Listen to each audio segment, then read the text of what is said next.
Hello, everyone. Welcome to my stream today. I'm pretty stoked, actually, to have the guest on I have today. I've been reading about his, I don't know what they call it, his journey through performance for several months. And when I left eBay, actually, to work on Marko, we had actually just hired him. So we kind of just missed each other, so to speak.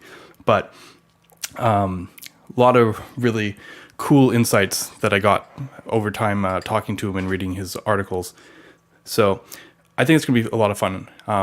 This past week of JavaScript has also been a few releases and a lot of good conversations. So I'm pretty stoked about talking about that as well. But right now we're doing this game where we're going to kill a little time to let people join on the stream. I'm actually going to tweet out on Twitter that we're live. And actually, I'm going to adjust my mic here 2 seconds. Maybe I should mute it so that I'm not making a bunch of noise for you all. 2 seconds.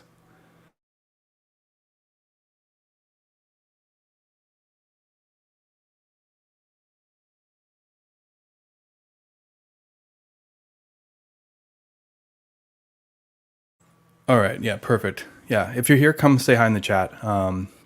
It's gonna be a fun week here. Yeah. And actually, like, just I'd mentioned this previously on stream, but just before the stream started, I actually got in the mail. I'd mentioned that the award for Solid.js Breakthrough of the Year had got broken in the mail. So they actually sent me a replacement that is not broken, which is really cool. I wasn't actually expecting this from them. But yeah, now I get this nice little award here. That was really cool of them. I did not expect them to actually send the replacement. All right, people coming in, starting to come in now. Let me actually send the message out on Discord too. Get some more people in here. Let's see here. General. Yeah, I want to make sure people check this out. Stream starting. HTTPS : // So how's everyone doing today? You had a good week? All right. And one more. Let's just go on all the channels.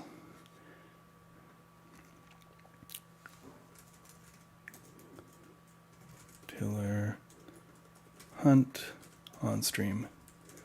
All right. There we go. All right, cool. Plugged it in all the right places. All right. Yep, people doing fantastic. That's great to hear. Yeah, no. I took a week off and now I'm back. I went to Finland, did a solid keynote at a React conference, which some people thought was kind of interesting, but it was a lot of fun. We'll talk about that a bit later. But I'm glad to be back. Yeah, Twitch bigger than YouTube. I mean, that is a topic. And to be fair, I probably should share the YouTube link because, as I said, I just made affiliate, and now you're probably getting blasted with pre-roll ads right now, which I'm not sure if that's a good thing. I was kind of confused on this. I was like, should I be pushing the YouTube or pushing Twitch? Twitch chat is nice. There's a lot of nice features of Twitch. It looks like the chat that I got going on here is mostly all YouTube though today. I got one person coming join us from Twitch right now. Oh no, there's two. Hey Ben. But generally speaking, I don't know where to sit on this. I've never heavily relied on Twitch. Yeah, my first ad on this channel. Yeah, that's the thing. People are smart and they do like pre-roll thing, or they do like rolls like every 30 minutes. I don't know how I want to handle this. I'm gonna be honest. Once I signed up and I realized what this meant, I kind of I don't care enough. I want the promotion, and I feel like playing the game might do it a bit. But on the other hand, I could care less about the small amounts of money that I make when I do this. So it's kind of like, the ads are kind of like a net negative perhaps. Like, and the problem is every 30 minutes you can stream ads, right? Like you can and then you don't have to worry about people getting the pre-roll ads. But the unfortunate thing about that is that's not how we roll here. Like if you know our stream, we tend to go long and we go deep on topics. That kind of interruption is actually really, really annoying. I have to admit. Right? So like, yeah, just there we go. Give us some solid emotes. Yeah, I don't even know how Twitch works. So maybe that's the secret here. Maybe with the right help, the trade-offs will be worth it, and we get emotes and subs and whatever. I started on YouTube because it was like point and click. It's the easiest thing in the world for me. I was just like, okay, now I make stream, go YouTube, right? I keep on hearing that Twitch is really great. Although, I mean, many people probably missed it, but Theo had an amazing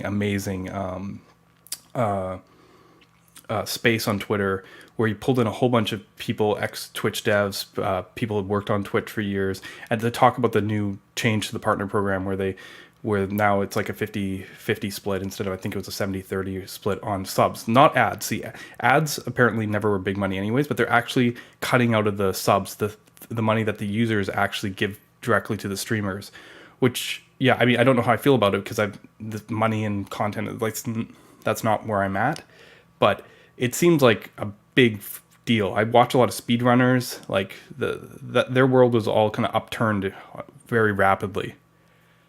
So yeah, exactly. Yeah. We don't care about Twitch and drama, do we? Yeah. Okay. How are we doing here? Just wanted to make sure everyone had a chance to get past those pre-roll ads. Really, that's my concern here. If I talk long enough, everyone will join on, get past the pre-roll ads. Otherwise, we're going to miss some really good Taylor content here because you have to deal with Twitch. And I feel like that's kind of my fault. This is my first stream since being an affiliate. So we'll figure it out.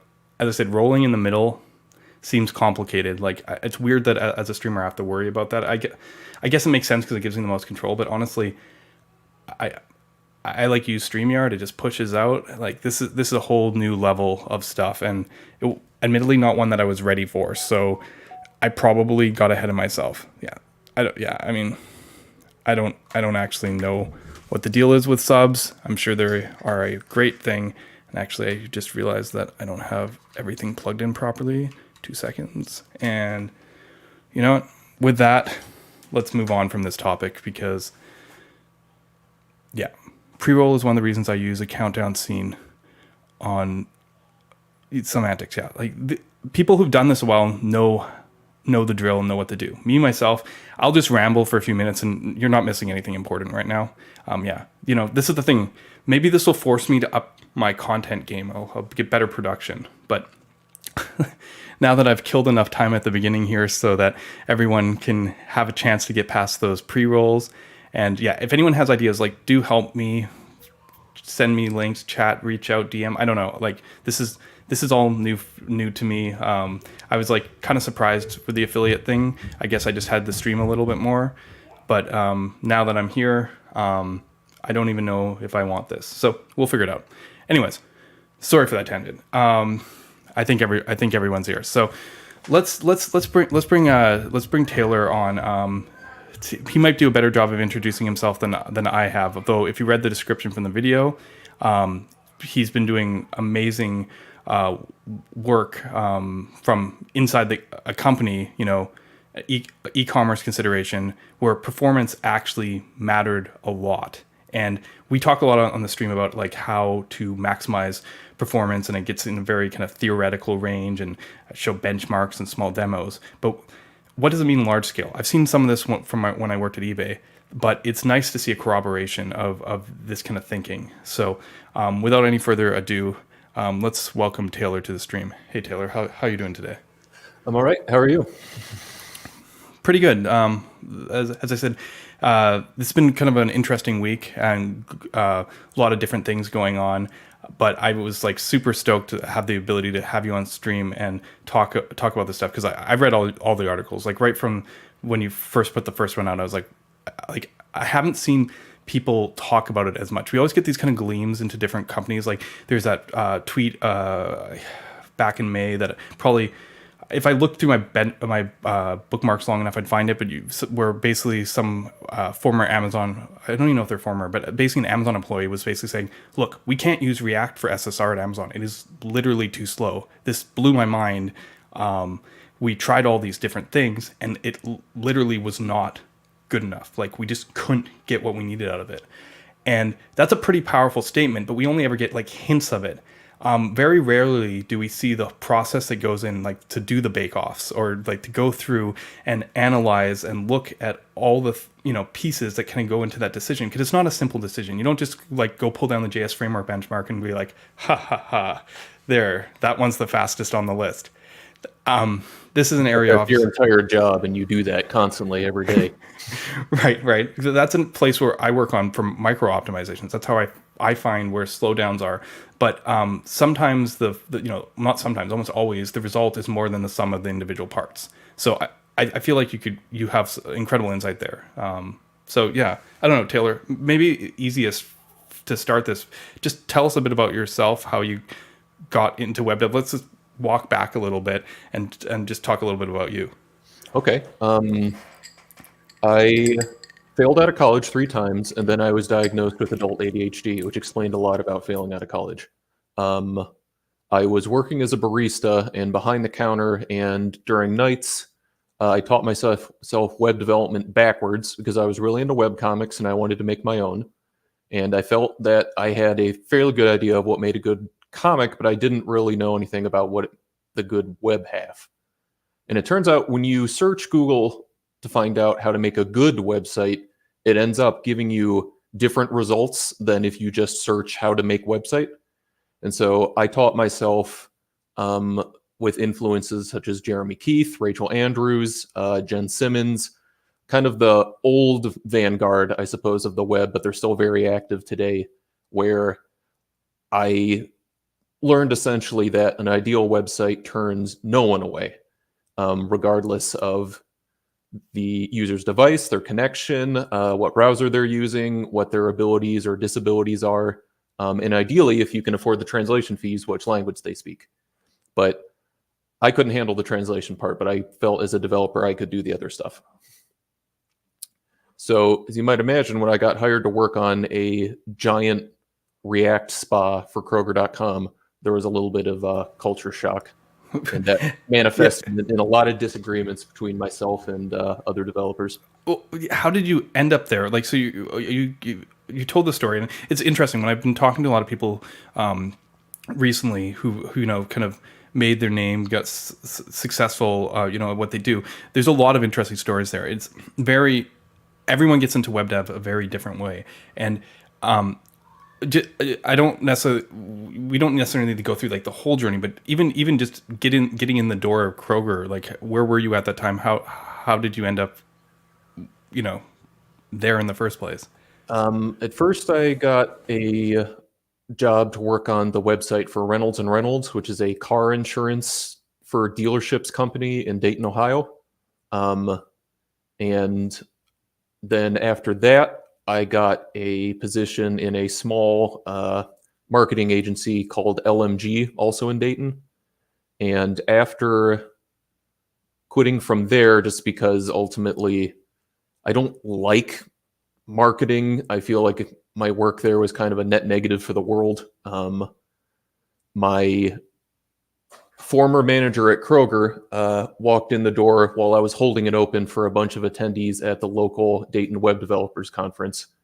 And so he recognized me, but the reason he recognized me is that he had previously given a talk at that local web developers meetup where he was talking about the new Kroger.com design system and component library, which at the time used web components. And he asked the audience if anyone had ever heard of web components, and I was the only person who raised my hand. And he made the mistake of asking me what I thought about him, and I told him the truth because I said, they suck. They don't really do anything that actually makes life better for my users. It's just like, I forget what I exactly said at the time, but ultimately it's true. It's a web components are a standard for interop on the back end, but they don't, until recently with stuff like declarative shadow DOM and that sort of thing, they don't really change the game for how server-side rendered web pages worked, especially not then. So just so I understand, they had a web component set up, and then they migrated from web components to React, or was it always kind of like a mixed The bag? component library started as web components because he wanted it to be framework agnostic, but then the inexorable gravity of React happened, and so it became a React component library. Hello, my cat is here. She's being annoying. I will introduce her briefly.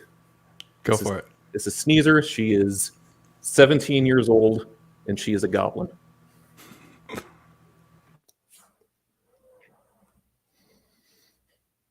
Interesting. So first, that's an interesting first impression, but what you're saying is that it eventually led you to working there. Yeah, I ruined his talk, and that made him remember me. So I feel a little bit bad about that, but at the time, he did say, "What do you think about them?" And I told him that I didn't like them. All right. For any web component fans out there, I have changed my opinion for the rosier, so don't worry too much about that. But okay, so when was this about? Just so I can kind of get the timeline here. Like, Beginning of 2018, I'm going to say January 2018 is when I first joined Kroger. okay, cool. Right. So, okay, so that's what, 4 years ago ish. Okay, cool. And then, yeah, I guess we can fast forward a little bit now. So, yeah, you said when you joined Kroger, it was a bit of a culture shock for you because of this kind of pull. You said the gravity of React kind of had pulled these web components into them, and generally Kroger's website is a single page app built with React and with server rendering, or Yes, this was before stuff like Next existed, so they had a homegrown React SSR thing, which replaced the previous architecture, which was multiple single-page apps subdivided by teams, but that had performance so slow that the business side actually asked the engineering side, please make the website faster. And so it became a single-page application. well, I mean that kind of push will do it, right? If the business felt it. So I guess when you said that it felt really slow, I guess, is it because navigating between each of the siloed single page apps brought such an overhead? Yes, it was something like the business had identified that just actually buying groceries from the website took X amount of seconds just loading, and it made using the website not. I don't have to be polite here. It sucked. Right. Okay. That's fair. But yeah, so that we can understand it, essentially, when you talk about these single page apps, like in the process of buying, I don't know, let's say I want to buy some eggs. How many of these apps would I walk through to get from the finding the eggs to the checkout? Just like, it's not exact, but just roughly, just to help me imagine what this was like. 5 probably, because it depended on however the teams were siloed by vertical. And I don't know what it was like back then. This was before I got hired on there. It was kind of Conway's Law to the extreme, though. Right. Okay. That makes a lot of sense. Because I imagine to a certain degree, they might have started as almost multi-page in a sense, and then like each section just got bigger and more involved, and then they never united them because you said the organizations were all separate, or I don't know. I mean, I'm speculating at this point, so I really don't know what the reasons behind it either. It wasn't really a multi-page app because they tried to do code sharing between the different single-page applications, but that was a technological bet that didn't pan out. Gotcha. Okay. Yeah. Okay. Well, that's interesting. Okay. So this is helping me at least establish the kind of ground floor, how you got in here, and what it looked like. So what happened? How did you find yourself? For those who aren't aware, Taylor spent around 2 years looking at how they could improve performance at Kroger. I want to know how you got to that point. Like, how did you get there? When I was hired for Kroger, it was to maintain said component library. I was essentially hired on as the person who would merge the pull requests, listen to other teams, do bug fixes, that sort of thing. And eventually that turned into a funded design system effort. And so as the person working on the component library, naturally I got transferred to the design system. And that team started exploring a lot of different stuff because in theory the design system had to be platform agnostic. So we looked at various ways of server-side rendering vanilla web components. We looked at ways of sharing React components into Angular, a lot of different stuff. And at some point, Tailwind happened because nobody shut up about Tailwind when it first came out. And in a fit of passion, my tech lead at the time added it to the website. And some other employees and I looked into how much that impacted our performance metrics, and it ended up being half a second on desktop in terms of time to first paint. And when we complained about that, he countered with a very fair question, which was, I get that it loses us money, but does it make up for the amount we gain in developer experience? Right. It's always that balance. Right. I mean, I think it's a stupid balance because developer experience is one of those things where it's like trickle down UX. But in this particular case, it was fair. We had no idea how much money 500 milliseconds in first paint even roughly cost us.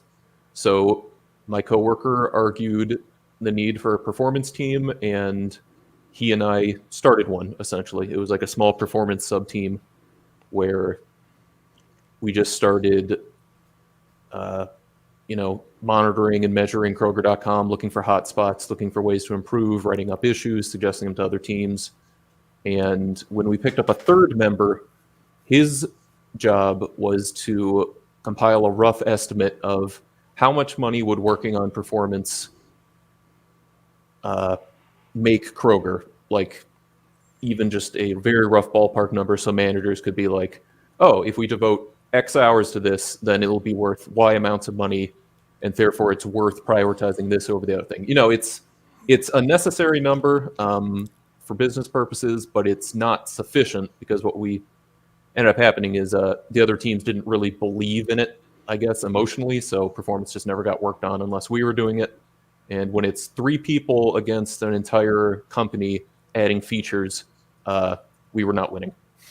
Interesting, yeah. Because so previously to this, there wasn't actually a performance team. Everyone kind of people had a hunch that there was some correlation between performance and sales, but it wasn't being measured in that way, or at least as fine-grained. Because I'm just my experience at eBay was that they have their speed team, and when they migrated from Java to JavaScript, which is a big lift, like that there could be no regressions on performance. They were measuring like every single. There was a study that Adi Asmani worked with eBay, and they published I think 3 years ago, where like some performance improvement at eBay, like every X amount of milliseconds directly correlated with X amount of dollars. And I've seen several studies to this kind of effect, but I guess it was interesting, like how much did that play into the way Kroger was thinking about how they were building their website at that time? There was no such thought. Okay. And that was explained by Kroger.com has been around since the 90s. If you go to the Wayback Machine, you will find some very nostalgic iterations. There's a 256 color palletized version of the old Gradient logo, and it's very Web 1.0. It's nice. But when I was there, it had just been after like a big recent effort to kind of have a startup inside of Kroger, the large grocery company, to make a website that people could actually buy groceries from. So up until that point, it was pretty much startup mentality in terms of like, make something, anything ASAP, and then once you have a revenue stream, then we can worry about other stuff. Okay, so now at least there's a team, and you're working on it. So I guess my question is, what was the first step? Was it you were suggesting it was collecting analytics? What did that look like? Well, what do you say collecting analytics? What do you mean? Well, just figuring out if there's correlation between revenue and page metrics and stuff like that. So there was kind of a catch-22 with that, because ideally the way you get those sorts of numbers for your site in terms of how much money does performance make us, you would make a big performance change and then see how much your metrics improved by. To do that, you would need to invest a lot of money in a major performance improvement, and to get the approval to do such a thing. So you're starting to see how this was a problem. So instead, we cheated off others' homework, and we went to wpostats.org and thinkwithgoogle.com, looked at the case studies that were, other e-commerce websites, crunched the numbers, ran our own metrics like average order value and conversion rate through what we found, and we ended up with a very rough ballpark number that was not very precise, but it doesn't have to be, especially for that first push where you want to be able to invest enough in a performance improvement to find out what the actual amount is. Yeah, that seems like a tricky place, because you were supported by the company to be able to build this team and actually look into it, but then actually to show value of it is a whole other step. I just pulled open your original article, the first article in the series, and you were talking about looking at these WPO stats, and you basically used it to calculate, what is here, kilobytes of JavaScript size, like how that impacted load time, milliseconds. I actually love this table. I found this really interesting, where you said the developer experience thing, right, where it's fast enough is where it starts, and to I love my slow website. This is quite a range, but you this is something you feel like you experienced when you were going through this. I mean, not in such a clean and narrative form, but yeah, essentially it was just like, hey, checkout team, we noticed you are loading a crypto library that you do not actually use on the front end, but it got into the bundle. If you do the work to isolate it to a backend server, then it'll be this much off of your route. And they just never dedicated time to that sort of thing. The other teams did, which it was a culture problem ultimately, because everyone got to where they were in that company with the startup mentality, and we were the new weirdos who were telling everyone that they actually had to care about something they never had to care about before. Right. So the way that happens is, unfortunately, you need someone in charge to start making that argument instead of us, who were just lowly peons. And I don't know how you do that, but we tried. I see. So yeah, so it starts there. You start identifying stuff, but the problem is you have no way to actually prove it, because you have to do the improvement to see the benefit. So, like, what did you do? Like, that sounds like a really tough place to be in.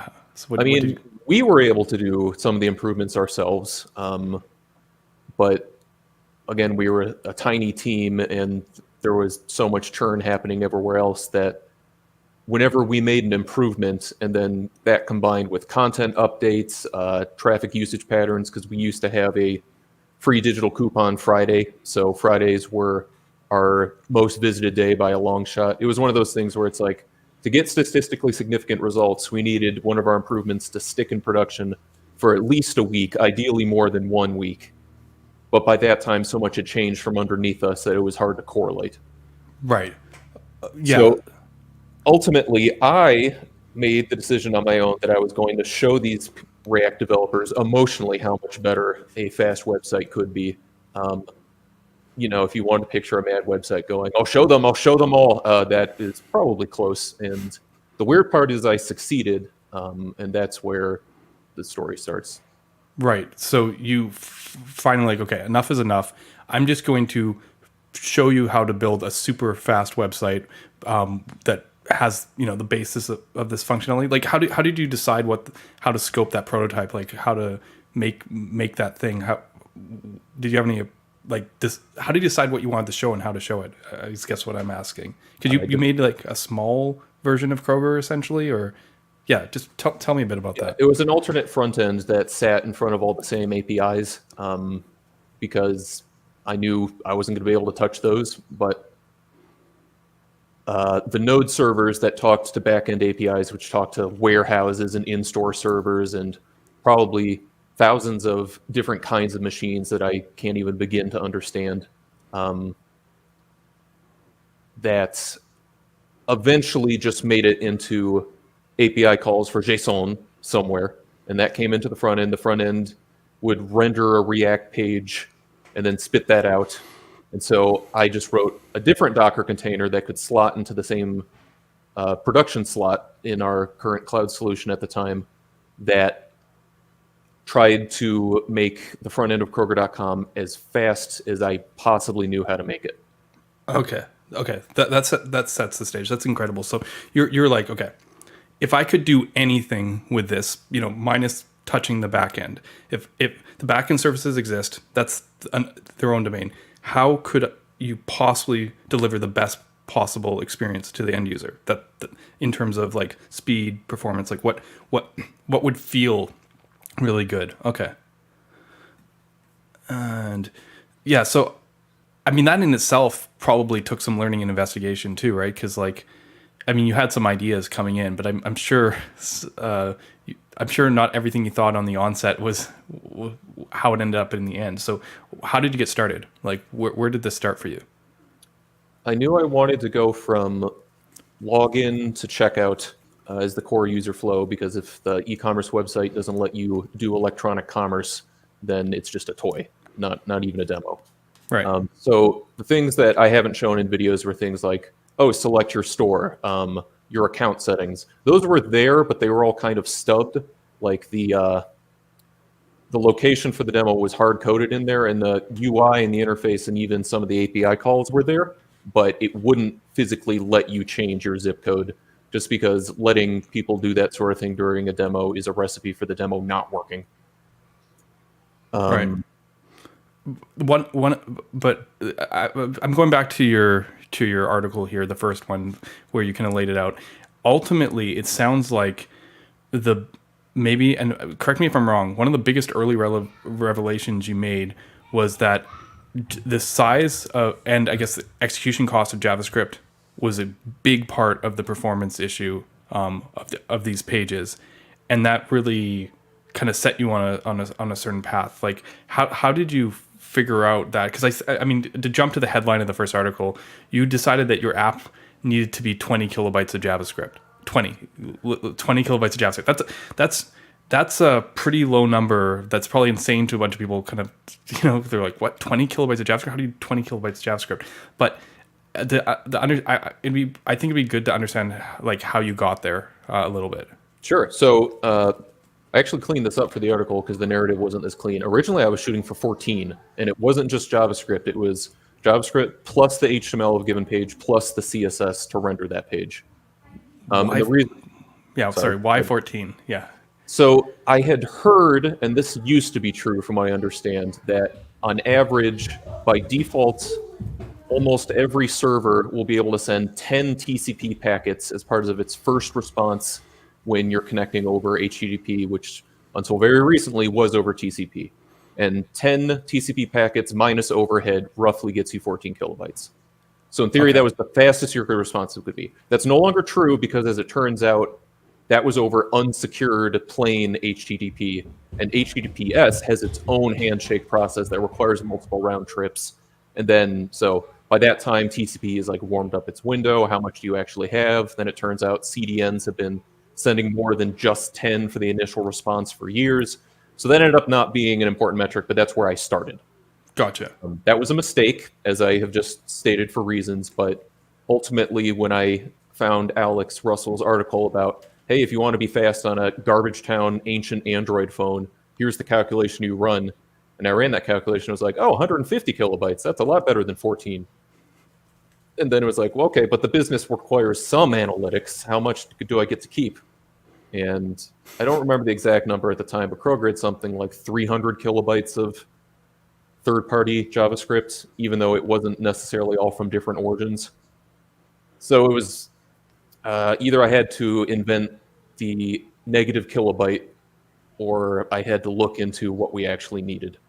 Right. That's steep. Like, basically, third-party scripts had already killed your whole budget before you started, which is why obviously solutions like Party Town coming out which I do want to get a chance to try and see what the impact are really addressing that problem. But obviously, at the time you were doing this, Party Town was not a thing, and you were It like, was a thing, it just didn't work for anything yet. Like, they announced it and the idea behind it, but it had no integrations with analytics yet. So right, because I said 2 years, so technically you were building this stuff around 2020, which is about right at the time period that it would have been announced. Yeah, gotcha. yeah, and to solve Alex Russell's math equation, I had to pick a target device and a target network, and I actually have that device right now.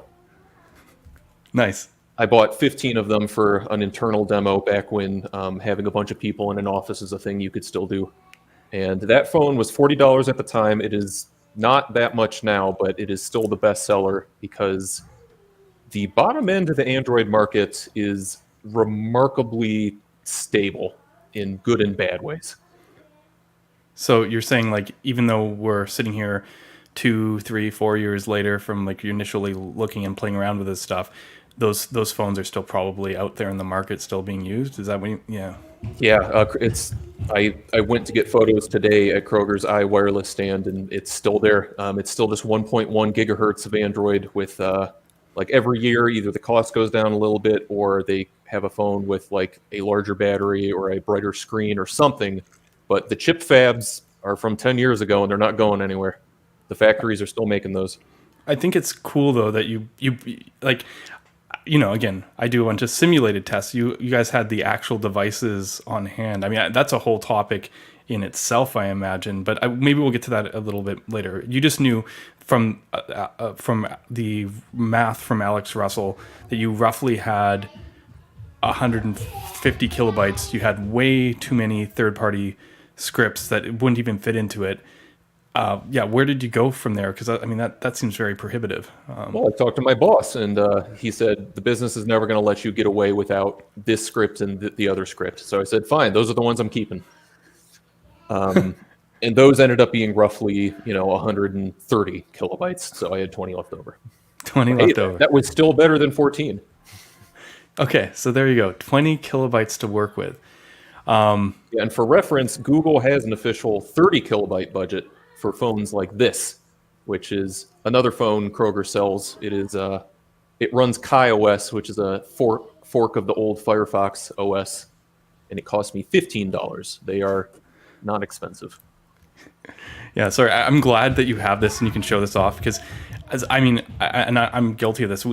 I'm living in San Jose, California. I have gigabit internet now, thanks to my company paying for my internet bill.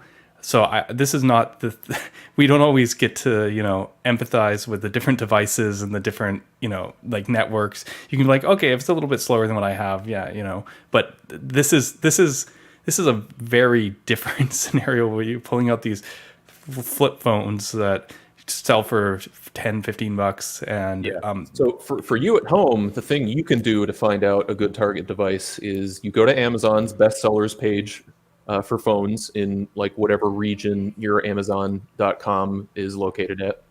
Like if you're in Great Britain, you go to amazon.co.uk probably. And then the first thing is almost always a refurbished iPhone. And then either the second or the third bestseller is usually a phone that you can't believe people are buying. It seems so slow. Pick that one. It'll be cheap. Right. Okay. On a developer salary, you can probably buy a cheap Android. So 20 kilobytes. Okay. So now the stage is set. 20 kilobytes. And I mean, we crunch numbers all the time on the stream to do benchmark synthetic stuff. So like everyone here probably knows that 20 kilobytes doesn't even get you React. 20 React is more than twice that. Yeah, exactly. 20 kilobytes Vue, maybe not even Vue 3. Like it's like right on the edge. So that then you wouldn't get any code. You're kind of in like a Preact, Svelte, maybe solid kind of range. What did you do next when you're like, okay, I got 20 kilobytes? I mean, maybe just vanilla JavaScript. I don't know. What were you thinking? No, nothing was off the table. I just knew that I needed streamed HTML because of the fact that any given Kroger page is probably made up of at least 10 different API calls, probably more. And each of those APIs is owned by a different team. Each of them probably has their own uptime guarantees, and some of them are flakier than others. And if you do the math on, okay, so in a given user session, there are going to be, let's say, 10 pages, and then each of those pages has 10 API calls. What are the odds that if each of them fails only 1% of the time, you will have a fast user experience? And the answer ends up being don't bet on it. Right. Because basically, if you serve everything as a single chunk, you basically tied together the fates of all the services. Like it's the slowest service. It's like you did the math. They kind of like all multiply against each other, like in terms of probability, and then suddenly it's the worst. Yeah, and from doing performance analysis on the existing website, I knew about things such as the recommended products endpoint, which if you weren't careful with how you called it, it would give you every recommended product for a given user, which was a lot. Right. So essentially, to get here, because people don't, streaming is something that's kind of come up recently a lot. Like React was like React 18, we have out of order streaming now. But there wasn't very many solutions that were actually doing streaming before React. And if you go back to 2018, I mean, 2020, there was a couple more. But if you go back to 2018, there was almost none. Like they're very, at least in the JavaScript side of things. Yeah, absolutely. So I remembered from back when I was teaching myself web development in like the early 2010s that performance pioneers like Steve Souders or Stoyan Stefanov had talked about some way for browsers to display a page as the server was generating it, but I couldn't remember what that was called. So I had to start searching for it. And it turns out the reason for that is because everyone called it something different. Like Steve called it multiple early flushes, Stoyan called it progressive rendering, like that sort of thing. Progressive rendering is the one where I was first introduced to the idea, definitely. Yeah, and then the way you actually tell if an HTTP response is using it is called chunked transfer encoding. So it's just a bunch of different things, but it's been around since like very early Netscape. Famously, 90s. Yeah, Google uses it whenever you have a search results because it'll show you the header, and then while it's chewing on the search results, it'll stream that chunk of the page to you, but it'll show you the header first. Right. If I remember, I don't remember exactly, but I'm pretty sure it's been in the spec since late 96 or 97 time period. That was the time period that, at least when I did my own research into it. But yeah, I'm trying to think of how to, before we move on from this, I just want to, the best way have you found to explain to people why streaming is important? I know we did talk about it, but I'm trying to think if there's an illustrative way or an easier way to explain why streaming is really important for situations like these large companies with lots of services. I mean, you could look at the article I wrote. There's that picture of Preamble in front of the whiteboard of microservices. Yeah, let's do that because I have stuff here. It's in the second article because the weirdly obscure art of streamed HTML. Yeah, I mean that'll have a video in there that you can show what the difference is going to be like. And you found it. This? So that's the picture of a satire of microservices at a large company. But right, and then this is where you're doing the failure rate math. Okay, and then here is your simple streaming example. Yeah, okay. Yeah, so both of those pages take a simulated 5 seconds to show search results, but they don't feel like they take the same amount of time. Right, because this one, the first left side has to wait for everything to load, and the right side actually puts placeholders in because it streams the whole page, and then this is out of order streaming where it actually slots. I think it's out of order. Yeah, where it slots in order. That there is no JavaScript being used on that page. Oh, crazy! It's just because I saw I guess you can use CSS to move the footer down. Smart. Well, actually, no, there is no footer. That's just the header, but in position fixed. Right. Gotcha. But that's what I mean. It's styling is why it's down there. Gotcha. Yep. Which, when you would move it up to a desktop, that kind of like bar on the bottom did place itself back in the header, so it did belong there. But on a phone, it's just so much easier if the navigation is on the bottom, as we know from the fact that Apple uses it on everything, but it's impossible to actually do that pattern on iOS without messing with nonsense. Yeah, Dylan was mentioning that since it's simulated, the streaming probably looks worse than it is also. I mean, maybe that's a minor point, but I guess the difference is when you stream something, you get the header content. You can start loading the other assets sooner as well. Oh yeah, absolutely. And then the other thing about it was sometimes the search response would respond immediately. Like if you search something like eggs that everyone searches for within the last 5 minutes, it probably had it cached. And in that case, it sends the whole thing as one chunk if it got there fast enough. So best case scenario, it's as fast as the page can be. Worst case scenario, it's not as slow as the page could possibly be. Right. So, I mean, this sounds pretty good because basically, the very little overhead, you just get a net positive by going this way. Like at worst, it's as worst as it can be, but at best, it can be much better. There are trade-offs to streaming. I'm sure we talked a bit about them on stream. We don't have to get too deep, but did you have any concerns about that? At least is what I'm asking. Yeah, because I wrote that gigantic pull request to the Marko repository about how to correctly signal streaming errors. So the too long didn't read of that one is you cannot have like 400 or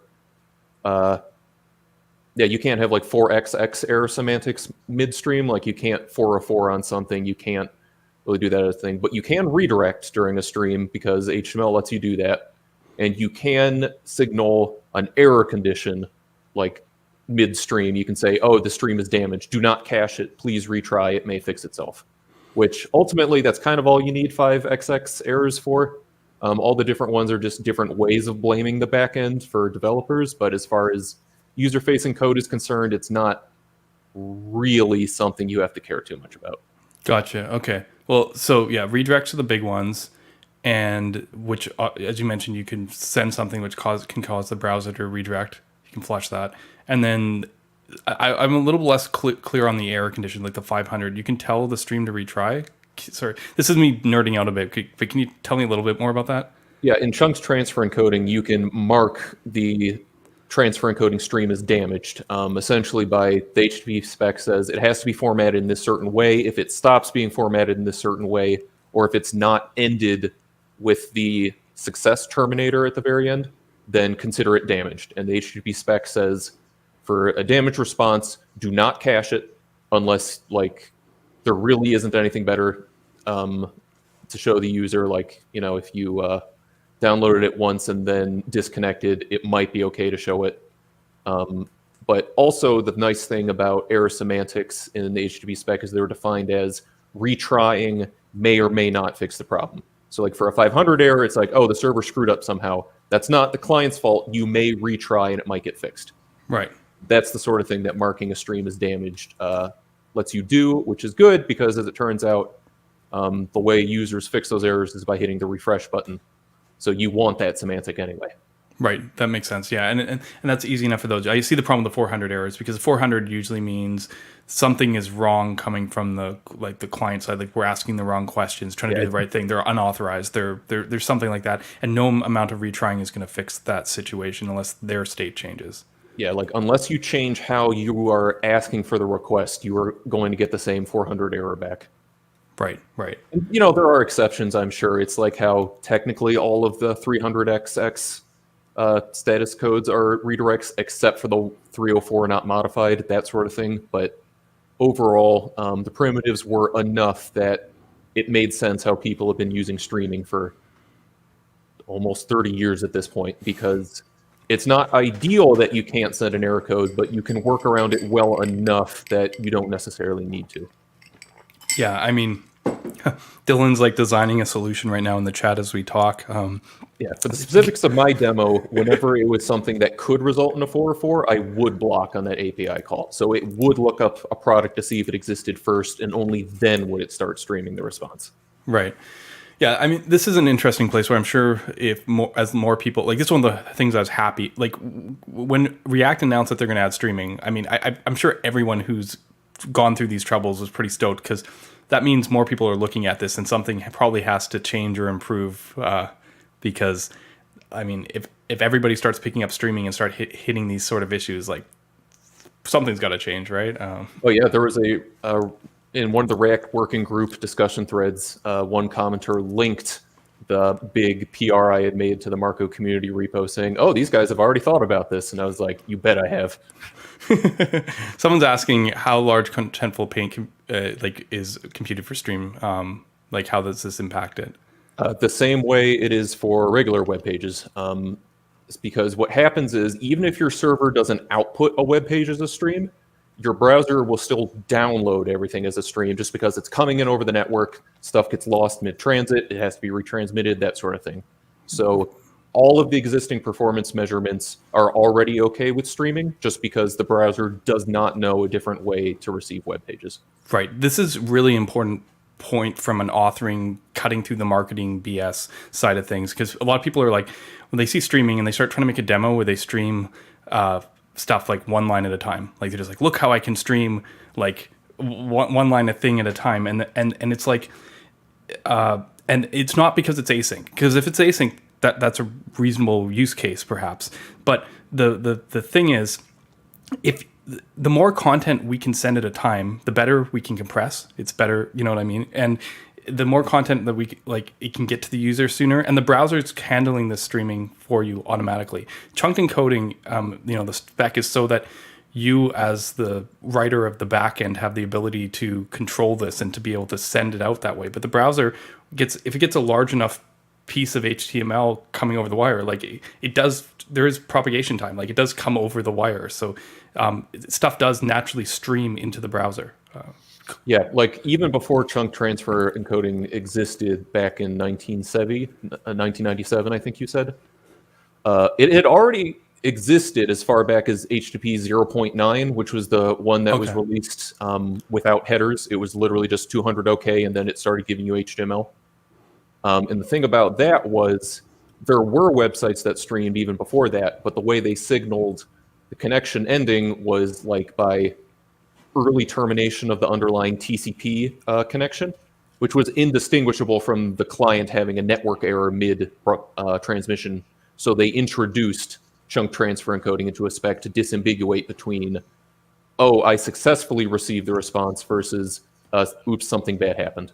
Right, yeah. So, I mean, very important thing, and something that the early founders, creators of the web had it in mind, because, I wasn't aware of that piece in 0.9, but by 1.1, we had our chunked encoding, and this is all in the first 5 years of the web, like figuring this stuff out, and now here we are 25 years later, so it's... Yeah, and I mean, the good news is... you remember computers back then, they were all slow and bad. So if it works 30 years ago, it's going to be pretty easy for servers to do it now. Yeah. Okay. Like cool, Amazon proved it worked back when Amazon first got started. So, right. So the thing with the streaming thing is it's not new, which I think many people already knew, but it's been at various points of time, and for those who cared to do it, this technique has been used all over the place. Any like large scale e-commerce, probably, well, not any, but a lot of them were using these techniques. They might have been using it even with Java and stuff, like with different backends, because you have a bunch of services. Why have a single failure point? Why have a single like performance crunch? Like this is how you make the web kind of, I don't want to use the responsive, because responsive now means responsive designs, but it is kind of how you make the web more responsive from a performance perspective. Right. It guarantees more consistent performance at the very least. Yeah. So, I'm glad to have this background. Okay. You know what? Yes. Let me share. I'm just sitting here talking about this stuff, and I actually I linked the article on Twitter when I advertised this stream, but I did not link it in the notes, and I should have linked the article in the notes. I will do that after the stream. But for anyone in chat right now, you want to see what I'm talking to, this is the link to the first article in this 5-part series that Taylor wrote, which is, I said, the whole series is great. We're going to be talking about a number of these things while we have him here. But if you want kind of like some background and more to it, definitely read this whole article series. It's amazing. Okay, so streaming. Clearly streaming. But streaming in 2020... probably took, like, are you going to build it yourself, or is there any tools out there that do it? Because in 2020, there were frameworks that claim they had stream, but not streaming the way you wanted streaming. Like, I believe there was a render to stream in React, which, basically let you stream the header. Yeah, I did look in that, and it turns out it doesn't even let you stream in the HTTP sense. It just rendered to an underlying node stream instead of a string, which was more efficient for SSR, but it didn't matter for the user's end perspective. Gotcha, right. And React 18 did add the proper streaming support, and we have that now. But if you go back to 2020, 2019, 2018, there isn't that many solutions that had streaming at that time. And I'm gathering, I mean, that's how you found Marko. Eh, Yeah, I I was mean, looking I'm not for going to lie. anything that could stream, and the one I found was Dust. And for those of you who don't know, Dust was a templating language, much like Handlebars or Mustache, that was designed to be able to stream, and then it got deprecated by the first guy who invented it, and then LinkedIn picked it up, and then they deprecated it again. So I didn't like the idea of using Dust, but luckily I found some old GitHub repo that was comparing templating language features. And that one was like, oh, Dust can stream. And then also this weird thing called Marko can stream. I'm like, well, I don't like Dust. Let's look at Marko. And Yeah. then it turned out Marko had exactly what I was hoping for. Yeah, that's interesting. Yeah, because like I'm like in 2020, Solid added streaming, but it was all Marko. Like Marko is how I found out about this, and I was just, geez, what are these guys doing? This is crazy stuff. And before this sounds like we're just getting into a Marko advertising stream. I think I found the benchmarks you were talking about. Of course, I have all the benchmarks at my fingertips. That's what I do. But the templating benchmarks from Marko, is this how you found it? It compared Dust from LinkedIn, Handlebars, Pug, Marko, Nunjux, React, Swig, a whole bunch of templating languages. That looks familiar, yeah.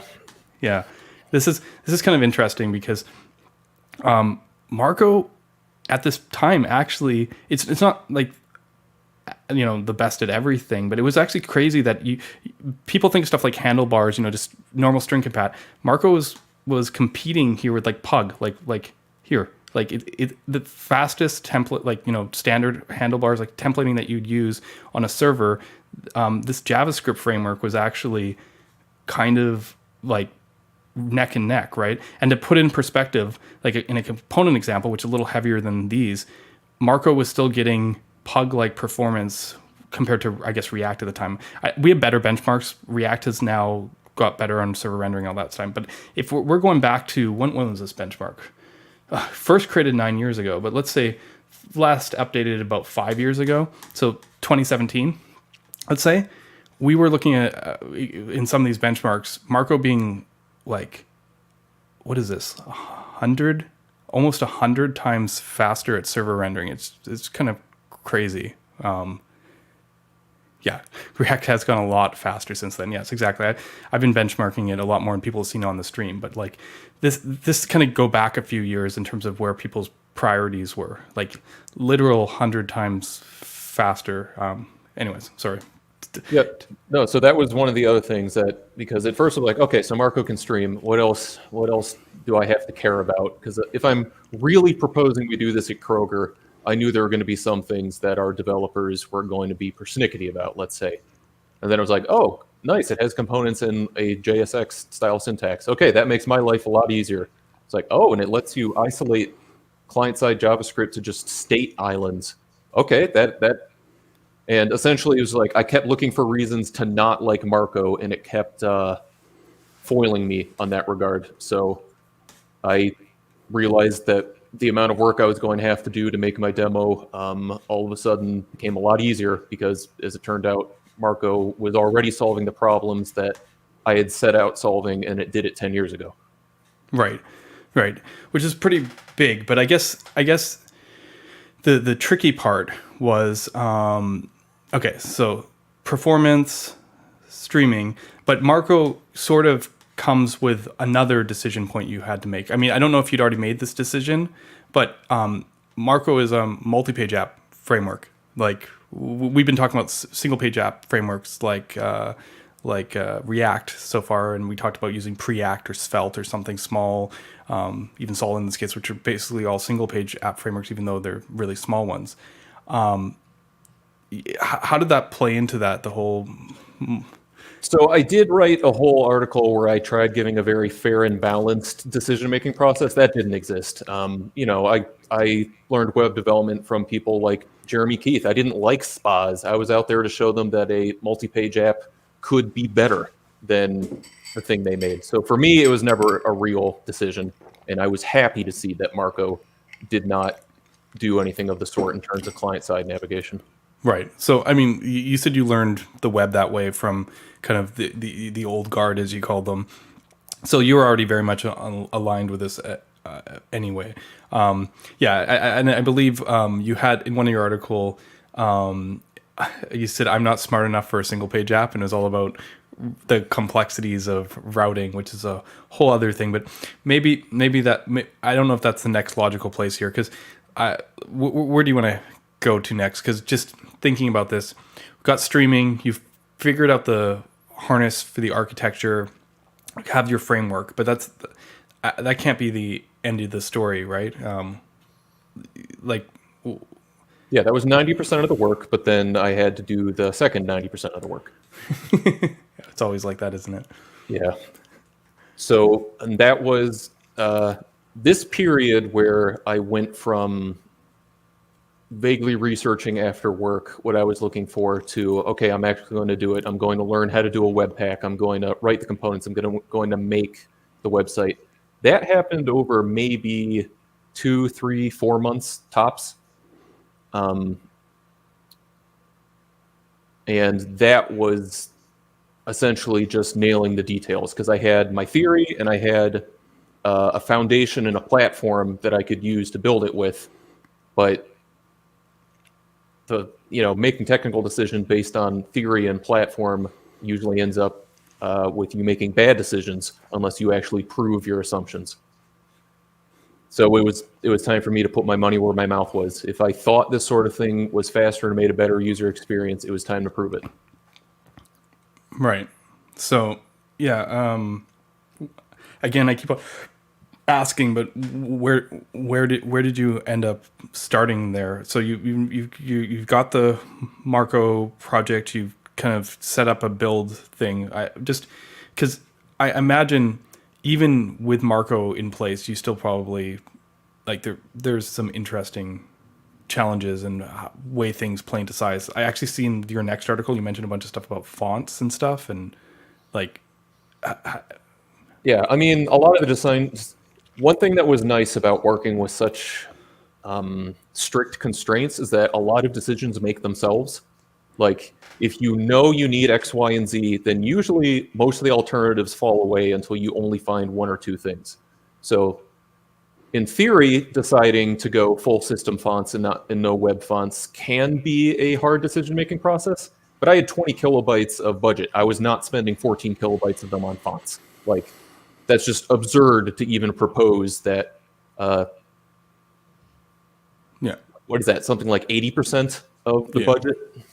Yeah. So, yeah, and I'm gathering stuff like images, which would load in later, weren't really part of that budget as well. Correct. I did do a lot of work in terms of proxying and resizing images because the existing backend did not. It was entirely handled by Akamai, which was nice, but for our internal demo, we did not have Akamai on our side, so I had to write it myself. That was actually the least scalable thing in that demo, is that the same node server that was serving those pages was downloading and resizing images on the fly. There was no caching whatsoever. Oh, wow. Okay. Yeah. That's fair. I mean, that wasn't the main goal of what you were trying to show off here. And I guess the other thing is we talked a bit about devices and stuff. This was targeted for mobile, right? Like the phone you're holding in your hand down there, like you were like, I'm going to run it on here. So you were building a mobile designed site generally. Was there any? It was mobile first, but it was responsive on desktop, that sort of thing. In theory, it would have worked on Internet Explorer. In practice, I did not bother debugging my CSS in it. So when someone loaded it up in Internet Explorer to see if it worked, it worked. It just, looked like what you would expect it to. Like the flex box was broken, that sort of thing. Right. Were there like a number of like mobile specific considerations as well? I'm just thinking the hardware constraints are like the CPU, there's network, which is, the bottleneck that we always talk about when we're doing all these loading things. But there's CPU constraints as well. Like there's a lot of constraints. Yes, it's hard for me to kind of summarize them because it's not at that point. It's no longer the one silver bullet of streaming. It's like I had that, but I also needed 1,000 lead bullets. Right. So it was like resize the image so that the browser doesn't have to resize it for you because that takes CPU. Instead of using a scrolling carousel that could act as a scroll trap on a cheap touchscreen, because cheap touchscreens often get the initial direction confused when you start a swipe. If you've ever like tried to scroll through a Google Maps embed and it wouldn't work, you know what I'm talking about. Then there was things like WebKit. What's the property? It's like WebKit touch action color, tap highlight color. I think that's it. It turns out every single reset gets rid of that, and every single reset is throwing money away when it does that. Don't get rid of it. Set it to your brand color. Set it to like a neutral gray. That's what I did. But don't get rid of that touch highlight because that is immediate, obvious, loud, zero JavaScript feedback for, oh, the computer is indeed responding to the button I just tapped or something like that. Right. So when you say reset, you mean like normalize CSS or whatever, like all the Normalize, I don't think does that, but it's like the first line of code every designer who writes CSS writes because it's ugly, and in theory you can do better than it. In practice, unless you know your active state is sufficient and better, you shouldn't get rid of it, and you definitely shouldn't get rid of it by default for everything because you have to, design your own better active style in order to get rid of it, but you can't do that for literally everything because you need the context. Yeah, there was a comment in or section of your article that I thought was actually kind of cool because we're talking about design because you did have to diverge from the original design to get performance. And one of the areas here, you're talking about box shadow and more like box shadow. I mean, it's a little bit funny, but yeah, I mean, this is an interesting thing. Like, I guess when you're getting that nitpicky on design and the restraints are that like tough to meet, like these things make huge differences, eh? Yeah, box shadow used to be a lot worse than it is now, and that section used to be much, much longer before I realized most people probably don't care that much. But if you scroll down to see what the Kroger website is using shadows for, it's subtle, right? And that's nice, but first that means it can't be an accessible signifier of interaction because it doesn't meet contrast guidelines. And if it's not good enough to indicate interaction for all of our users, then technically it's just a nice to have. And if it was a nice to have that would risk higher repaint and animation and CSS processing times, then I didn't need it. Right. Yeah. I mean, this is just the kind of next, it's like a bunch of design systems start from Material UI and they all had the drop shadow, like the previous version. That's what I'm seeing here. This reminds me of like an offshoot of like the I guess Android has it too, that the levels with the shadow on the buttons, but you're saying from an accessibility standpoint, this affordance is not sufficient in order to indicate that this is a button or anything. So like it doesn't actually matter. And then for native Android, they have a way to hardware accelerate the shadows and that sort of thing, but web does not really. It turns out blurry, rounded, semi-transparent box shadows are expensive, especially the more you spread them out, that's the greater the blur is. So if you really need them, you can fake them with border image and gradients, and that ends up surprisingly faster. But that was just, if we really needed to do that, then that would be spending one complexity token. And for a project like this, we had 3 of those. It's like, okay, well, if you want web fonts, that's going to take all 3. If you want box shadows, that's going to take 1. Do you really want to eat up our wiggle room on a extremely subtle box shadow? And the designers I talked with were like, no, obviously not. There's going to be something more important than just that. Right. It is interesting. Like, I really like how you got into it. You were holding the device in your hand, so to speak, to try and understand what the experience is going to be. All these little things. Like, I'm just curious. Like, how did you even realize that you called Box Shadow a career performance criminal historically, although it's better now? How did you like even realize where you were hitting these expenses? Because sometimes like we all sit there and we like benchmark the JS, and it's really obvious. You go in the Chrome timeline and you're like, look at all this JS running.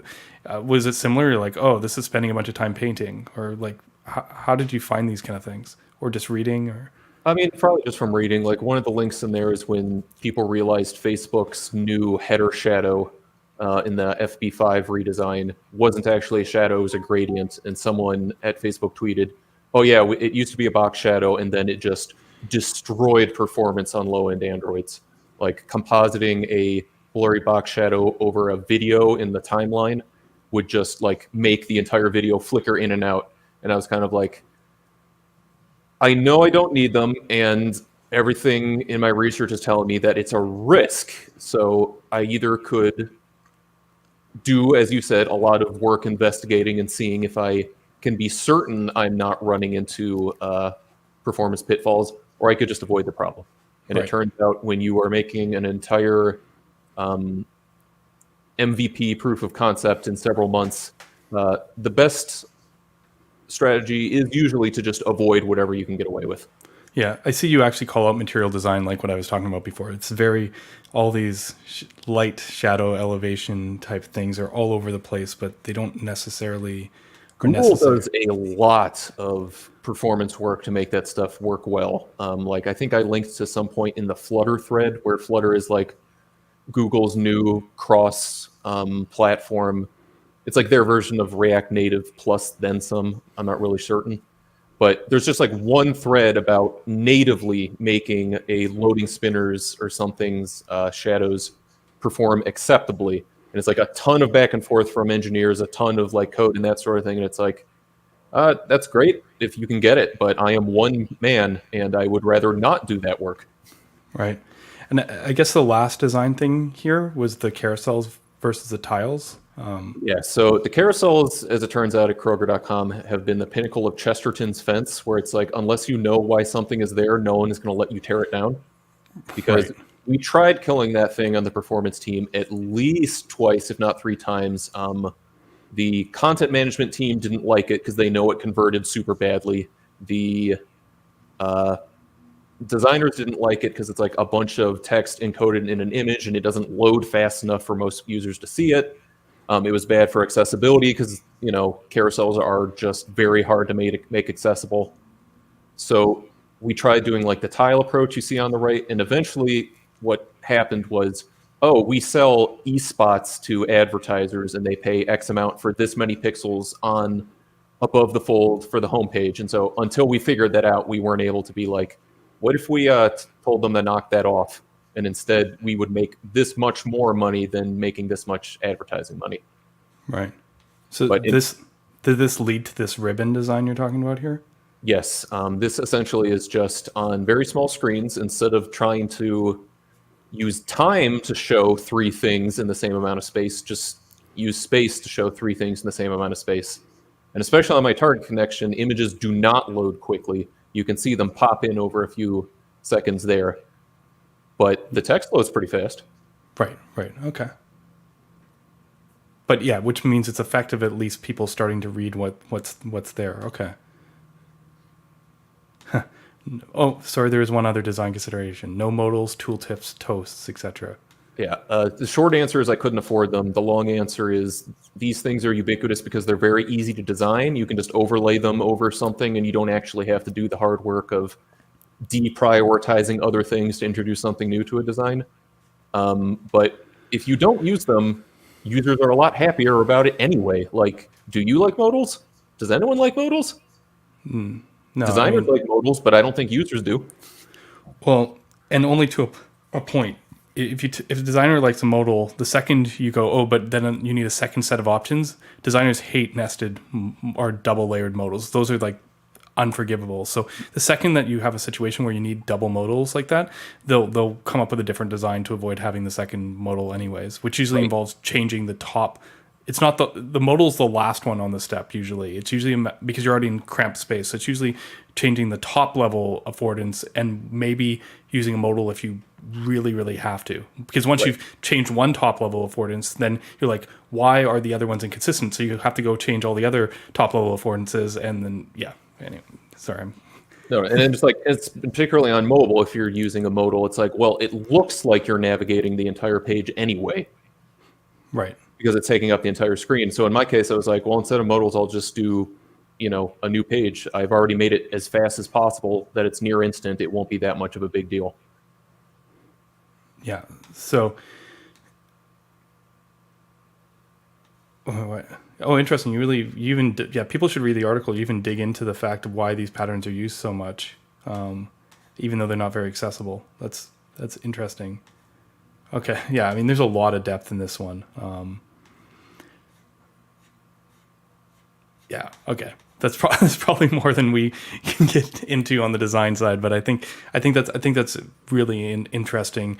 How you recognize that you need to change the design to reach your goal as well. Part of it was obviously a simplification to actually getting this project out and show that the MVP is possible. But I really like that you looked at it and go, okay, what do we actually need, and how does that affect accessibility or baseline? Because you didn't want to sacrifice anything that was required in order to do this. You wanted to make sure that you had accessibility covered, had the affordances were such that you knew that this was a practical goal to reach. Right. I didn't. The real reason I was still prioritizing security and accessibility and those sorts of things over performance is because it felt right. It was just part of my principles. But I also wanted to include it in the speed demo to prove that I wasn't showing something that was fast just because it got to ignore the responsibilities of a real site. So it's like, no, this is still fast even while catering to accessibility and like not having glaringly obvious security holes that we would need to add more potentially slower code on top for. Right. It's just it's funny when I read the arc of the series, and this is probably why I'm coming back to this point. You started off by saying like, look, I had this goal, I calculated what my goals were and how I did it. Then you spent a whole detour on streaming, which we did as well, which I think is really important because people need to understand what it is like to integrate services from a big company where these different teams all kind of weaving together. This is what happens when you get to a certain kind of scale. And, right. And even if it's just a small website with a single database, you can still use Stream in a good effect because, instead of having the database chew on several different queries and then showing the page, you can be like, okay, get me the post for this ID. And then you stream like recommended posts later. Right. Yeah. I mean, yeah, don't get me wrong. Like, this is why I've been making such a big deal about it the last couple of years. Marko tipped me off on it, and then I just it's one of those things where like the awkwardnesses come from maybe lack of platform support, not from capability. You want this. If it wasn't for those like awkwardness on the platform, this is almost just like the smallest amount of overhead for just the potential of just significant gains, even if you're a small guy. Like there were some conversations that were going on and someone's like, just fix your back end, right? Yeah, and it's things like also hopefully for those small guys they could see something like just don't do modals because that would be something that their scope allows them to do. It would be a hard decision to make, but it would be a lot easier than having to do modals right, which is very hard.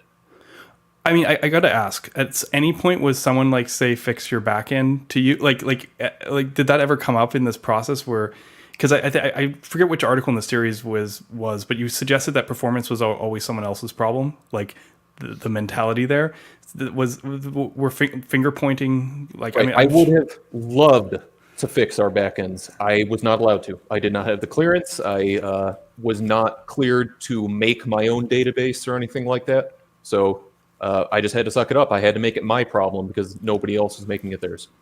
There are some comments in the chat about the design stuff that I think I should address just because there are people making points. And I agree that things like sometimes popovers are a good compromise or something like that. But it's always better to have a design that doesn't need them. Like if you can write good microcopy that already suggests what the popover would tell you, then it is just objectively better having it already there than needing an interaction to look at it, which that's hard. That's the hard kind of design, is figuring out what to show and what not to and that sort of thing. So there are things like the dialogue element in the spec. You can ask the accessibility community what they think about that element, because it's still not good enough. And the spec mostly is just trying to introduce something that though everyone on the web is already doing and doing it badly, because in theory, if you do it as a built-in element, you get accessibility for free, but that's not true yet. Maybe someday. Right. The web used to have a perfectly good dialogue primitive for modal dialogues. Do you remember that? The old show modal dialogue JavaScript API? I might have not actually used that one very much. I'm like thinking this is like the middle step, like after, like I remember doing a lot of alert stuff, but those you couldn't style them or do anything with them. Was show modal nicer than that at least? Show modal dialogue, you passed a URL to it, and then it would show whatever arbitrary HTML was in that URL inside of a modal window floating over the web page. Right. So almost like a floating iframe, if I'm Exactly. Essentially, it was an iframe that acted as an actual modal, like it blocked access to the back of the page. It did everything you wanted, but Chrome removed it because it was too hard to make it fast in their JavaScript engine, essentially. It was one of the few times that the web has just gotten rid of a feature, period. Yeah, that seems very uncharacteristic. You always hear about like how, you can't like backwards compatibility. I guess maybe it was something that only Chrome had at the time. Was it like kind of experimental kind of thing? No, it was something Internet Explorer invented back in the bad old days, and Chrome said, we don't want to support this anymore, so we're getting rid of it. We only see it used on terrible intranets anyway. All right, well, there you go. I guess when you've been doing stuff the way you have for so long, you hit a lot of these exception cases where the rules have been bent over the time. Yeah, the unshift stuff, if it's not popular enough, it's an interesting, because you don't, maybe because it's not popular, you don't see it as much. I always thought that was stuff that was in like the stages that wasn't fully through, like object.observe and stuff like that, which never was finalized. It was just like a thing that we thought was going to be cool. Yeah, I know a bunch of them unshipped support for the special isIndex input name and the isIndex element. Have you heard about those things? Nope. Okay, I'm not going to get into them because that is a rabbit hole, but it predates forms, essentially. It was the search form before the form element existed. Okay, fair enough. Okay, so long history in the web, a lot of inconsistencies, these things you just kind of work through and do the best with what you have at that time. So, the reason I was calling out that order in the article there at the end there was because after going through all this, figuring out the perfect design or what was reasonable, figured out streaming, pull this, that's when in the article series you actually decided to talk about the single page apps versus MPA apps thing. And maybe this is just because, was this just more of a, you said you were kind of already set. So I think the way we've been talking about it is actually sort of way more on your thinking, like where you just kind of started at this place and you're like, yeah, MPAs, that makes sense. That's how the web works. And you can move forward. My intuition was if I wanted to be as fast as possible, then I had to strip everything down and be as minimal as possible. But it was reasonable for others to challenge me on that and say, well, can you back up your intuition? And so that's what this article was. It was like, hey, I could have tried using Preact. Here's why I thought that was a bad idea. Right. That's what I was going to say. I'm sure there was pushback, and that's sort of the time. And I think a lot of people even reading the articles probably got to this point and go, okay, that's all good, but what's the trade-off? We can do stuff like code splitting and lazy loading and all these other speed techniques that I like to talk a lot about on stream, in fact. And you do have some good kind of responses to that. Do you want to talk about that? I think it's a good opportunity now to talk about a few of those things, because you talk about accessibility and you talk about security, and you talk about raw speed. And I think those are probably the three pillars of where you kind of said, like, this is why I went with this foundation. Right. Apparently, internally at Google, they're called the three boring pillars because they're not features, but you must have them. And so I think one of the things I learned from Jeremy Keith was that if you have design principles, you should check to make sure they're reversible, because otherwise they don't mean anything. And the idea behind that is, one of your company's design principles is be user friendly. And it's like, can you imagine a company would have be user unfriendly as one of their design principles?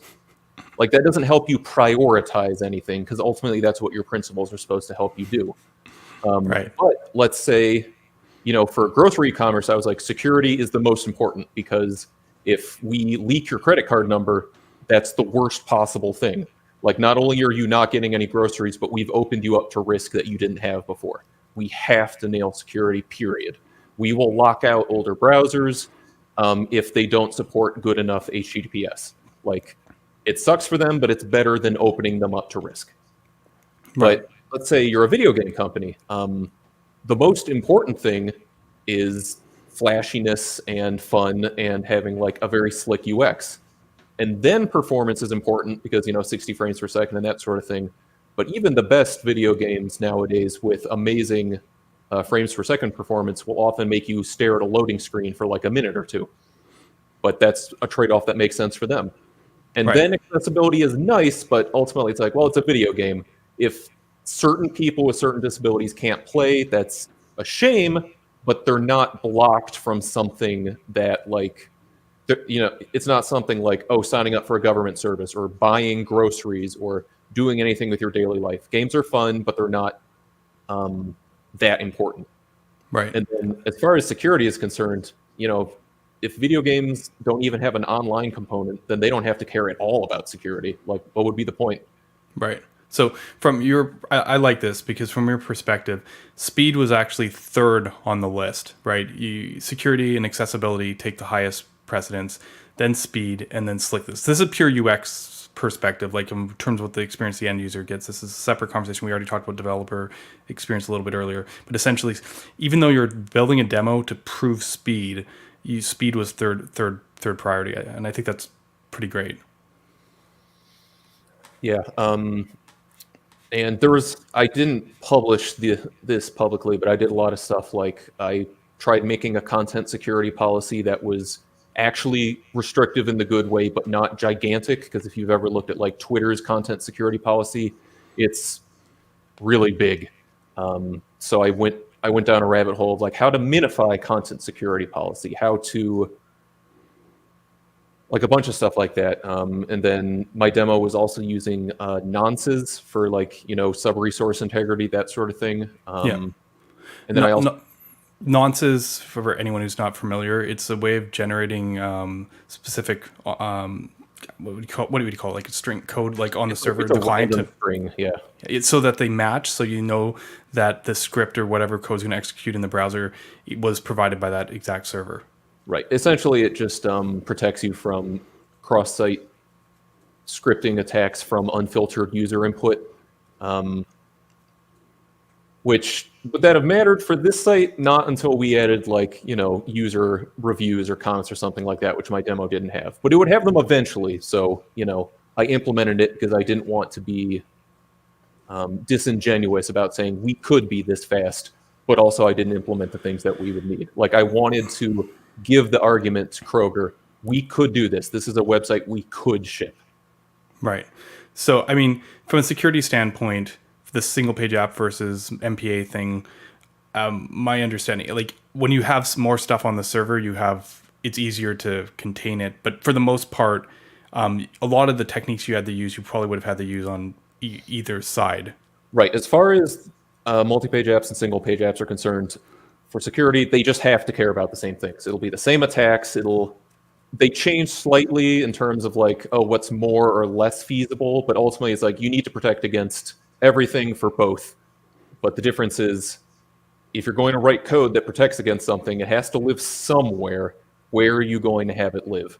And it turns out if it's in a single page app, most of it, maybe not most of it, but a large part of it will have to live on the client. It's like non-negotiable.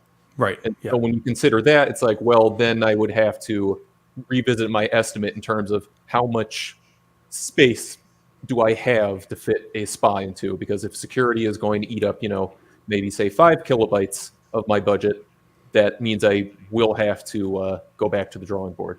Right. But accessibility was a little bit different because and this is why I'm going to get on the security stuff's super important, and we can get into that. But what I was trying to frame it was mostly that, like, you have to be aware of the same sort of things. MPA server rendered architectures make that like slightly easier, but yeah, I mean, you still have to deal with that. But for accessibility, I guess single page apps offered a whole different level of consideration that you might not have had to consider before. Yeah, essentially when you do single page apps that like navigate between views, which I hope you're doing, otherwise I don't know Why are you why doing you it? made it a single page app. In that case, it's literally just a single page, but that's fine. Then it's just a single web page. Those exist. The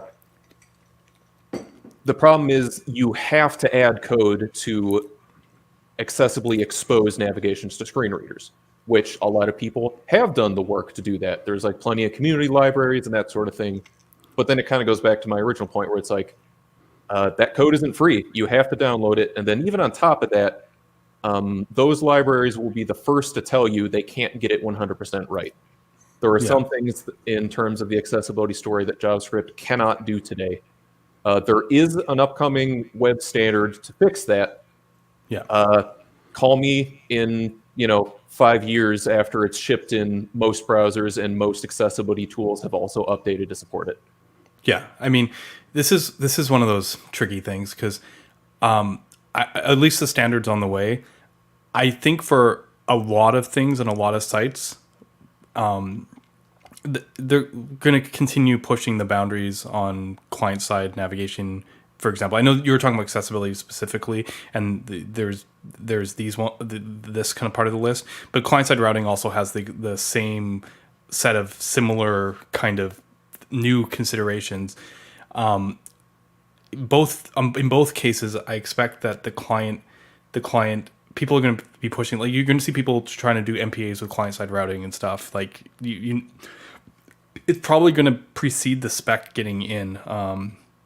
But it does come with a cost, right? It obviously came with a cost of JavaScript, which you didn't have room for, and accessibility is obviously very, very important. So it's probably a very difficult balance when you have such a small budget to deal with.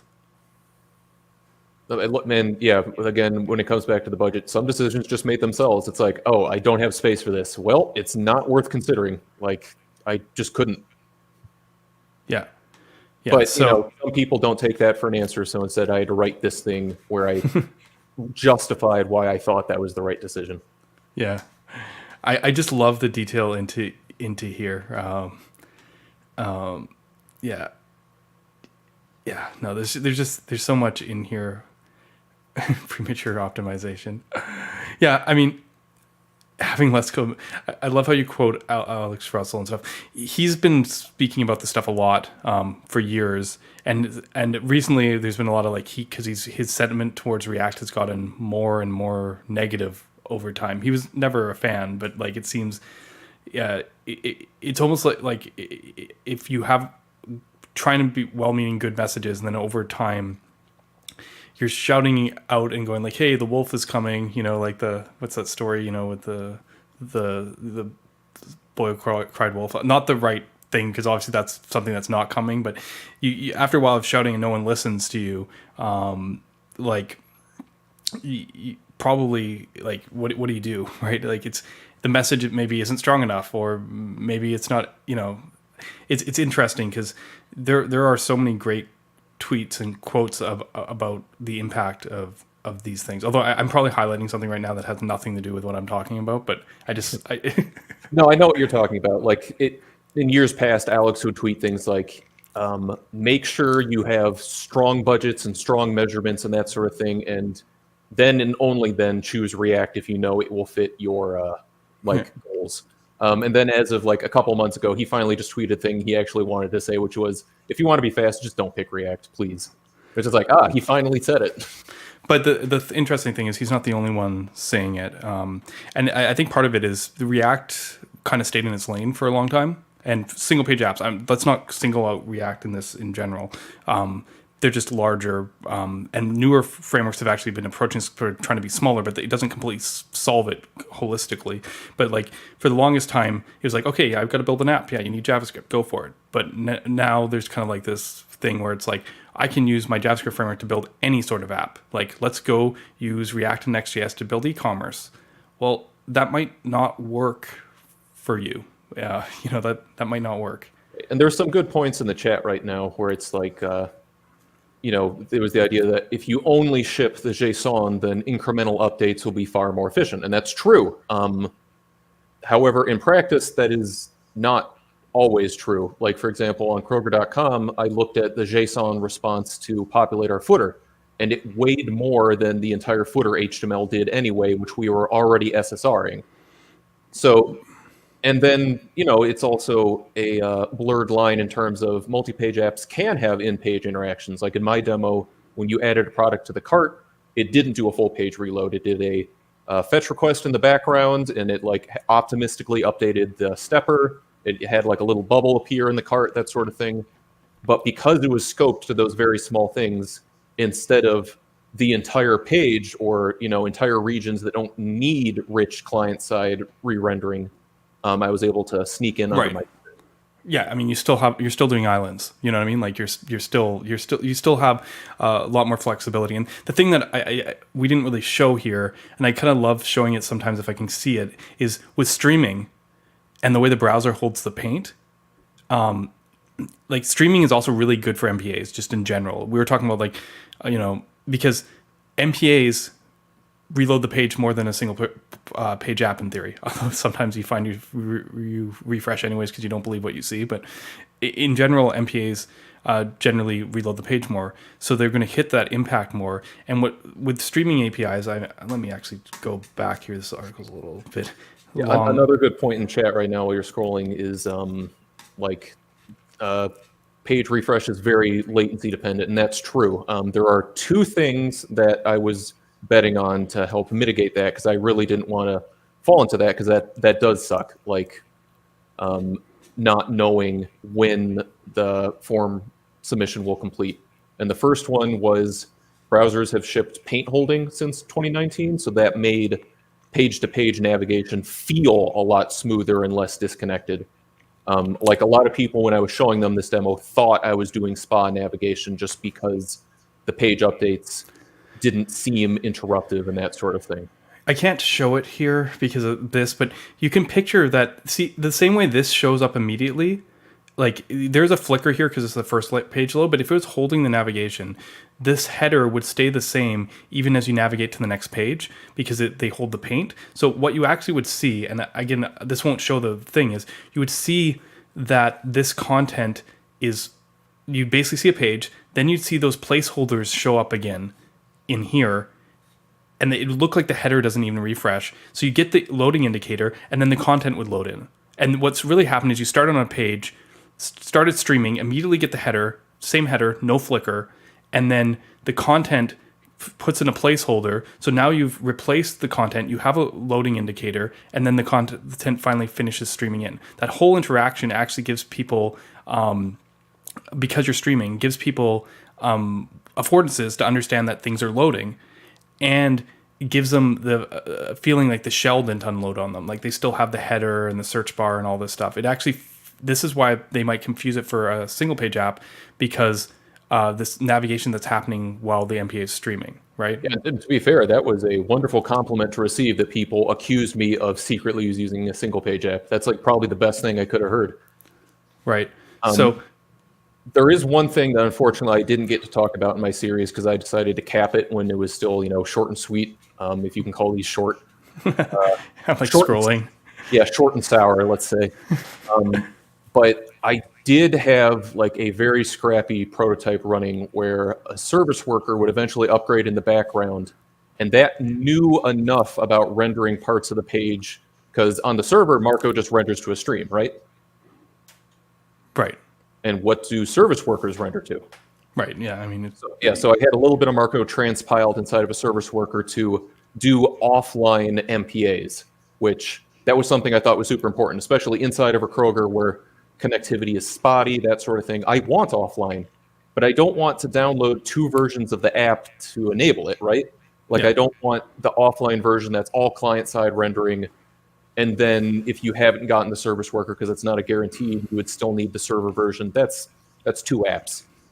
But instead, if most of the like rendering code was the same between the service worker and the server, and the DOM part was still agnostic of where it was coming from, that is not exactly just one app, but it's more like 1.3 apps, right? Right. Like I would still have to go out of my way to make sure that the service workers fetches were, equitable with the server's fetches and that sort of thing. But it was still far less work, and it didn't like risk junking up the main thread and the huge memory increases and that sort of thing. Right. Yeah. No. That makes a lot of sense, and I can. You didn't. What you're saying? Did you made it something small? But did you actually demo that piece, or did you just kind of like just take it? Like, did you finish that, or did you? I had it working for Kroger.com specifically. It was one of those things where it's like first you make it work and then you try to figure out the API for other developers to do it. I had not done that second part yet. It was hard coded into the cart page specifically because that was like the MVP for offline support is, I have a list of things I want to buy in the store. I want to look at it as I'm walking through the aisles and my connection keeps going up and down. And then I want to like remove them from the list as I check it off. That was like the minimum viable product for offline. Right. So I had that, and I hadn't generalized it and that sort of thing. And unfortunately, I can't show that off because I left Kroger shortly after I actually did that thing. Right. So, which is kind of wrapping us towards the end of this thing, because you did all this. You showed the demo. Did you hit your 20 kilobyte goal? Yes. At first, I didn't, and I was very upset about that. Like, I was just barely above it, and I'm like, well, no one's going to hold this against me, but it felt bad. And then my coworker, who was like, he wasn't necessarily working on it with me all the time, but he was like interested in acting as a sounding board for a lot of the problems I was encountering. He's like, didn't you say you weren't using Brotli? And so then I did the work to like make static Brotli compression work in my Webpack config, and then I fell under 20 kilobytes. And so I got to have my cake and eat it too. The initial demo I showed off internally also accidentally left Marko in development mode. So I fixed that just by setting an environment variable, and then, weird, I'm now at 19 kilobytes. Oh, wow. So, let's see here. I'm trying to think of the best way to do this. Should we just show them that video you did, the one that you posted on Twitter? Like, is it? I feel like there's going to be more takeaways after this and where this all went, but I think everyone needs to see this just to understand just where this all went to. Let's see. How do I want to get there? Yeah, actually, no. We'll go this way so we can see this. So, on the left hand, we have the demo. On the second, we have Kroger.com, which is the current website. Can you tell me how you chose the remainder of these? Well, Amazon.com seemed obvious because that's the e-commerce that everyone is competing against, even if they are not an e-commerce business yet. And then Walmart.com, just because they were our closest competitor, and like we on the performance team, we frequently would do performance comparisons between them and us to make sure we weren't falling behind. The native app one I just sort of had in the back of my head, it's like, people are going to say this sort of hardcore optimization is why native apps exist. Like Kroger sells phones, they probably have the Kroger app pre-installed. And then out of like a perverse sense of curiosity, I checked to see how fast it was.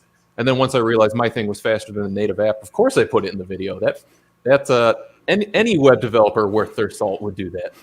Right. So just so I before I press play, because we can keep on talking over this video while it's playing because it goes for a little while. What is the demo that we're about to see? Like what does it show off? You boot whatever it is, you search for eggs, you add them to cart, and then you begin the checkout process. So it skips logging in and it skips actually checking out, just because Otherwise, I would have to put credit card details in front of you. But essentially, it's the core user flow. It's buy thing from site. Right. Okay. Right. So yeah, this isn't just like a single page load experience, where we just like get our lighthouse scores and go away. And you're running this on. How did you actually run this? Like, So that is on this very device, and I was using a app called ADV Screen Recorder to do what it sounds like. So it's running with overhead, the overhead of the screen recorder, because Android didn't have native double buffering screen recording support for these phones. And then it is over a throttled connection at the packet level. I think we were using IP config on like a tethered MacBook to simulate a bad 3G connection. right. Because if you don't know, if anyone doesn't know this yet, the Chrome team is very open about the fact that the DevTools performance throttling cannot and is not as good as the real thing. Like, it's a fair approximation, but it breaks down if you actually want to measure what it's like under a slower network. So we were like, all right, we want to put our money where the mouth is. Let's make this as hard as possible. Let's do the real thing. So I considered writing a blog post of how we did that, but I looked at the code we were using in the shell scripts, and I'm like, I don't know how to explain this. I've forgotten how this works. Fair enough. Yeah. Okay. So so this is a full process, and like, I guess the thing is you're using the device manually with your hand. So like, there's some delay in terms of like that variance in terms of like how long it takes you to type something or click on something. In theory, if I was like using WebDriver or something, these could have gone faster, but I also didn't want to do that because I had to, the take you see of Kroger.com in this one was like my 7th take, because I had to keep recording because like I would maybe hit something too fast and the UI wasn't expecting it and it would show a big error. And I'm like, well, people are going to accuse me of making this look bad. So like I kept doing takes over and over again until I saw something. I'm like, okay, in theory, this is as good as it's going to get. And I still had people in the comments saying things like, when I try doing this on Kroger.com, I don't get the full page refresh glitch that you did. And I'm just like, trust me, I tried to get rid of it. Right. So this is progressive enhancement at work, right? Is this a situation where we hear this a lot because the Remix team likes to talk about how their stuff still works when the JavaScript hasn't loaded. But in this case, if you move too fast through Kroger.com, you were actually triggering maybe like full page reload logic instead of the client-side JavaScript. And it actually would slow you down if you didn't do stuff slow enough. Yes. Okay, yeah, this is interesting. This is the thing that where progressive enhancement. We should play the video. Yeah, let's just get going. Yeah, sorry. It's just one of those things where the progressive enhancement is like an interesting trade-off. It's not just a simple win. It's good to have for many reasons. It just okay. Let's play the video. So here we go. It's funny how long native's taking here.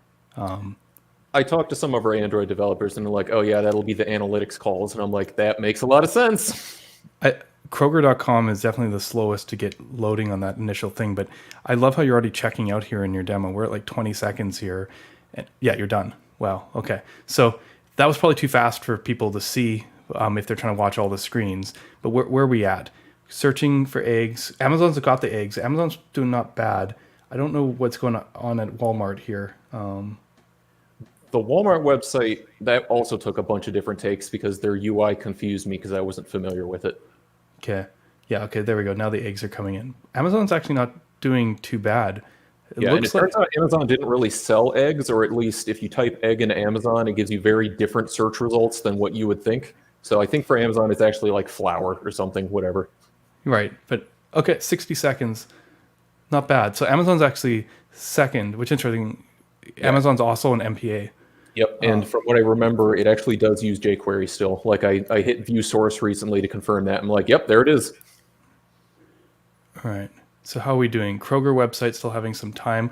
Mobile is doing interesting lookups and stuff. Okay, and there we're done. So yeah, Amazon, man, Amazon's pretty impressive, I have to say.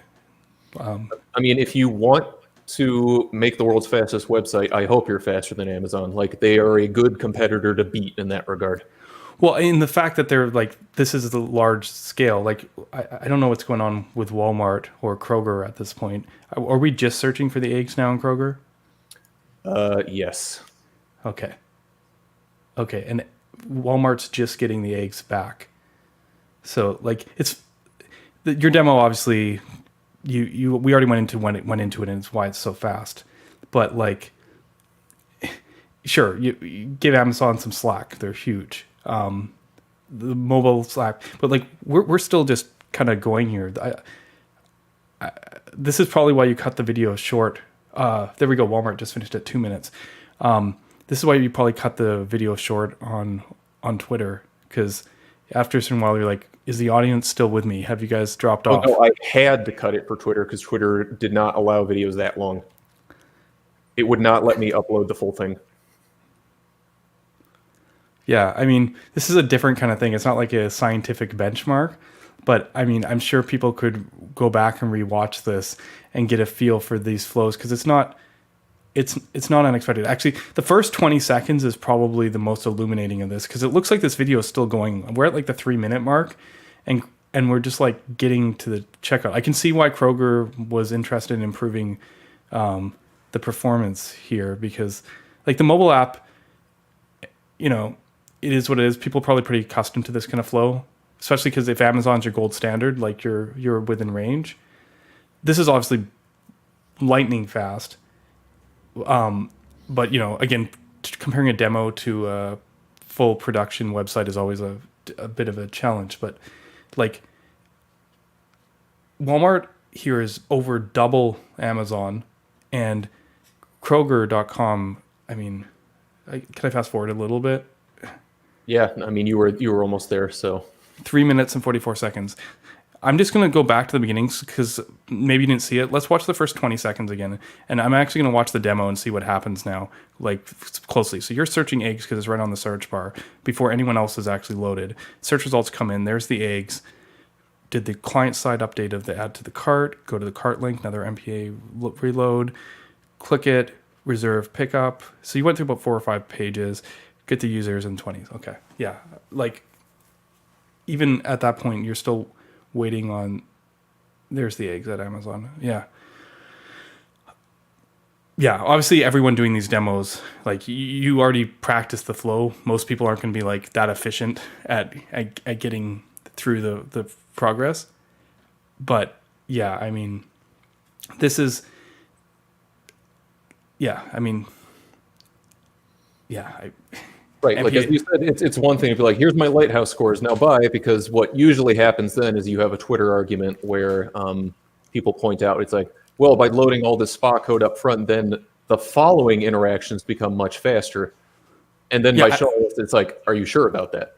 Right, because this was actually the conversation that was happening in the chat a few minutes ago. Someone was like, well, if I always go to the SPA and get the JSON data, won't for future interactions this be an improvement? And in theory, yes, there are that is definitely possible to do it that way.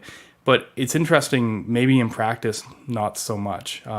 That in certain way, these things aren't that different. Like you're still going to be at a situation where you're actually requesting a bunch of stuff from the server when you do a navigation, whether it's client routed or not. And is it possible, because of the overhead of what you do in the client, that you're actually requesting more stuff or different stuff? Right. Like I think Alex Russell recently posted about Gmail doing this, where it was like, on what we consider normal Gmail, you click on an email and then it makes a bunch of requests to render that email, because some emails have images in them. It has to actually fetch the content, because you don't want to fetch the entire contents of your inbox in the first render, because that would be a terrible idea. But then he pointed out, if you go back to the basic HTML version of Gmail and then you use like an old-fashioned hyperlink to look at an email, it actually makes fewer requests and it completes faster than the SPA version. So right. I think that was a comparison he's been sitting on for years, but he wasn't allowed to do it previously because he worked at Google. But now he can do it. Right. So like, yeah, this is definitely kind of interesting, because it's no longer so cut and dry. And I mean, the one thing that's clear in these examples, and again, it's the constrained device and everything too playing into it, is that the single page app frameworks, the stuff that was built in React, are significantly slower than the other options, and obviously significantly slower than your demo, but like actually slower than even like Amazon.com. Like on one side, I'm like, give Amazon.com a break because they're such a big e-commerce thing, but I wonder if you had a smaller e-commerce vendor, someone who could perhaps have an easier job optimizing their single page app shops, could, you'd hope they'd be able to compete with Amazon's performance. It'd be interesting to know at what point of scale does that actually get really difficult with this single page app architecture. I think that's the whole thing, is a scale question, right? Because like at a certain point, single page apps, as they are today at least, make certain assumptions like that, like everything is going to make its way to the browser eventually. And I wonder sometimes if that's the right assumption. Well, it's kind of like if you are in a company and you are going to, let's see, be better than Amazon at something, are you going to be able to out-engineer them? Probably not, unless you're one of the other big five or whatever it is. Are you going to be able to out-decision make them in terms of, we won't do this one thing, we will do this one thing, we will optimize for this one thing? You probably should, because that's the only way you're going to beat them at something. You have to be able to out-prioritize them, because otherwise people just go to Amazon instead. Right. Yeah. So, yeah, I mean, that's interesting. It's just taking me a second, because that's such an, for me, that when I saw that was such a, like it was, I didn't see a demo like that for, and it was a pretty impactful one for me. I remember obviously Alex was there being all like, notice which ones use React, being a little snidely, but if putting that aside for a second, it's not the conclusion that people necessarily might have expected coming in. So you got to do this, you got to show the demo and do all this stuff after, doing investigation. You got to, do kind of this, work with the teams, do performance updates, finally decide like, I'm going to do this myself, spend a few months kind of getting set up, getting the right structure, looking at design, looking at accessibility, security, build the demo, do the whole thing. So what happened? How did things go for you from there? Because this demo was pretty impressive to me. But Oh yeah, I if you mean, think it's impressive in video form, imagine actually using it, because that's how it was demoed internally. Like I said, this is labeled number 4 because there were 15 of them. right, you just loaded it up and go here. I made people use our website on the phones that we sell, essentially. That's awesome too, because we also talk about low end devices and being like, oh, the bar is raising, right? We've even Alex kind of upped his budget in his 2021 article where he's like, before I said it was But one. he pointed out that it wasn't the devices that made those improvements; it was the networks and the browsers that have improved. Right, The right. devices are still stuck. Right. And the fact that Kroger sells the phones themselves is like such a strong message. Like, you're telling people they can use this device. Our website better work on said device. Right. Exactly. A lot of people responded to that idea for that exact reason, because it's like the synergy or integration argument or something like that. It's like, well, if they don't work together, you're leaving money on the table. They should work together. Yeah. So, I mean, yeah, I mean, it's up to you how much you want to say. I would love to hear some thoughts about just how the demo was perceived and maybe what you learned from it and stuff. Because interestingly, obviously, a few months later, you're now working at eBay on the Marko team. Because obviously, a lot of respect for Marko through this process and what you learned in like being such a powerful tool to help you in this scenario. But so I'm gathering things didn't completely go the way you might have hoped. But They did it first. Initial reaction was overwhelmingly positive. It was just a question of, well, how do you get from the vision to actually shipping? And I don't know the answer to that because I failed. I tried a bunch of different things and none of them worked. And I wish I could give you information on like why some of those things didn't work, but I can't because I was not a full-time employee. I was a contractor. And for legal reasons, I was not allowed to hear about internal decision-making, like processes and reasonings, because I think it has something to do with like stock insider trading or something like that, is where that law comes from. But essentially, it's like I could be told no, but I couldn't be told why. So I can't tell you why it didn't work. I can just tell you that I tried everything I could that I thought had a shot, and it didn't. Right. Fair enough. But so the company ended up not going with that. I'm sure there's a multitude of little reasons here and there. You tried showing it in different ways. Clearly, the demo had an impact. People walked away from it going, wow. But then putting it into practice was obviously a much more challenging endeavor. But how about you? What do you feel like you got out of this? What do you feel you learned from this experience?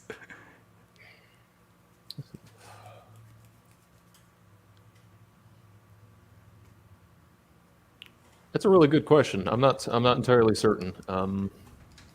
Maybe I learned nothing because I started with a bias that I could do better, and in the end, nothing happened. So maybe I couldn't do better, but in theory, I could have. Who knows? I do know that I did show a lot of developers who previously were very hardline React fans in terms of like, what you're proposing is unrealistic, like it won't scale, that sort of thing. And then I showed them a prototype that, in theory, had all the same characteristics of the things that did scale, and they used it for themselves, and they're like, I don't like your methods. I'm not entirely certain that this would be a good business idea, but you have my attention now. Like, you have at least made me reconsider some things. And that's all I really could have asked for. Yeah, no, that's fair. I mean, it's interesting how the ecosystem kind of sits right now because of the dominance of React in general, and just like there's a certain amount of developers that in the web frame that are React developers. Like I don't know how else to put it, because like that is the frame for how the web works and puts everything in that context. And you kind of were like, look, there is another way, and it's a little bit different maybe, and maybe not what you like or thing, but it's capable of doing things you may have never thought possible because of those base assumptions you had, right? Like, yeah. So like one of the things that came up, this always comes up whenever you propose anything but React, is that someone will go, but it'll be so much harder to hire for. And it's like, that does seem like a reasonable fear. I haven't seen any proof behind it or numbers or anything like that. I'm sure it seems like it probably holds in reality. But then it was also the thing of, it's like, all right, we know how much money speed makes us at Kroger. Let's just run the calculations. Oh, okay, it will make umpty $1 million if we get this much faster. Maybe we can take some of that money and then give it to recruiting, or something like that. Or even just like beyond that, it would be along the lines of, because those figures that I stated in the thing where it's like, oh, $40,000 per millisecond, or like $100,000 per kilobyte of JavaScript, those are good approximations for incremental improvement. right. But if you take something that used to take minutes and now it only takes seconds, that's not going to be a linear graph. It's going to instead look linear for a small part of it, and then it's going to do completely unguessable nonsense as it approaches zero. Like user behavior starts changing the faster software gets. Completely. So, it completely changes the paradigm of what you think you could do or how you could interact with. You actually change user patterns when things like look at. I mean, this is such an extreme example, but you saw the impact of the web early days, even when we went from like dial-up modems to cable or DSL. Like people suddenly started viewing the web differently.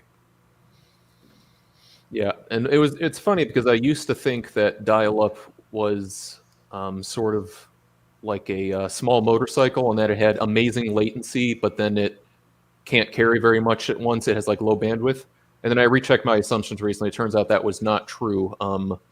Modems and dial-up actually had a significant amount of latency because of the modulation and demodulation step where it had to like translate between the two.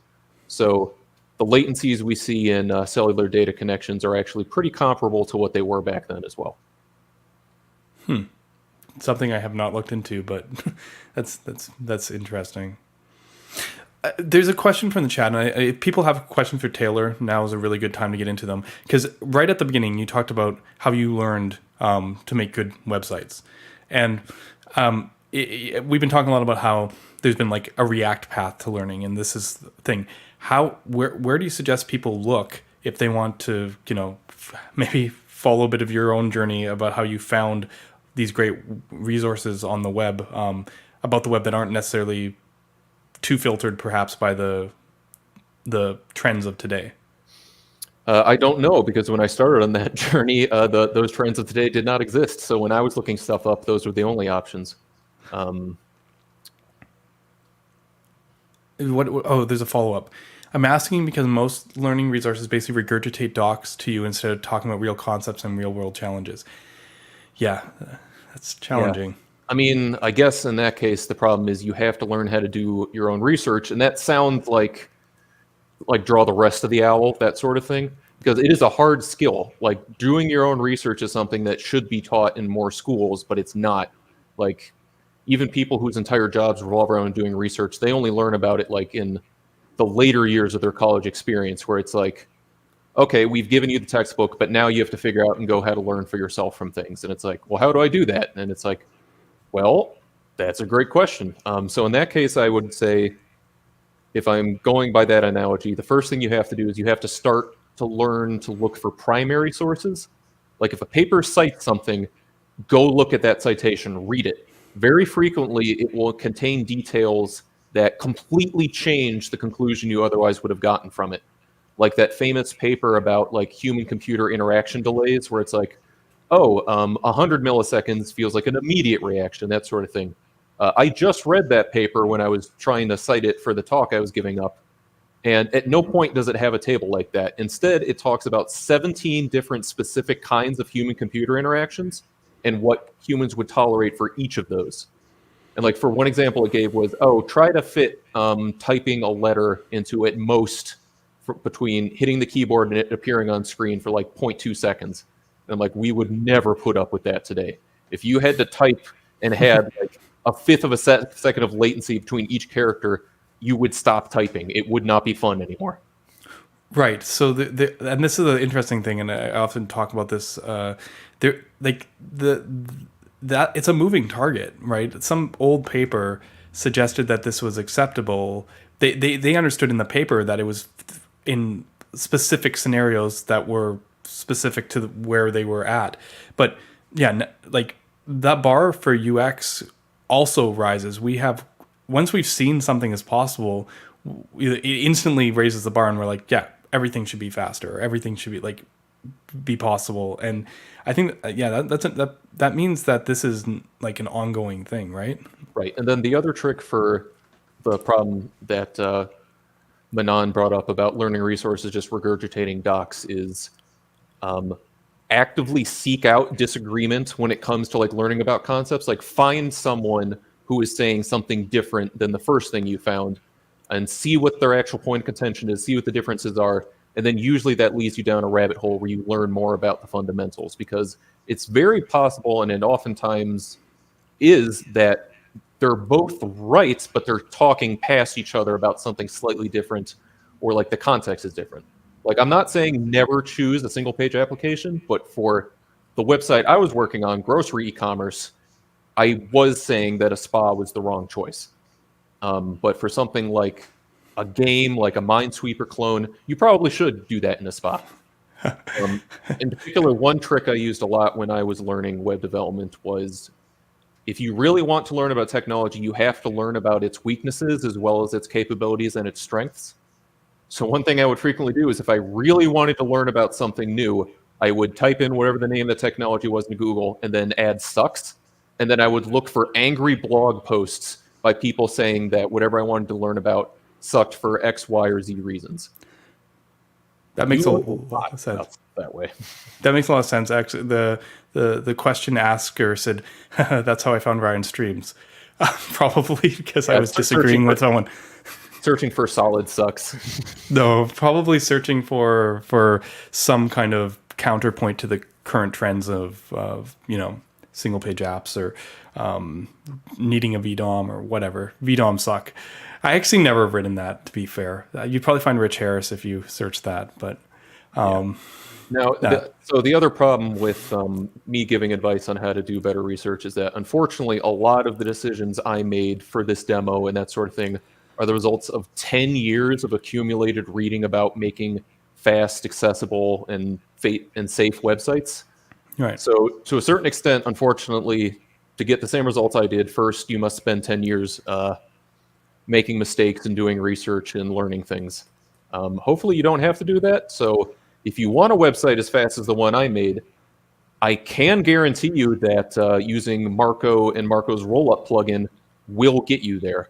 I can't tell you it's going to be sufficient to get you all the way there because I had to make a ton of other micro decisions and that sort of thing. And I'm sure there are other things that can be that fast, but I can't personally guarantee that it will do that because I only made the one. Yeah. Yeah, no, and that's the thing, right? Each of these scenarios, you're always pressed with that choice of tools and how to accomplish the goals. And even though we've talked a lot about performance today, you even said yourself like a minute ago about how like if you're building this thing, maybe that single page app architecture makes sense. But for what you were doing, it did not fit within the parameters. And in a sense, what was really cool, as I said, is you took something which for some people might seem kind of obvious, but also kind of unconventional by today's standards, and showed that what was completely possible. And in my opinion, just blew past expectations. So Yeah. So, and again, with that, like head to head of the five things, it is true that my thing hadn't yet sustained ongoing feature development by a horde of developers. However, I also didn't get to implement some performance optimizations I really, really wanted to. So hopefully those two balance each other out. Like it was a bunch of things like configuring HTTPS to be faster. Like it would need one less round trip. It would stream more efficiently with smaller record sizes. I wanted to do the thing with the service worker where every response would pretend to be responding instantly, maybe even do page transitions in the MPA architecture. But I didn't get to do those things yet. So in theory, you could probably keep that demo, maybe not quite that fast, but let's say, it would go from 20 to 25 seconds for the whole page checkout. I think that would be realistic. right, and here's the thing: you might even be giving developers too much credit, but if that demo went to 35 seconds, like you're still in a pretty good place, like comparatively. Like Right. the other thing was where were we? 3 minutes and something. Like by the time it's just not even comparable. It's still an order of magnitude, yeah. And it's like, and then again, I was doing some really inadvisable things with that demo. Like the node server was resizing everything on the same thread as the server that was generating HTML. Like, never have your image resizing server be the same CPU core, let alone even the same box as the one that's like generating HTML pages. Don't do that. But I did that because it was the fastest thing I could get to work for the demo. That makes sense. I mean, you're going to make those trade-offs. And that's the thing. The demo's never exactly a thing. But I forget something where like you ask a developer about something and like your expectations should be that it should take 3 times as long to come out and be twice as slow or something. Like if by that criteria, you still won by a landslide. So like I think there's much more than the technology that goes into the decision making, and there's a lot of factors that play in that we don't always get to see here. But I am so stoked that you had the opportunity to go through this journey, so you could tell us about it, and so that others can learn from it. Which is really why I was so stoked to have you on here. Because as I said, I read those articles, and like every single one was like, I was just like, wow, this is where else am I going to find this kind of content? It's not a regurgitation of the docs. That's part of what's hard to find. Is to find real genuine content like that, and I'm super stoked to have found it. Let's see here. Let's see if we can address some of the comments in the chat here.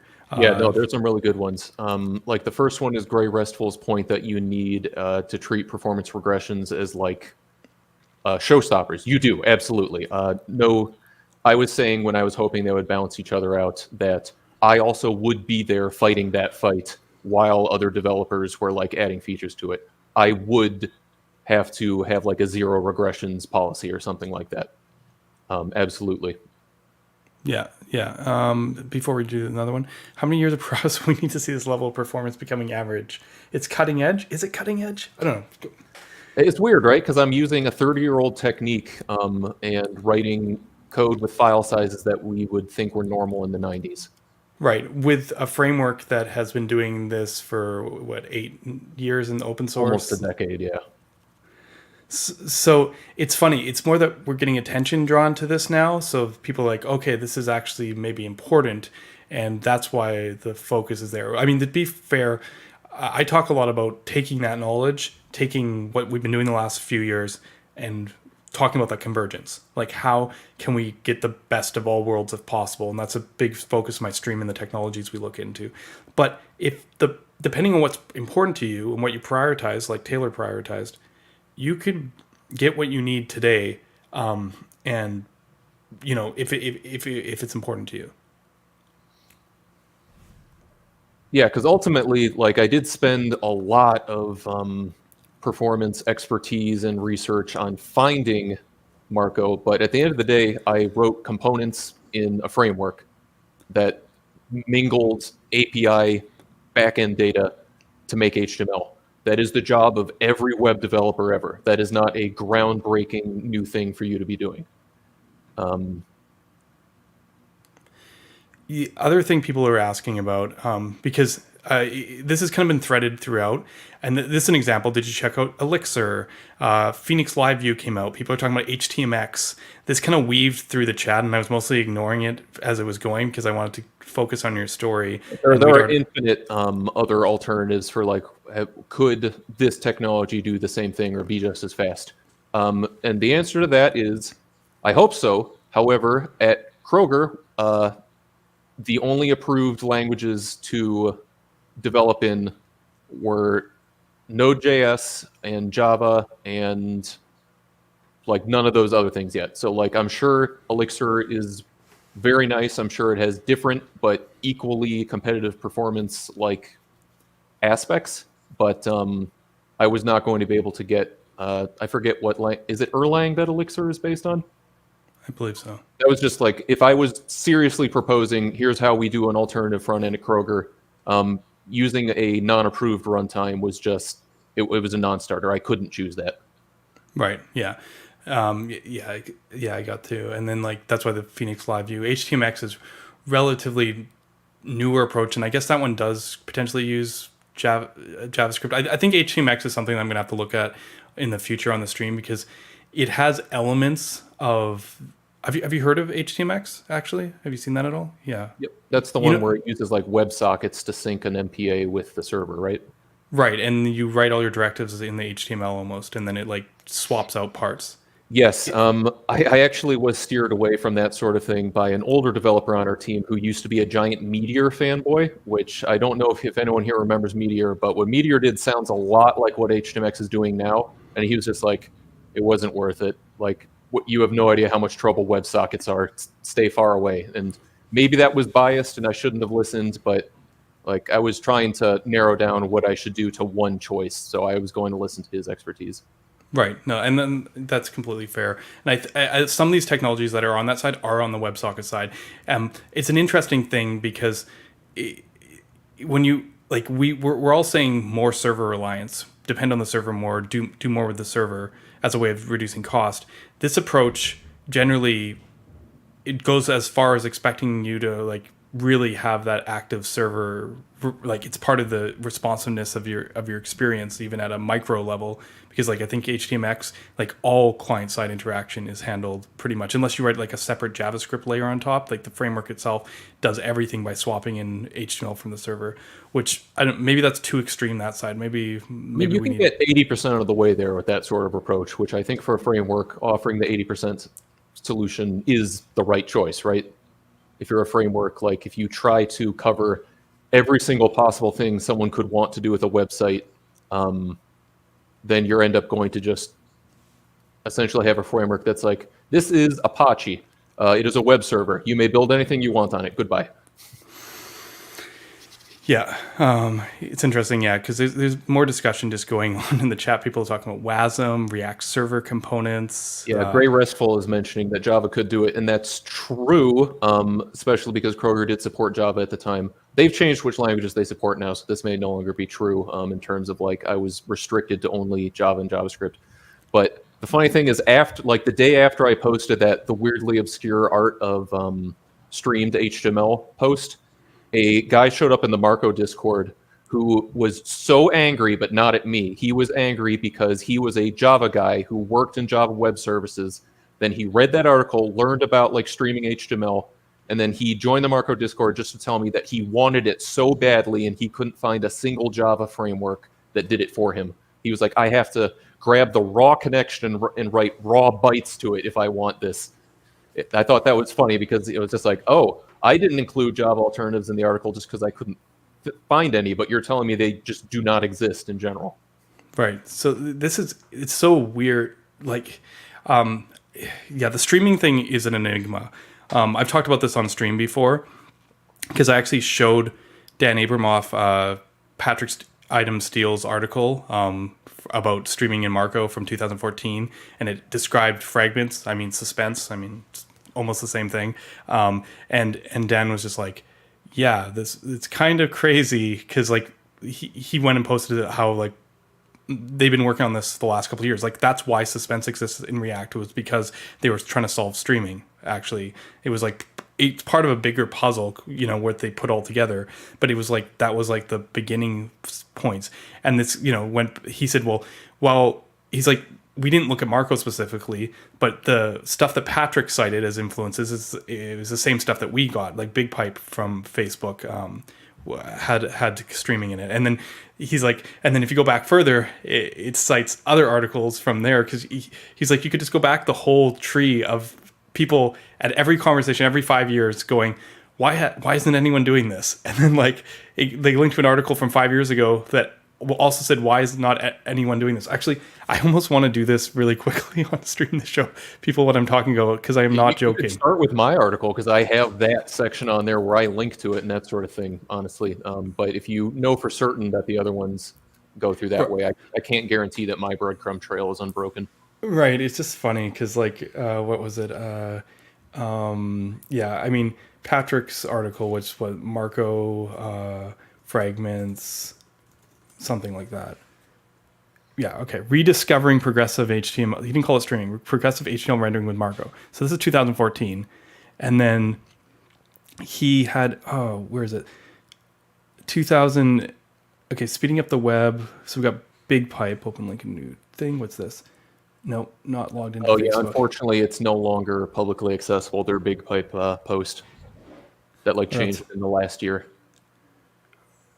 Okay, progressive rendering via multiple flushes, 2009. And then this one always gets to me. I found that Jeff Atwood wrote this article that was The Lost Art of Progressive HTML Rendering in 2005. He's calling it The Lost Art like 17 years ago. I mean, we can, and yeah,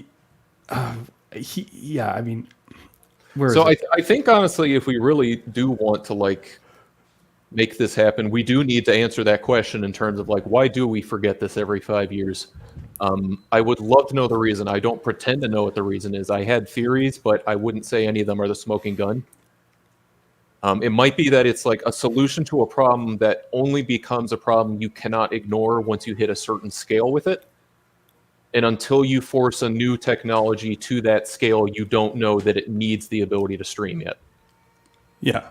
I mean, that could be it. Like maybe like this they is only just, got serious about doing streaming and fragments in React when they decided to use it for all of Facebook, and then all their performance metrics regressed, and their performance engineers were unhappy about it. And then they're like, "Well, don't worry, we'll get that performance back. We'll improve React." Well, in this 2005 article, he's basically criticizing ASP.NET because it renders the entire web page in memory before sending a single byte to the browser. And it's just so funny because like it doesn't matter what the framework is at the time. ASP.NET, by the way, is like one of my least favorite things. It was like I call it the dark ages at the time. But is it worse than just ASP? But like it's just you know what I mean? Considering ASP.NET page that was embedded data grid that relies on 10 complex database queries over 15 cycles. Like he's explained the same scenario. And maybe this, as I said, doesn't get caught up by the hobby developer. And that's why, like, are we over optimizing it? Like, are we getting ahead of ourselves? But the thing is, like, other than the weirdness of browser support, this is just a win. Like, it's just straight up win. Like, right. And then, I mean, honestly, it's like one of those things where it's like, my site actually could have been faster than it was if it was a static HTML site, right? Like, that's the fastest you could be until you need things like search, where it's like, oh, you can't even pre-cache those results because users could put anything into search. You have no idea. Yeah. Like, and in that case, you need some sort of dynamism, and in that case, that's what pushed me to streaming. You're baiting me. Dylan's baiting me. It's because like Brian LaRue. Yeah, just fix your backend. You just fix your Man, so if someone had come to me with that at Kroger, I don't think internally anyone did because we knew what our backend was like, and it's like, I'm not saying it was bad, because I actually think that given the stuff it had to do, I am actually kind of impressed that our backends were as responsive as they were. But it would be things like, okay, to get the availability of an item in a store, first you have to connect to that store, find out if like any of the scanners had recently like checked out that one when like a stock person was going through and checking that sort of thing. And it's like, oh, what sort of software is that running? And then they just look at you and they get that look in their eyes where it's like, if I tell you what software these barcode readers are running, this is going to be the next 2 hours. And then it's like, yeah, every store has a server. It's air gapped. You have to use like radio waves to communicate with it, unless it's during a certain access window part of the day, in which case, and it's just one of those things where it's like, the real world is so full of nonsense that a sufficiently good backend for grocery could only be hairy and ridiculous. So saying to Kroger, just fix your backend, it's like, oh, okay, are you going to pay for it? Yeah, I mean, I like this too because let's face it. If I'm thinking groceries, I'm thinking, okay, like how hard can this be? Relational database, maybe some product listing. Like it's a typical storefront. Like you've got the product SKUs, you have inventory, you have. You basically have a bunch of tables that are related, and at any point you're kind of going, what are the products? So you can handle search. You're asking, what the variants of those products are, get pricing information, inventory information, and then you kind of put it out there. It doesn't seem the most complex thing to someone, perhaps, but obviously experiences have demanded a move more than that, and real world of patching all this stuff together is also beyond my simple, perfect database model that I'm picturing in my head. Yeah, no, I truly couldn't tell you what the full thing looked like just because I couldn't conceive of the entire part. For me, the back end was just this vague, nebulous Kirby Dragon's Land, and I was like, I am fine not fixing the back end. I will do my best to make the front end as fast as possible. And then as it turns out, that's usually a good idea because as performance experts have said for years, it's like 80-20, like a slow back end is bad. You really don't want that because you're kind of doomed to being slow if your backend is always slow all the time. But for most web pages, if you just measure where the time is taken during their loading process, 80% of it is front end. So right. Always start there. If you have a really terrible backend, probably start there, but you would know if that was your big bottleneck, usually in the form of a server bill. You would know.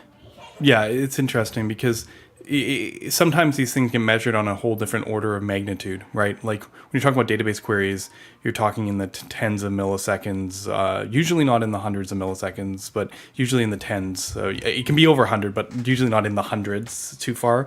And then when you talk in the browser and you're talking about load times and you're talking about restricted devices, we are definitely talking in the hundreds of milliseconds. The difference of hydration and JavaScript shipping and the network and stuff, these are much more constrained environments where the overall performance implication might actually be a lot heavier on the front end, simply because you're talking almost a whole different order of magnitude in terms of what you can optimize. To be fair, it might be really hard to optimize that zone because you're dealing with the network or devices and things that are out of your control. But on the other hand, the room that you have to improve performance, I feel like, is a lot larger of a range.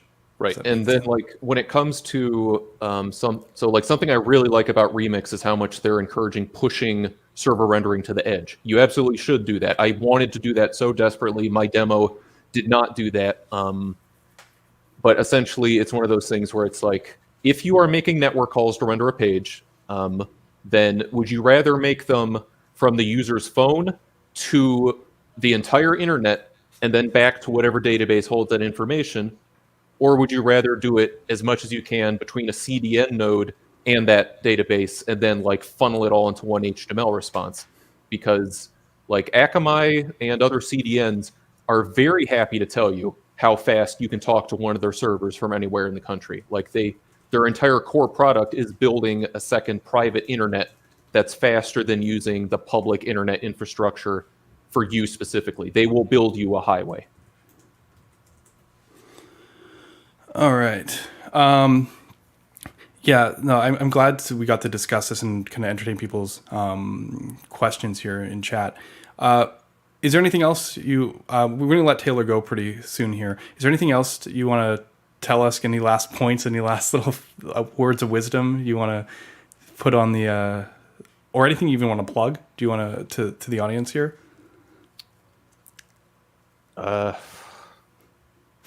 I mean, Marko 6 is coming out, and it promises stuff that would make my demo a lot faster. It's not out yet, so I can't guarantee you those results, but it's the kinds of changes coming up where I looked at them and I'm like, oh, I don't know if I like that. And then Michael Rawlings and Dylan Piercy were like, but by doing this weird thing, you would save 10 more kilobytes of JavaScript. And I did I was like a cartoon wolf that just saw a sheep and my eyes like bugged out and my jaw drops. And so I'm like, okay, I'll put up with a little bit of weirdness if it is that much faster. I mean, yeah, you're working on the team that's putting this out now, so. Yeah, disclaimer, they do pay me to work on Marko now, but at the time when I was, investigating it for making the fastest possible Kroger.com, I was just some weirdo in their chat that was asking about things nobody had ever asked about Marko before. I remember some of that. I came in late in the game, but you had a very interesting, unique knowledge on very specific parts of like the spec that is pretty invaluable. And I'm hoping the team is leveraging you to make well, I mean, we've already seen it. The feedback you had on streaming and streaming errors is definitely influencing how we're approaching stuff in the future. So yeah. Yeah. Once my talk at UXDX is over, hopefully you're going to see a lot of stuff changing in the docs because that's what I'm in charge of. Nice. Yeah. I got to play a little bit in it, just trying to modernize it. But docs are a challenging thing, and I might even talk about that a bit more a bit later in the stream. But yeah, I think we're in a good place now. I had a lot of fun talking to you, Taylor, and I think everyone learned a lot from the stream. So I'm going to let you go now. Thank you so much for joining us today. Thank you for having me on. All right.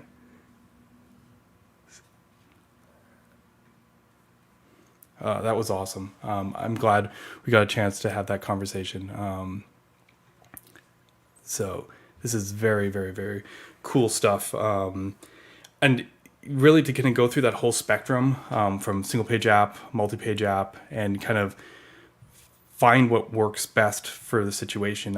We don't always get the chance, right, to do that kind of exploration, and I'm pretty happy to kind of hear that level of insight, because it's better than any number of lighthouse benchmarks I show you, right? Like it's better than my Hacker News demo. Yeah, no, Taylor was awesome. I'm hopefully he's still in the back room for a bit, seeing all the thanks coming through in the chat. There's always like a little bit of a delay, but that was amazing stuff. But yeah, on and forward. I just need a second here, drink some water. Can I get myself regrouped? Because we're going to talk about this week in JavaScript, and there's a lot of different tangents and stuff that I want to talk about. Actually, it was really really quite cool. Well, the overwhelming thank yous coming through the chat for Taylor. It's like every single person watching the stream just put thank you in. Yeah, no, honestly, so much to learn there.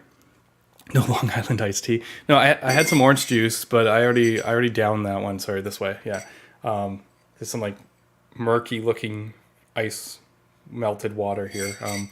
But yeah, I've since moving to my earlier time, I am no longer drinking alcoholic beverages on stream. Not that I ever did, if there's any legal repercussions from Twitch or whatnot, but I am not doing that currently. This week in RxJS. Oh no. Not RxJS. I mean, I might bring up that tweet if it makes sense, how it fits in.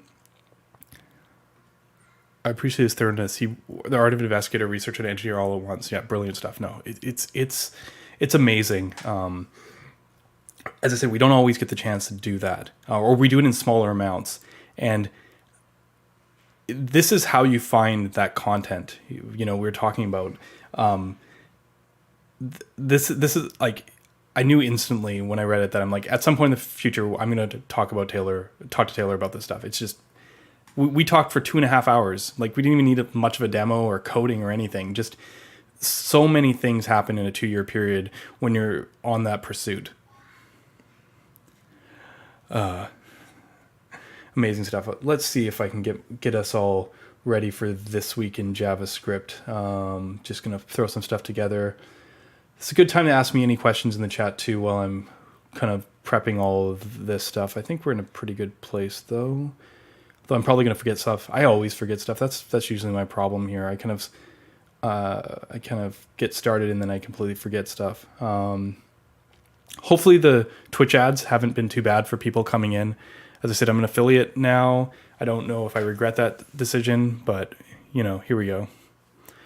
I think I think our viewership on YouTube is still like 4 times on Twitch. So maybe it's because the no emotes. Yeah, people want to hear about Esno. Yeah, of course we're going to talk about Esno. But that's not the only thing we're going to talk about. Do I have opinions on Partytown?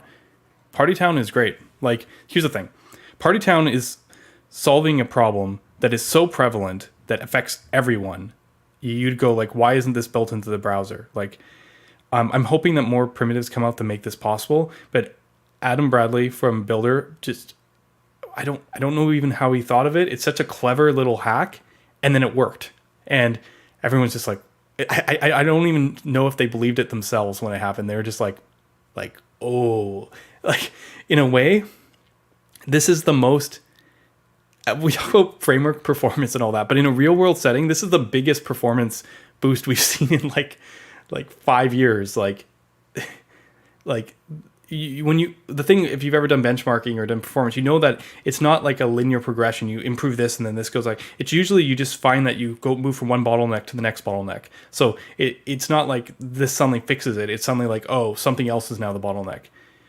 Third-party scripts have been the bottleneck for a long time. You know, JavaScript framework, raw performance, neither here nor there. But like, this is just win across the board.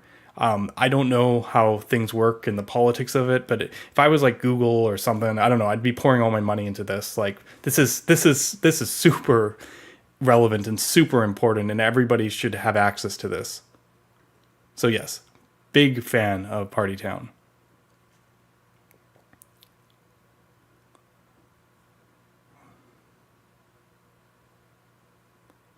What do we got here? My job allows us to use temporary work on project one. I want to speed up, test our Angular front end, and then build and compare the same functionality with Quick. Okay. Any session where to learn how to do this? I mean, I think this is kind of the problem, right? Because there's benchmarking tools, there's ways of measuring stuff. We can go and like talk about specific tools, but you know, stuff like web page perf, or what's the name of it? I can look it up for you and put that in. But the truth of the matter is, it's probably going to take a combination of different tools, and you need to decide what the target metrics are, like what you're going to build towards. Because like Taylor is very clear. He's like, look, I got this phone. He said he bought 15 of them, and he knew that like that's how he was going to go about measuring it and where he's going to put this thing. It's a pretty wide open question because there's so many different angles of performance where things can actually change very differently depending on what the constrained element is. I told you it's all about bottlenecks. So testing with a real app, smart. Figuring out what tools are available, you got to decide what aspects you want to look at. Are we looking at rendering performance? Should we be using tools that kind of spam requests? But how does that play in? Should we look at page load scores? Do you care about that? See, Lighthouse scores getting optimized right now have everything to do with SEO and business side rather than actual performance to a certain degree. Like, I mean, good performance is good for the users, but the real keen-eyed focus on Lighthouse scores is because it lets your Google page rank higher. So, like, there's a lot of aspects here. And sorry, I go on a tangent about this for quite a while, and maybe that's a topic that I should shelf and consider how we can approach it in the future. But yeah, definitely something where I would start just looking for tools, looking at previous comparisons and seeing if you can find different aspects, because holistically testing is hard. Taylor's example was a very holistic test. When I was talking to Dan Abramoff in a Twitter space not too long ago, he was like, we don't actually use performance metrics. We use not in the way you think. We don't test how fast the website works. We test our conversion rates. So he told this crazy story about how they built a feature that should have made everything better for performance, but their conversion was going down, and it actually helped them find a bug because some bad assumptions they made. But it was actually the results-oriented metrics rather than looking at the paid performance. So there's a lot of ways to do this and put it together in ways that show or don't show what you want. So it's important to be honest to your goals and figure out what you want to accomplish with this. Sorry, it's very vague. We've covered some of the tools on stream. We can look at it more too in the future because I've wanted to do some benchmarking. I've already done some around SSR, but I want to do some benchmarking around hydration. I've worked a bit with the builder team specifically about doing some of that, but I want to get more to lower level core library framework level rather than like testing the meta frameworks, because meta frameworks bring a significant amount of overhead, and you don't care as much because you want that overhead because you want the capabilities of, say, Next.js or whatnot. We can do better, which is why I'm glad that they're making the benchmark. But for me, I make benchmarks so that I can learn how to make improvements. And I think it's not as a way of choosing which tool I use as much as understanding places where improvements can be made. And maybe this is a very 1,000 slices kind of take. If I can make improvements in various places, though, I'm hoping that the total result for you specifically, or you or whoever uses it, can benefit from it. But that's largely why I like benchmarks. And even when I'm benchmarking other products, I'm kind of looking at that and looking at the characteristics of how it impacts performance. Not necessarily this is slower, but why is this slower here? And does the implementation have impact on that? And can I use that knowledge to do better implementations myself? So sorry, I kind of went way off on that. So yes, this is what we talked about in the stream. Yes. Optimizing Preact signals article. Yeah, this is a great in-depth article, and we might look at it a bit. I actually got a bunch of time to benchmark it as Preact signals recently, and so we'll probably talk about that today as well. And it's interesting because there's different scenarios that you want to optimize for, and I think Preact, what they're doing, actually really fits well with their VDOM model, and I think it's interesting to see the different trade-offs that say I made with Solid. So yeah, what do we got here? Web page test. Thank you. That was the one I was thinking about. Yeah, Partown weights. Yeah, this is the specific thing.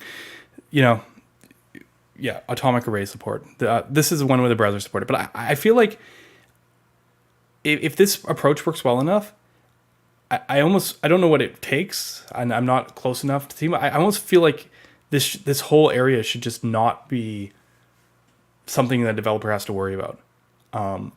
I very much prefer the low level primitive approach than the higher level, especially as you're kind of feeling out the space. Right? We don't necessarily want another web components thing happen, but on the other hand, this feels like one of those things that it would be great that no developer ever had to worry about this again.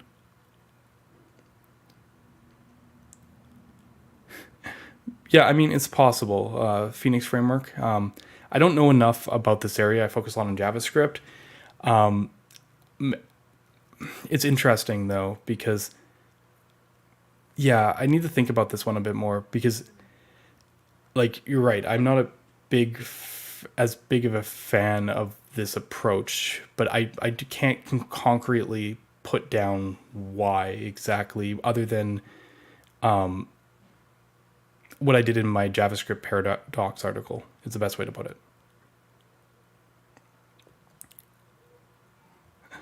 Anyway, okay. So I think I'm in an okay place. I already talked this week about being a Twitch affiliate, so I'm just gonna skip over all of that. And are we ready to get started? Yeah, chat's all here and present. Maybe I'll switch to this view. Yeah, I like switching to this view. This is good. Phoenix does JavaScript. That's good. As I said, I need to look further because does it like yeah, I mean, I have a lot of questions. I'm not going to ask them all on stream right now because then we'll kind of go down there, which I'm not prepared to have that conversation. I need to do more research to confirm some of my suspicions. Okay, so let's go here. Okay, ready? I'd like to talk about this week in JavaScript. And it's funny, this looks like an advertisement because I like popped it right up here, but this is literally what it started for me. It's been 2 weeks because I was in Finland, which I'll talk about in a minute. But our next meetup for Solid.js is happening October 5th and in Montreal. And basically, just as I was kind of getting ready to go out the door, David's like, tweet this before you go. So yeah, do come out, do check it out.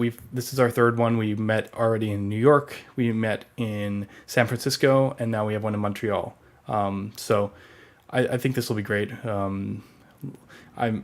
This is we don't have a Solid.js conf yet, but this is sort of building our way up to this, just kind of going to different areas and kind of igniting smaller communities at this point to check out Solid. So very cool. But yeah, I'm going to start with this tweet also as I was on the way out.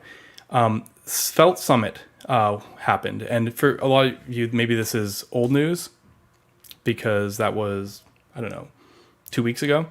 But there's a lot of really cool stuff announced, like SvelteKit finally being RC, which is awesome. It's been a long journey, and I'm not saying that in any critical way. It's been a long journey with Solid Start as well, and we're not even beta yet. So I'm generally a little, I guess, more guarded, which is why it's taken us so long. But I fully see how SvelteKit has been over a year in beta, and Rich kind of came in and did the final house cleaning to get the release out. So that's really awesome. But for me, obviously, I fixate on some of the interesting points. And this one stood out to me is this Swix talk where he talked about how Svelte and Svelte Society has grown over years, yeah, blah, blah, blah. But the biggest thing that I got from it is he's trying to guide the ecosystem and how to grow. And I think when you talk about ecosystem growth, React is probably one of the best examples of that. And he talks a bit about, writing real apps, showing real examples, don't just make demos, which is great. But I think even though the focus here was like, we don't need to ship styles, ship actions and stores over components, they're much more reusable.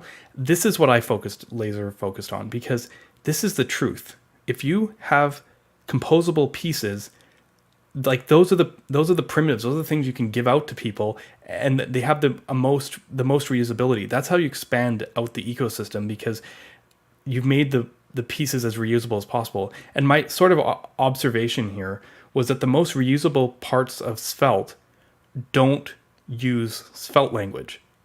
The actions and stores are written in plain JavaScript. And obviously self-contained reactive primitives have been the way the frameworks have been growing the last couple of years.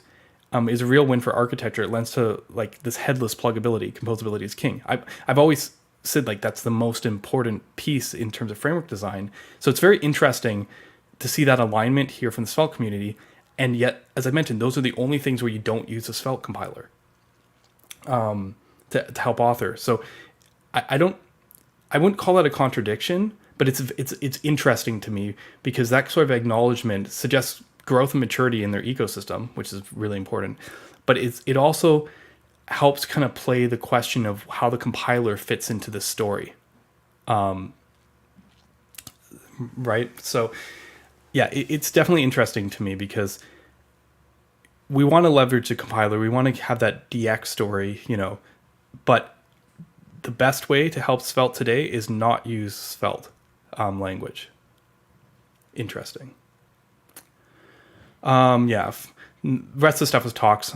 Confirmed modern front ends in UK, not a thing. Had a great time. I actually went to, this is actually before a session, I went to speak to the students at the university in Helsinki when I was in Finland, with a lot of great other people here. And that was a really cool session because the promoter thought that we would be talking a lot about technical stuff. And all the students were basically like, what do I need to learn? How do I get a job? All that stuff. And it really, I realized almost immediately, like when the first question was asked, like what skill is the most important to have as a developer? And I answered like almost so unconsciously, communication. Like that this was going to be a very different kind of conversation. And I think it was a great session. And this is probably one of my highlights of actually going to this conference was actually talking to the students at the university. Really cool opportunity. But the talk itself was fun. Obviously, always a little intimidating when you go in front of a audience of React developers, and then you're like kind of like suggesting that maybe there's a different way of doing things. But yeah, this was actually my first conference in person too, so it was a little nerve-wracking, but I got to thank the streaming for making that a lot easier. So yeah, and they did these really cool art things for each speaker, sorry. I'm just kind of speeding through this part because probably the least interesting part, but this is just what I've been doing the last week. It's really interesting to get this feeling. I keep on talking about this temperature around React, and what I felt at the conference was that I think it's going to get addressed soon, but there's a lot of confusion. And this one talk by Nicholas here was just, I was laughing, even though I like empathized with the position of the React team. He created a component, and I just want to talk about this for a second because it's just a simple component that you put under strict mode that just kind of tells you, hey, this is what's going on. This is why your console logs are happening twice. He called it React reduce stress. And this is such a simple idea. But what the problem was, he was using Code Sandbox, and Code Sandbox automatically strict mode stuff without telling you.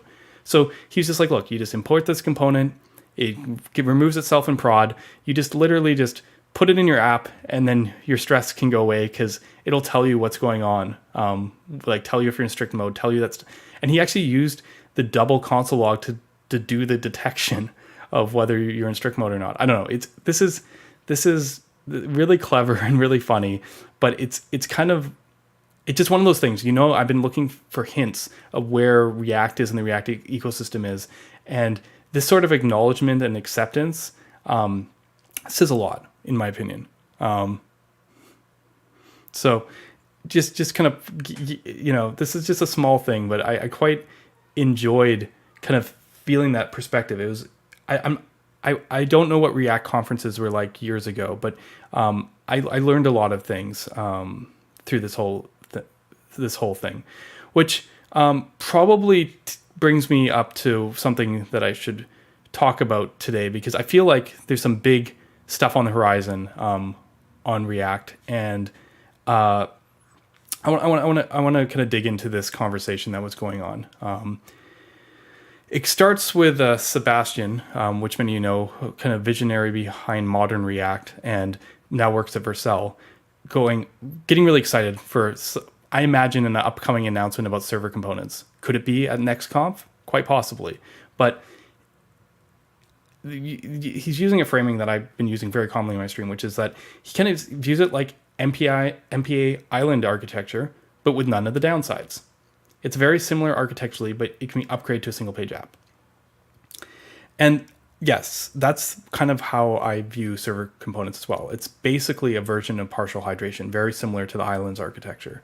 Of course, saying with none of the downsides is very strong, and started this whole conversation, obviously. And some people obviously took that not as well as others. And it kind of spun out into a whole bunch of conversations, right? I'm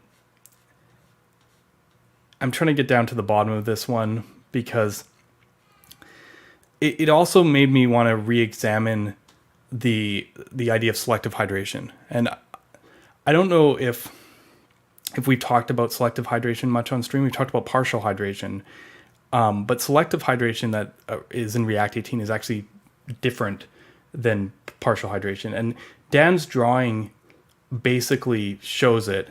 And I actually got into a conversation with Andrew Clark afterwards about this, because this is kind of a complicated topic, because maybe it is Excalibur time, right? We talked about time slicing before. Let me quickly not save the image. Actually, let's just, I keep on pressing the wrong button. This one. I'm gonna just save this one. Call it time slicing, just in case I want it again. Okay, cool. Now, I'm just chunk this for a second. The way, this whole idea here is, when you have an app, you have components, right?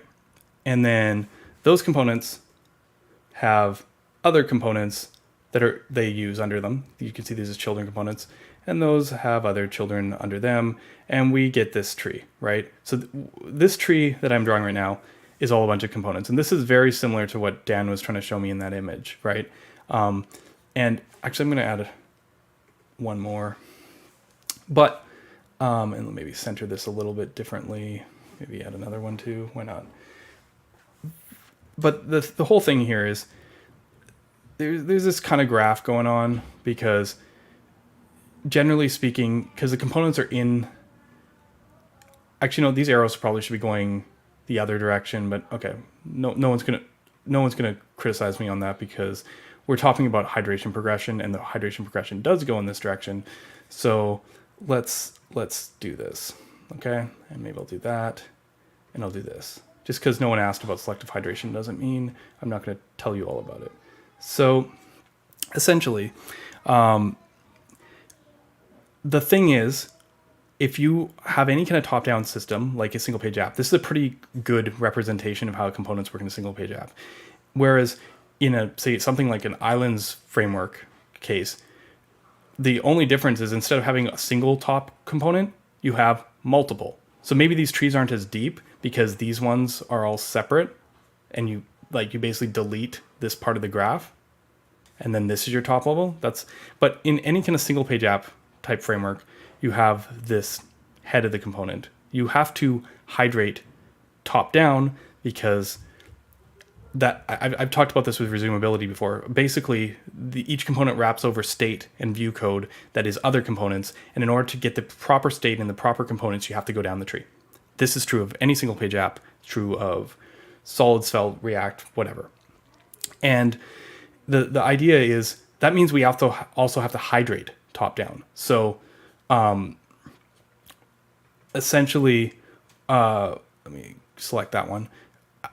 As we hydrate, I might kind of go, okay, this one's hydrated,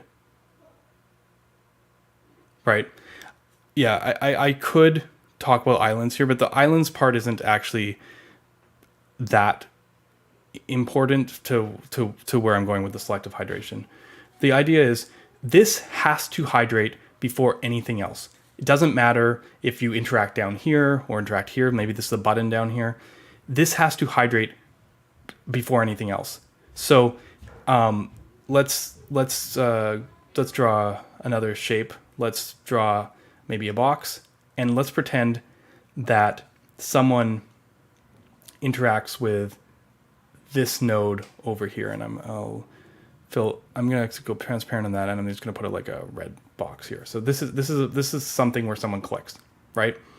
The thing is, in a naive approach, you're probably just going to start going down. You're going to go, okay, well, hydrate this, then hydrate this. Sorry, wrong one. Black. Okay. Sorry. Then hydrate this. And then actually, it's usually kind of depth first if it's all available. So then you'll probably hydrate this. And then hydrate this. And you're starting to see why this might not be the best. If it's fast, like maybe who cares? But you definitely have this top-down progression, right? And the whole idea of selective hydration is essentially pretend you've gone down this far in the hydration tree, right? And at that point, someone clicks it. Well, what React 18 is smart enough to do is go, okay, stop what we're doing. Instead of going to this next node, like this is clearly where we want to go next. So I don't know. Let's give it a like this. It's like this is where we think we're going to go next. React goes, okay, stop that. And instead, they're going to go up to here and go, okay, we know that this is part of this subtree, and we're going to start hydrating here.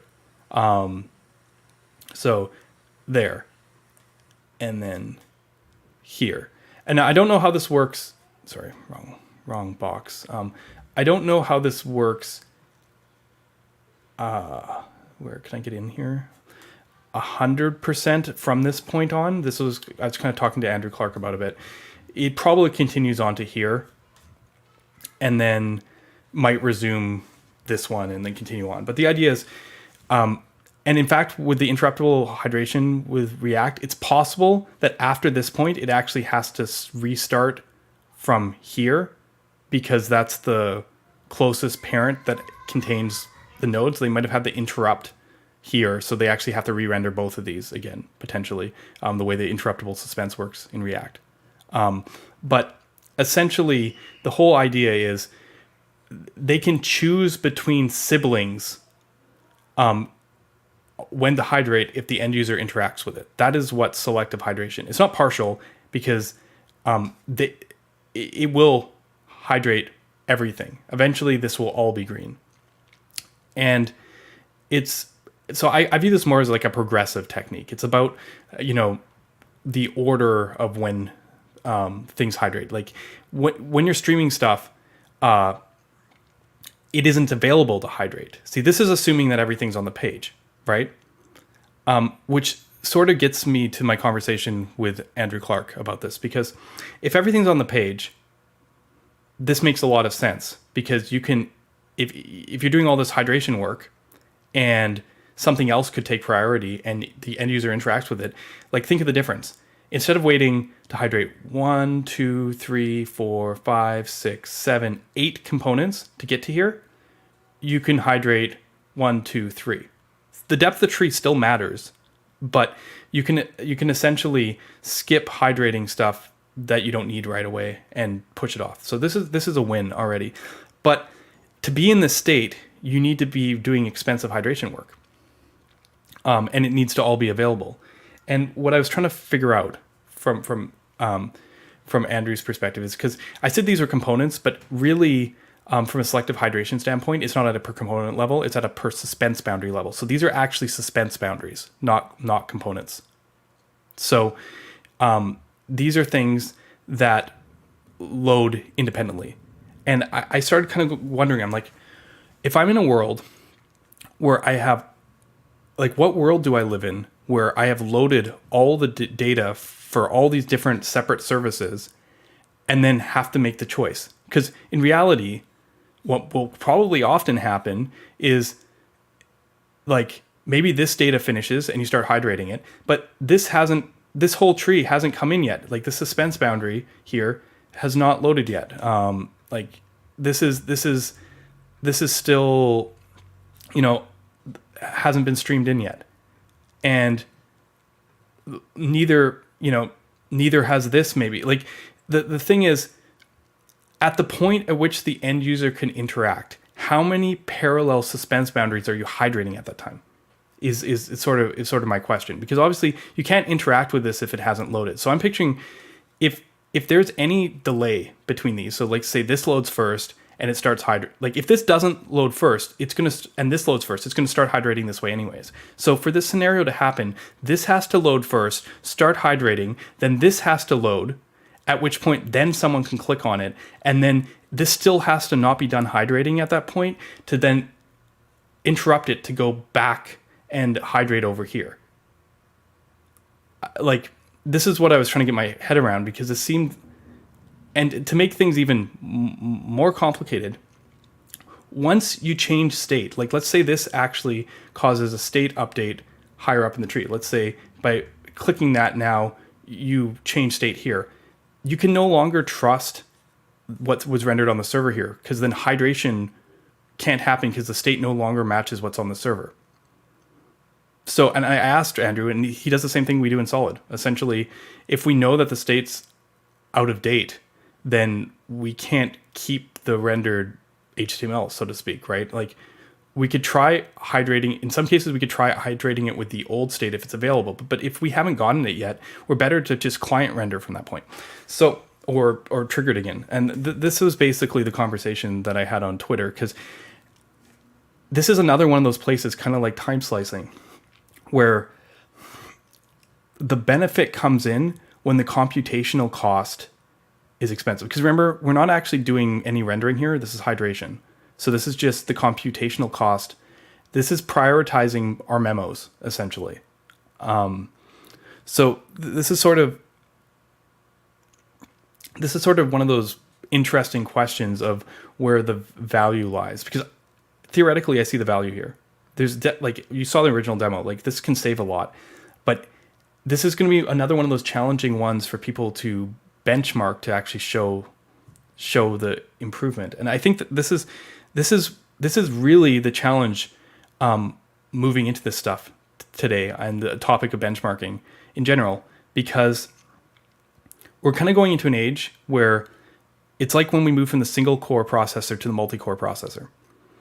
Some workloads still were better on a single core processor. Like you can't parallelize everything, right? There's certain workflows that are very parallelizable. In this case, if you have all this work, these computations, it is parallelizable. But the thing is, any random dev that goes, I see this fast framework, I'm just going to go test it.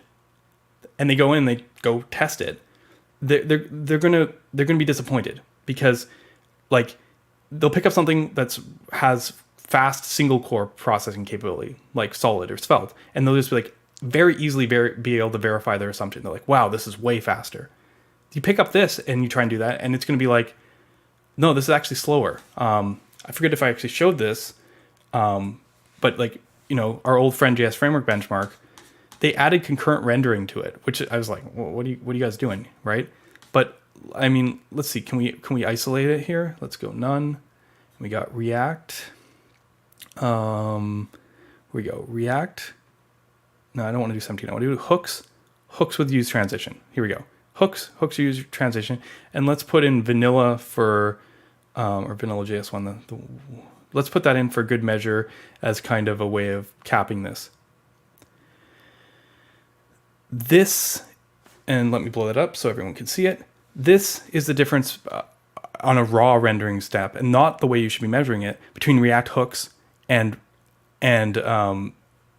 concurrent mode or concurrent rendering.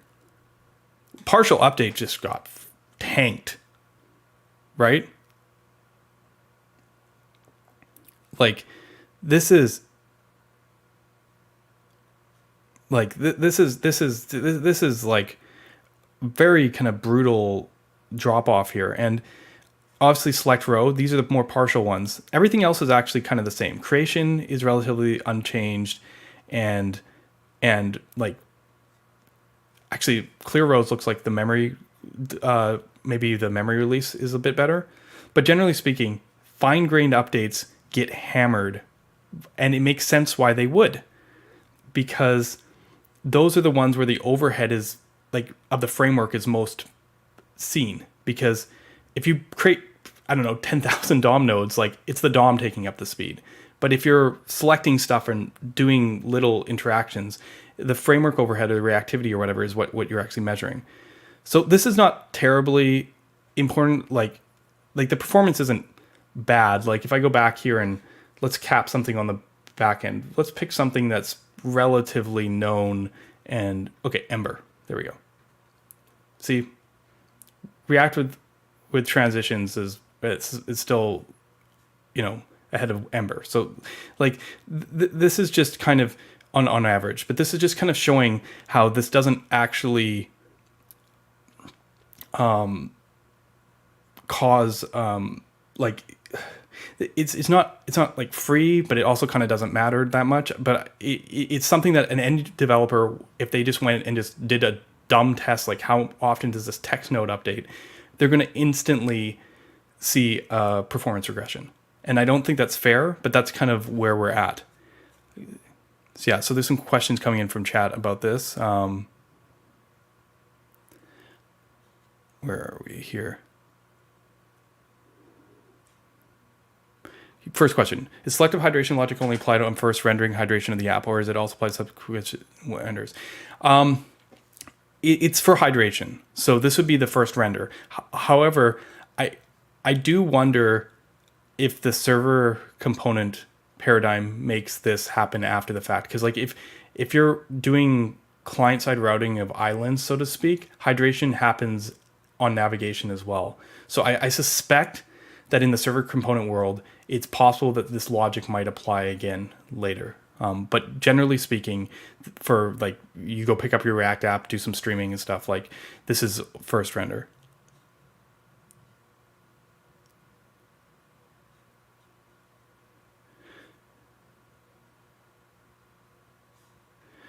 Why would hydration lead to inconsistencies when you seed your state management using the same data as SR from your HTML? Well, the problem is, what if people start interacting with your page before you get to render it? I mean, you have a choice there. You can, at the point of getting this chunk, try to replay it with the old data and then apply the new changes on top. And I believe in certain cases, React does do that. But at a certain point, if the state changes, like we might serialize the global state at different points, right? But I'm like talking Next.js in the Next.js app, where you just have this big blob of JSON at the top. I'm not talking islands on a per prop thing or stuff, like Quick or Marko does. You have this big blob of JSON at the top. And you have local state, like from the component. All of this plays into this. It is possible, if you want to do a double render, essentially, to hydrate and then reapply the changes. But I think at a certain point in complexity, like I did talk to Andrew about this, because we were like, he's like, we could solve it probably, and he's like, I'm like, what about context? And he's like, yeah, context. Like there's some interesting implications of what happens when you have state being injected into your components lower in the tree.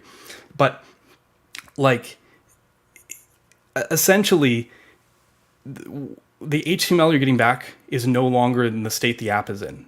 So, I mean, we talked about some streaming downsides. This is one of those considerations. If people do interact fast enough, and the services are slow enough, you might end up throwing away some of the work the server did. It's just inevitable. Like, usually everything happens fast enough that you don't really hit this, but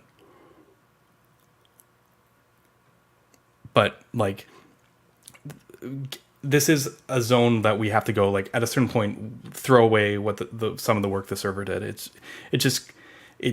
One of the rules of hydration is the server and the client must match. And if the client has moved past the server, that is not true.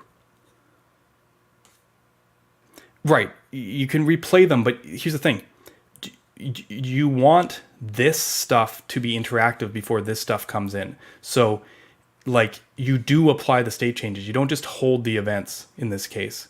Like, if you can hold the events if you know that you have the HTML here, like, and this is what React actually does. I was talking to Andrew, like, where he's like, if it's just a matter of hydration propagation, you can do smart stuff. Solids event replaying that I showed on one of my old Astro streams can handle this as well. The reason I was asking this is because I have like 3/4, 4/5 of the solution to do selective hydration in Solid if I want to, because I already do the event queuing and replaying aspect. Like, I already have the ability to do that.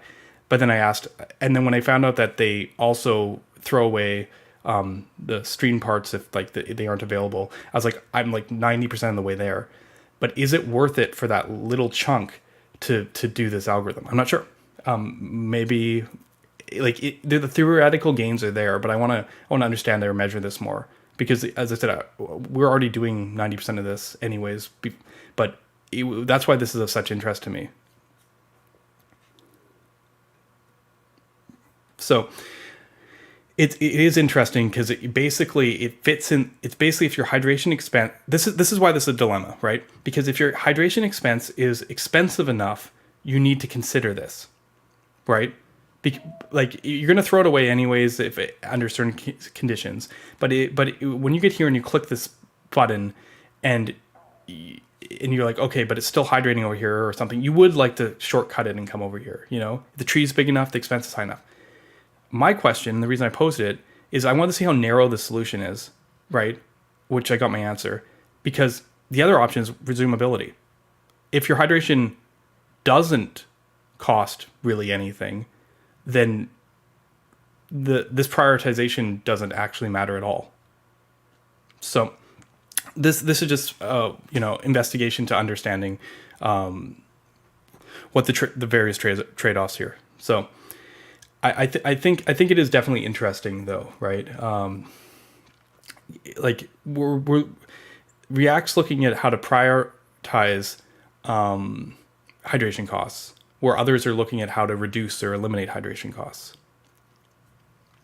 So yeah, I don't know. We're gonna have to see where this goes, but this was a really eye-opening conversation for me.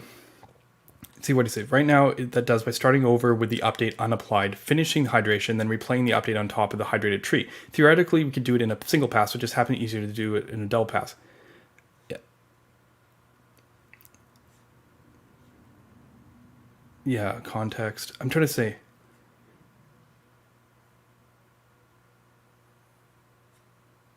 Yeah, see, if HTML hasn't been streamed in yet, it reverts to client rendering. This is what I was kind of getting at. So, this is a great conversation if you want to see it. But the reason, the other thing, and look, this is Dan's version. I'm so appreciative of Dan when I say stuff and I'm like trying to understand, and he gave me the diagram that we needed so that we could actually do the full picture here. So very helpful. But this, as I said, this conversation was a little bit racy, so to speak, because when you say none of the downsides, sometimes people are kind of like, come on, right?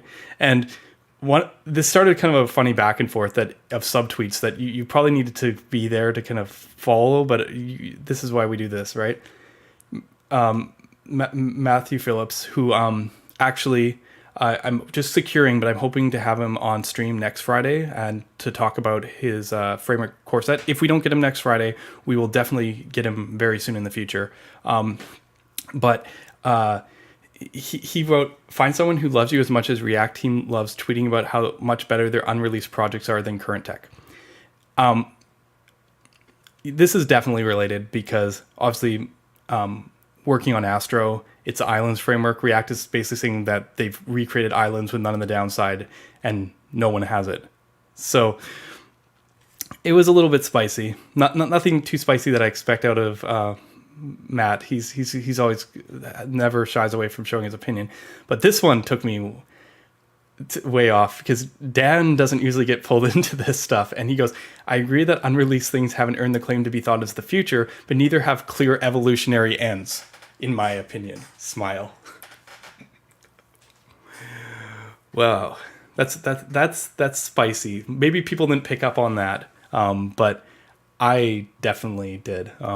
This is some people are like, what are you talking about? It's like, no, this says to me something. This says to me that React server components are very close to being released. Obviously NextConf coming around might be a hint of that, and ReactConf in December, but you don't get pulled into this conversation unless you're like, look, I literally have the thing right in front of me. I know what it looks like. Yeah, and I left a rather cryptic response. I'm looking forward to the next 12 months because React isn't the only one innovating here. I I hope that people on the React team are looking wide the way that we have been to look at the different technologies, because what I see is an overall industry trend. And I've learned the most by looking at different solutions to understand what that looks like. But, I'm not going to lie. I'm kind of stoked that my VComp talk happens before next comp, because I think I'm going to show a demo there that many of you have already seen on stream when it did solid start. But I think for people who haven't seen that demo, is very eye-opening in terms of the potential to do things like server components not in React, not with server components, much smaller, much more efficient. So I'm looking forward to that. It's still prototype. It's not like the full solution. And I think for that reason, I'm also doing this future TM thing a bit, to be fair. So, but that's more to combat the idea of we're at clear evolutionary ends. I do not think we're at clear evolutionary ends. Jason gets into an example where, applying there's a false dichotomy. They're rare to find dead ends. Most that are truly dead ends, people just kind of evolve stuff. And this is true. Reactivity, everyone thought was dead. It's coming back again in waves. But they get into this crazy thing where they're talking about go-to statements and stuff. Read that if you're interested. But I think this is heating up. That if you want any takeaway from that, this whole thing is heating up a bit. So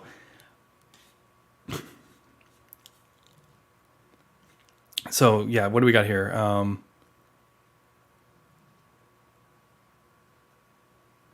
That's a good question, but I mean, I think part of it is the whole scenario here is React is presenting a holistic view of the future. We talked about Dan's comments a few weeks back when I asked him about are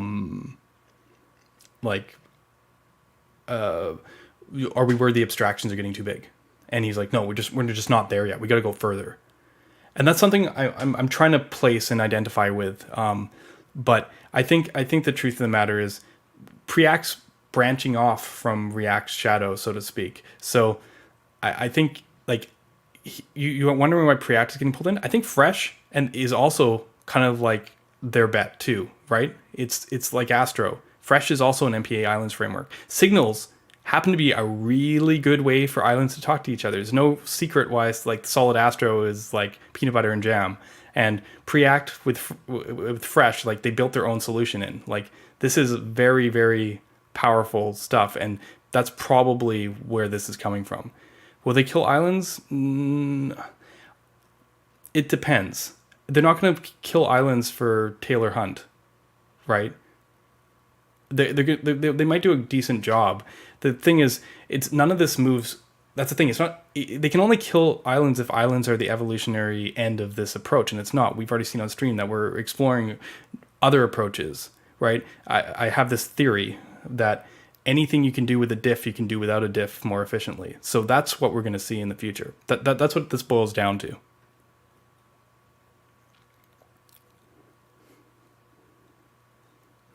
XML is like violence. And with all the... Yeah, I'm gathering this is going back. I don't know if this is the HTML, XML thing or more of like using XML for like APIs like we used to use for SOAP. Because I feel like... oh, man. Sorry. Reminiscing. Let's keep on going. So, yeah, this was my drama for this week. Maybe not my only drama, but this was definitely an interesting exchange. And that's the thing. Over the next 12 months, everyone's working in this area. Everyone. We've been focusing on the last 6 months, but now these projects are starting to come to fruition. So this is really exciting. There's so much potential in new innovation and frameworks here. Right? So like, I mean, it really kind of sets the stage of where we're at. Let me kind of get back to my profile, because this is usually how I crawl this thing, right? Let's get back a bit. Sorry, I'm jumping through, right? Compilers and language, like this Alexis from Solid Community here, he's been cooking up another new compiler. I think this one is actually based on a new fork of Reactivity that he's been working on. he's kind of going like, can we redefine the language here? And this one does have elements of, say, views, setup scripts and stuff. But I think that the interesting observation here is he's actually defining blocks where reactivity is true, which is interesting. It's almost like componentizing Svelte reactivity, which is a way of putting it, like making it into something that's not single file components, breaking those boundaries. Because as we mentioned a few minutes ago, Svelte's, the best way to expand its ecosystem is actually get away from its language, which is interesting. But this is an experiment to like, what if we could take that language further? And I think this is very relevant when we talk about Esno coming up in a second here. But that's not the only thing that happened this week. Quick went into beta. We've been waiting for this for a while. We're talking about hydration here, selective hydration. If I went back to this drawing with Quick, you know what happens. Quick can be a tree like this, but if we're in Quick, and they've been adding streaming and stuff, and this diagram looks a lot different in Quick, because I'm just going to reset it just so that people can appreciate the difference in Quick. Just a second. In Quick, it doesn't really matter when the stuff streams in, because when it streams in, then it'll be visible. You can't click on something before it's visible, so who cares, right? But in Quick, when you click, first of all, nothing hydrates, so it's fine. And then when you click on this button down here, sorry, selecting the wrong thing. When you click on this button down here, come on, get me in there. Yeah. What's going to happen is that a portion of that component, probably, but most of it, it's going to hydrate, because they serialize at the component boundaries or whatever the async boundary is here. And then they're going to hydrate this one first, and then go, oh, this one updates this one. So then they're going to update, then they're going to hydrate this one. And then, but it's not hydrate, actually. Hydrate's the wrong term. I use green, unfortunately, but they're not going to hydrate. Like, it's going to be in the blue. Like, it's going to be actually, like, already running. Like, I should have used that in my original diagram to show the difference between running and hydrating. Because then it's just going to rerun. It's going to run this one because of the change. Not because it has to hydrate, but because literally it changed what it's doing. Like, it's actually applying that new state change. And then maybe this affects this component over here. So then it's going to, so it's also going to run this component over here. Essentially. But that's what Quick does. So what's faster than, like, it's not incomparable because there's no hydration. So this is pretty exciting stuff. I got dragged into some performance conversations around this too, because obviously I'm a big supporter of Quick and what Quick is doing, and people are like, okay, then what's more performant and efficient, solid or Quick? And I'm like, how do I even answer that question? But I understand, because it's a fair question, and the answer is nothing is going to be more performant than hydrating like this. So when it comes to page loading, I mean, okay, I should step back. Technically, given granularity, there's a theoretical way to be more performant than this, but it hasn't been released yet. It's called Marko 6. But generally speaking, this is within spitting distance. So it's basically a very, very similar idea. So any framework that doesn't do this can't be considered optimistic from like a page load perspective. Like, just like there's no comparison. And we've seen this on stream. But when it comes to anything else, rendering, raw performance, updates, all that stuff, we're still waiting on the benchmark there, so to speak, right? They've been making actually some good progress, because I originally created a benchmark and actually made an issue on the repo, just to kind of draw attention to it, because people started coming on the JS Framework benchmark and they're like, where's Quick? Right? Like multiple, like, at opening issues, because when you talk performance, people want to understand performance. And to get an idea of what's been going on. I'll show the light for people who can't wait for the official results. We can kind of go here and look at closed issues. After I did an original run and kind of highlighted a few performance issues for the Quick team, they were able to go in and actually make some really nice improvements here. This is actually fine. This is dev mode, so like ignore this. But oh, he didn't post the results. Never mind. I thought it was in here. But oh no, it's right here.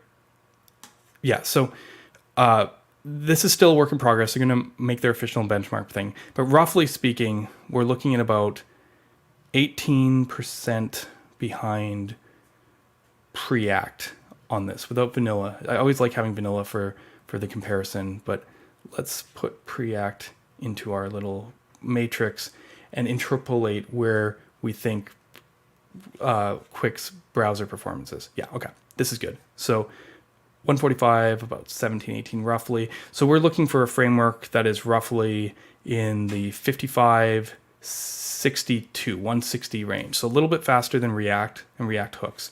So actually, you know what? Let's just remove all the filters here for a second and go to all and just kind of do a little scroll. And this will give us an idea of what, just ballpark, where the performance is of Quick in the browser. And Angular, actually. There you go. Quick is very similar in the browser performance to Angular. This is not the best display of what Quick is good at, because Quick is amazing, like uncomparable on page load. So this is an area that's very easy, not very easy, but it's quite possible to make more gains, right? Get to Preact range, get to Svelte, get to Vue, Lit, right?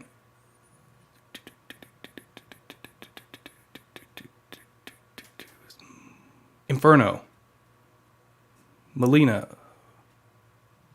Okay, and then get to solid. So there's definitely this is old news, so to speak. So there's definitely like there's a good reason not to have focused on this. This is an eventuality to go this way. This is much harder to get to, but this just kind of helps kind of on the balance where things are at today. So yeah, I think that's not what you focus on. You focus on Quick City also went into beta. So they have the full package. People, like Taylor now, she found Marko, which is a great option. But now there's Astro with Astro SSR. There's Quick. You saw how hard he had to try and find solutions that actually, fit the bill, like actually did what he needed. Now there's plenty of options. Just in 2 years, this is completely flipped.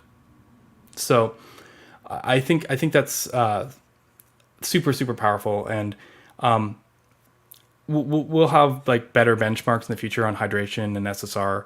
So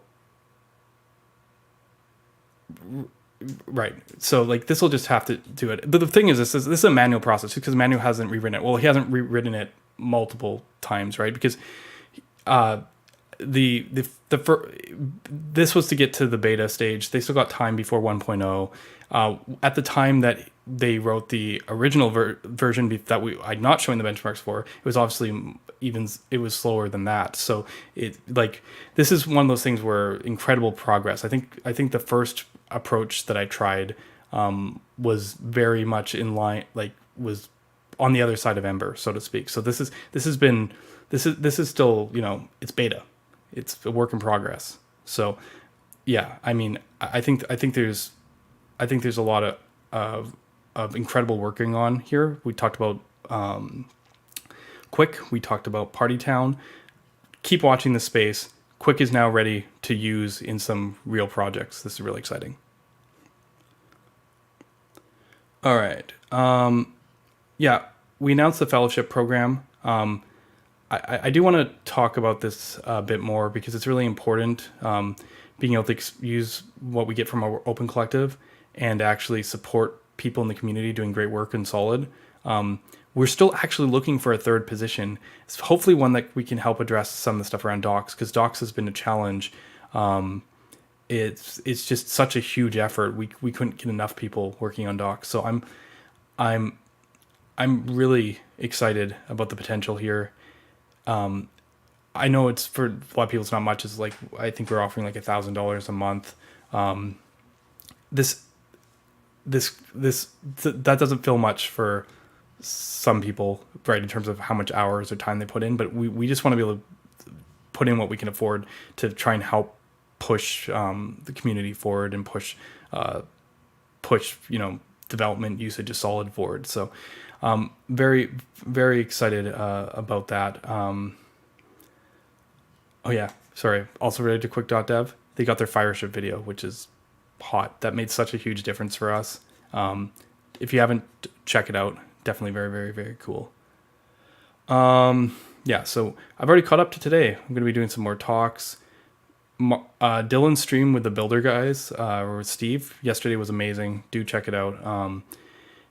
Dylan was on my stream last week or 2 weeks ago, so you probably saw some of it, but this one actually really got into the thinking behind Marko, kind of like a very more general purpose one. So if you want to kind of like get caught up where Marko is at, this is a good one to check out. Okay. A couple other cool things. Pete Hunt, you might remember him, early Facebook team, released a project that does video summarization, which is actually really cool. You know how much time I spent making those thumbnails. Or not thumbnails, those like markers on the video for people to go to. This could like auto generate it. I think this is really cool. Some people played with it and they're just amazed with it. I just wanted to give that a shout out.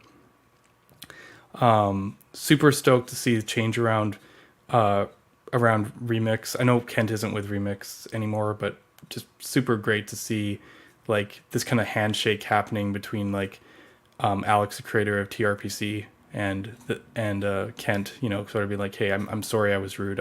I've noticed in general a complete change in attitude the last month or so. So really, really quite cool. At least publicly, the Remix guys have always been great. I think just the public relation thing was strained for a bit, and just a lot of more goodwill. I'm glad to see that extend out further. We've been talking about goodwill between frameworks on stream a lot, so I'm pretty happy to see that. Okay, let's talk Preact for a minute, because this is really cool. I don't know if I probably don't say his name properly. Is it like Joachim, or I apologize. I actually met him when I was in Finland. He actually tweeted, he was like literally working on this while he's in the conference room at the talk. And we actually had a really good conversation. He was like, well, when this context releases, should we release the computids and this? So we actually talked about, I gave him some insights into some reactivity designs to kind of figure out like what the expected or best behavior was. And he came up with this. He made a huge improvement on Preact signals performance. Just enormous.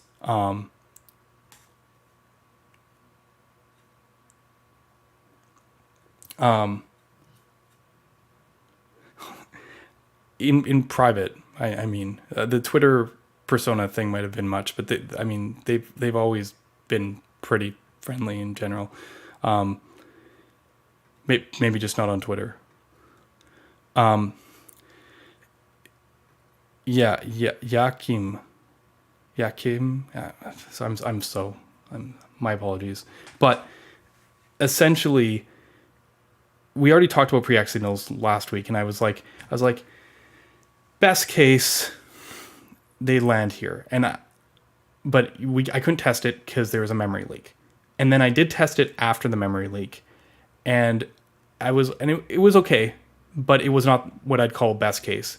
Preact signals looked like they were just like similar to state management. We did that whole thing where we're talking about like how if you add state management to React, it gets slower on average.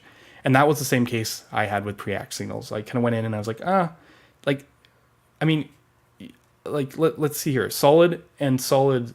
It's funny because of how big the gap is here because of stuff. But solid stores, I mean, stores have an impact over solid core, right? There's like 7% performance thing in this hyper benchmark if you use proxies. It's been smaller at times. Actually hasn't been this large for a long time. Usually it's about 4 or 5%. But my point is, you add some fancy state management, it's going to take a small hit on performance. So when I saw that, I was like, yeah, I guess that's fine. Although if you remember my last stream, I was optimistic and I was like, I bet you if Preact had the optimal performance, they could get like maybe 5% on average faster than the non thing. They'll take the hit on creation, but the updates will make as big of a thing. And sure enough, this improvement, sorry, not this one, this Preact signals improvement did it. Like he has a great article where he goes into all the steps that he took. I probably should, I only found it this morning. Probably should retweet it. Really incredible work. But now this isn't the final one. They're gonna resubmit it. But I feel comfortable now because the memory leak solved. They've done this big performance boost. I'm gonna at least show some preliminary things run on my own computer, not the official results. Oh, actually, this is the wrong one. Haha, this is the old one. Sorry, this is the one that before the performance gain. Give me a second. Let me see if I can find the latest one. 2 seconds. It was funny. Someone saw a clip of the me setting up for the conference, and they were like, "You can tell that it's Ryan's desktop because it was like literally all JS framework benchmark comparisons." Oh, damn it. You know what? I didn't get the screenshot of it. We might have it local. Let's just run it right now. Like, not run it, but run the results. Let's see. I think I have everything local. So we should be able to do that. Okay. Localhost 8080, framework revision. Okay. Yeah, where am I looking here? Oh, right, but I have the wrong version of Preact. Just give me 2 seconds. I have to do something like a little bit funny here because I updated Preact when I ran the tests, so I can't use this. Let me go. Preact was on. I used 10.10.6 of Preact when I ran the test. No, I also have 10.11. Okay, so it doesn't actually matter what one's actually installed here, but when we go in here and tell the package JSON, I guess I probably have to tell the package lock as well that I want 10.11.0 of Preact here. And if I go if I go here and go npm init to get the package JSON up to date, I don't have to rerun the results. I just need to rerun the table generation. Thank you all for waiting for me. Ta-da. Yeah, what a different world this is. Let me remove some of the noise. So let's get a few of these in. Let's get vanilla. Let's get React hooks. Solid. Preact signals. Maybe like a view or something. Okay. Just to kind of level out here. Preact signals now on average, and let me blow that up. And they're going to probably have their own custom thing. They might find a few more optimizations I missed. It's conceivably possible. But Preact signals now on average is faster than Preact because of this thing. It went from being like on the other side, as I mentioned, like showed in like a different run where it was 5% slower to being 7% faster. Mostly because of the incredible performance gains here and here over regular Preact. The memory usage is still fairly high, which means that they can probably do some work here to optimize even a tiny bit more. But key thing is partial updates, the things you get from fine grain, they basically matched solid on. So that is impressive. Select row, is still taking a bit of a hit, though it's a significant improvement over Preact regularly. This is like when you have a table and you select the rows. And then the rest of the stats do take a bit of a hit over regular Preact because of higher memory usage, harder to clear, slower creation. But it's these nominal, like they're smaller differences altogether. And you can see when you put React in the equation. I mean, I guess it is actually impact compared to React because React and Preact are almost the same for creation. So this is a bigger percentage. But my point is the sheer benefit of having more efficient partial updates essentially gets them kind of in the same boat. This looks like it wasn't actually the best solid run because 109 is a little bit on the slow side, but this kind of just puts it in perspective of like roughly the kind of benefits you get from Preact signals, and a huge part of this came from that. In the release, they actually talk a bit about different benchmarks. One of them is a CellX benchmark. I don't know if I've shown this previously on our bench, one of my benchmark streams. This is not my favorite benchmark because it basically certain frameworks, React frameworks, actually just crash before they even get to like 2000 or 2500, simply because this is just an absurd amount on this end. And so this is usually my regression benchmark that I use when I'm like, I mean, if you want to see what this benchmark looks in actuality, I have it. It's funny. The Preact guys got it from Maverick, who got it from Fabio from Vobi, who I believe got it from me. Like, it's this long chain. The CellX benchmark is basically this kind of crazy benchmark where you can choose how many layers of depth and you can choose which framework you have. And then essentially they do this thing where they build up this tree where each level has like 4 different kind of computations. That's CellX's version. Maybe I'll use solids and the knockouts. Like, it's all kind of the same. MobX, computed, solid, sure. Where we basically make a bunch of memos and then like feed them through computeds, and different layers talk to different layers. But essentially, like, you have 5,000 layers of like propagation. Like, this is not anything you ever hit in a real app. Like, I'm actually surprised if real apps even get past 10 or 20. So I don't actually use this benchmark for anything except to make sure that like I haven't broken stuff in a way that just like goes off the rails. But you have to admit that for that use case, which actually a lot of it comes to not executing computed, so don't need to run, they're getting incredible performance gains here. So really huge performance improvements there. And then another thing that was actually this inspired me because I was like, wow, this is huge. It's been a while since I've seen this kind of movement on the reactivity side. So I have lots of benchmarks, like endless benchmarks.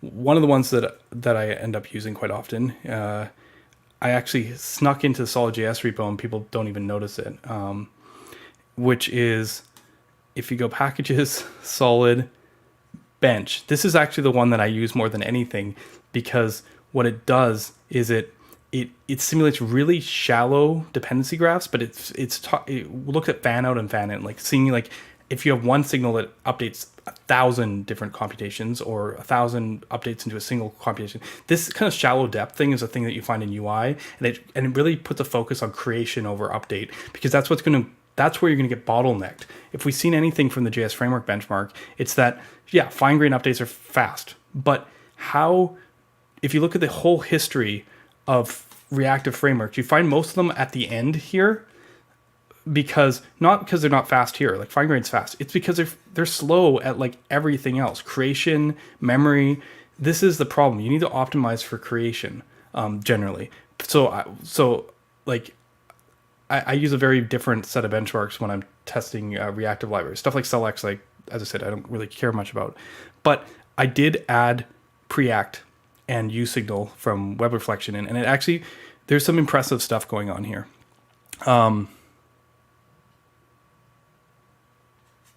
Well, yeah, that's the question. And the answer to that is actually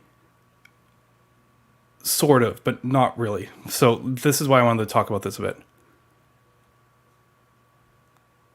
Solid the second one in that table? Yes, I believe Solid is the second one on that table. In the Celex benchmark, if you look here, that yeah, like this is SJS on the top, and I often talk about how SJS is super fast, but Solid's like a tiny bit slower. You can see that very consistently. Solid is like a tiny bit slower than SJS. In a sense, we're not optimized for this benchmark because we eagerly evaluate computeds, which doesn't really cost us much. It's something I want to look at in the future, but it doesn't really cost us much in actual UI rendering. It's a reason why Solid's performance and stuff like DOM rendering benchmarks is so high, because this optimization doesn't matter very much. But yeah, Solid is right here. SJS is here. This is Mavericks, I believe, and I forget who's the last line here, but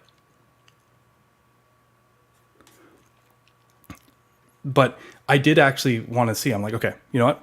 Preact has a real thing, and part of the challenge I've had with Solid is a lot of the benchmarking I do for reactivity is based on features that I want to support. So right now with Solid, with transitions and time slicing and everything in, this benchmark that I run in the repo has two categories. It has creation and it has updates. And on the creation side, Solid is a 150, on the updates a 175, and that averages out to about 325, which is not great. I have Cairo in here, which has a much nicer 270. Cairo doesn't support stuff that we need, especially like hierarchical rendering pieces that, like, if you have two unrelated states and they update, you can have issues with the order with like if statements, like nesting rendering. A lot of frameworks actually don't support this. I'm gonna have to check Preact and stuff, but most frameworks that do reactivity actually don't have extra guards that we need. MobX actually has it, but most reactive libraries actually, I'd have to modify them. I can't just use them solid. And a lot of Solid's de-optimization in the Celex benchmark actually comes from that. But that's a different thing. Preact here, also 270. Different split. Cairo is slower on creation, a bit faster on update. Preact has a nice 135 split, also pulling in 270, just putting there. uSignal, however, was a 556. Much heavier hit on both of these, even compared to Solid today. But again, because uSignal focused on, I think that's the last one on the table, they focused on the lazy computation side and not about, the part that I say is more important. I also got Vue in here, just to put you in comparison. This might be an earlier version of Vue reactivity. I've got to remember when I pulled it, but essentially it was about 1200. So just throwing that out here, just to kind of show you, this benchmark's super hyper aggressive on the reactivity side, but just to show you, like 1200 for Vue, and it's sinuous, 1000, right? Even with these really creation focused benchmarks here, where you can see this kind of difference. JS Framework benchmark, where were we here? Sinuous isn't, they're using a different architecture, which is why they're marked and why it's faster than Solid here. So it's kind of like, that's why they have better score in this one, which is causing that. But I just want to throw out there, because I remade Solid with different reactive libraries, Knockout, Vue, MobX. Something that looks like 1000 in like these micro benchmarks ends up being like sometimes 0.1 or something in like 0.01 in like a DOM rendering benchmark. So just to put it on scale, which will be relevant in a second here, because I also modified other libraries. Like Sinuous also doesn't really work to Solid spec. Like we couldn't use this approach. They can't do conditional notification of memos. So I started modding other libraries to do stuff that I want. So like SJS mod is faster than Solid because they have a certain memory optimization that I didn't want to do because it took more code. But you look at their creation, 93. We haven't seen anything like sub 120 here. But SJS is incredible for creation. And their update's still pretty good too. So 250, I think this is the fastest we've seen so far. I also tried the mod Sinuous to do what I wanted. I got it to 800, but it was still not good enough. The Creator MobX also made something called RVal. I like it because it's only 200 lines of code. It's super small, but 1500. So definitely like trade-offs. I have all the implementations of repos, and I use this to kind of compare different reactivity algorithms.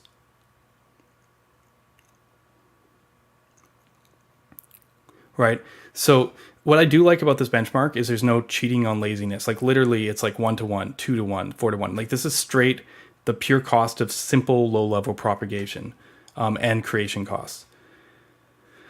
But I also have experimental stuff, and this will help you understand because Solid has all that time slicing and trans stuff, which actually gets tree shaken out of the code, but I can't do it in the repo because I'm not bundling this. So this might be closer to Solid's actual performance, which is 300. Essentially, this is the same algorithm I have in Solid with all the transition stuff removed. So 143 and 158. So from this perspective, Preact signals is definitely faster than what we use in Solid today, by about 30 in this benchmark.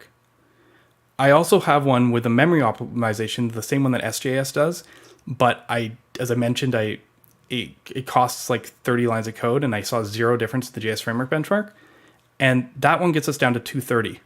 See, SJS's creation cost with faster update costs. So if we want to with Solid, and I brought this up before, we can add about 20 lines of code or 30 lines of code, and we can now jump up past the Preact numbers in this particular benchmark. This is just pure the stuff that matters more on the rendering side. But the 70 or 30 difference or whatever didn't actually make a difference in like my DOM updates, so I didn't bother doing it. I also tried to rewrite the MobX algorithm, and that was kind of cool. And I was able to get 282, which is really quite nice, which is very similar performance characteristics actually to the Preact implementation, because it's not a linked list, but the way we traverse the dependency is kind of like a linked list. So there's some similarities on that. And then finally, applying the SJS optimization to the MobX algorithm, I got 212, which is today where my fastest is. And you get the creation of SJS and you get unparalleled update performance. This is the fastest version of the reactive, synchronous reactive thing. I don't have Mavericks in here and a couple others because they're async, like CellX. I just can't use them. I tried to force the code to work and it just didn't really, I don't think I'll be showing the right stuff. But essentially, this is my lead runner. So you're like, well, if I've developed this approach, why doesn't Solid use the fastest approach? And the answer to that is that essentially I can't time slice. And you're like, what time slicing? Who cares about time slicing? I can do transitions, I do concurrent rendering, but I can't time slice it very easily because it's a depth first propagation. It's hard to interrupt a depth first propagation. I'm as critical as I might sound about some of the stuff React's working on. I'm not going to preclude us from the possibility to do what they do. So is it worth that performance here? That nice bump that clearly would put Solid pretty far ahead on some of the reactivity to give up the ability to do time slicing. I don't know. So I'm playing it safe. So just for people wondering about where we sit with stuff with Solid, it's mostly that I am aware of faster techniques and we're working on stuff for 2.0. I did implement this right after the 1.0 release, and I'm like, oh, I can make things faster. But there's certain features and things that I want in the reactive system that are really important. So I probably have very high requirements of what the reactive system can do. And I'm willing to take small hits in performance to ensure that it works, as long as it means that basically Solid can still be the fastest, overall kind of thing, So, yeah, I mean, let's remove all the implementations which kind of break the rules. There we are. Vanilla, Mikado, which doesn't use a declarative pattern, so it's questionable, and Solid. And then blocked on, which is a VDOM. So just neck and neck, VDOM, non-VDOM. So don't criticize the VDOM. Yeah. Anyways, tangent, obviously, a little bit, but as I said, very, very seriously taking the look at how benchmarking has been evolving in the space, especially because reactivity is a hot topic right now, and he's done amazing work on the Preact signal stuff, enough it's been a very long time since I've actually gone, okay, I'm going to actually relook at this and look at the performance characteristics and see what's going on. So really cool to see that. And as I already showed, with the local run of the benchmarks, Preact signals are generally a nice performance, maybe a small one, but a nice performance gain on top of Preact. And if people love the DX, this is just win-win all around. I actually saw a post where someone quoted something I'd said on stream where I said that signals with Preact or through React is a Trojan horse. I think Jason Miller quoted that as the new thing, the Trojan horse. I still love that. I love that people picked up on that and kind of use the Trojan horse thing. We're entering a new age of reactivity, which is really cool. Okay. But we're still going. All right. Got a couple more things to do. And I hope everyone's still with me here. I did end up, it's funny, sorry, there was a mention of comments about RxJS. Yeah, Solid at one point used observables, and I'd probably have to dig through my notifications to find the exact tweet, because it came up in a conversation about like where reactivity came from, because everyone's like, what's the etymology? Signals from Preact came from Solid, and Solid got it from where? And shared this observable thing that I had in the Solid repo, and it's funny. I like my response more than anything. It's just I was messing with how should I put it? I was messing with observables because TC39 added observables to the spec. Essentially, like they not to the spec, but they were working on it as a primitive thing, kind of like web components. And I was like, yes, I'm going to be closer to the platform. If I use observables as my reactive core, then one day when everything gets added to the platform, web components, observables, my framework will be the platform, right? That's a really silly thought, and Rx primitives are terrible for this fine-grained thing. Don't get me wrong. If you look, I actually, with the help of the creator of what was his library called? Damn it, I can find it. What is it? RxJS JSX. I will find it here. Based on RxJS auto run, someone basically made a fine-grained wrapper over RxJS. Yes. I was actually on a live stream with him, one of my first ones when we were talking about reactivity. He basically took RxJS and added like the fine-grained model over it. I built it into a solid like framework, so you can use this with DOM expressions and actually have RxJS like behavior subjects triggering your stuff and actually accessing it like solid style. You need behavior subjects. This is the only primitive in RxJS that actually makes sense for our kind of rendering.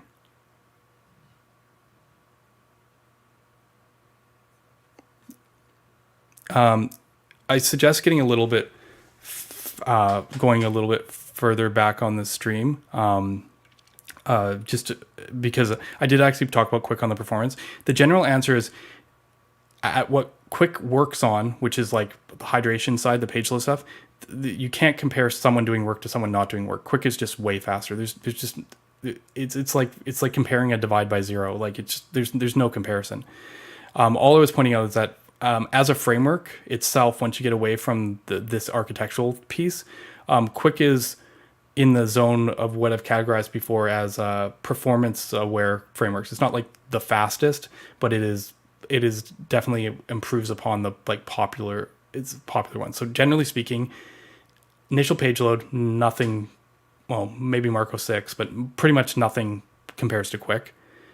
All these other frameworks are varying degrees of performance after the fact. Like stuff like Solid, for example, is arguably one of the faster approaches after the fact, but it's not so cut and dry essentially. So we'll just leave it at that, and more detailed explanation a little earlier in stream.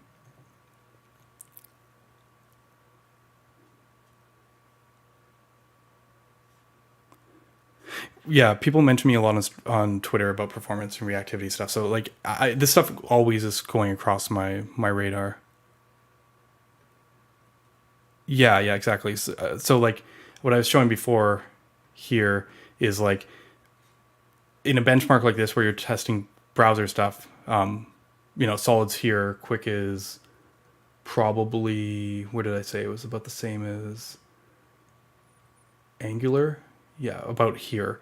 But like that's only one aspect of performance. This is like how expensive it is to render lots of items in the browser, how expensive it is to update, sort, move tables, like all the kind of partial updates, updating only part of the DOM, removing things from the DOM, clearing and injecting large parts of HTML. It's all the update stuff, but it's like a different realm. Oh, thank you. The only problem is I literally can't copy and paste this out of StreamYard, which is brutal. Can I copy and paste it out of Twitch? Maybe that's gonna be the thing. Am I gonna cause inception if I try and go to my own stream on Twitch? Hopefully the audio is turned off. It's not. Okay. Thank you. This is my secret now. Yeah.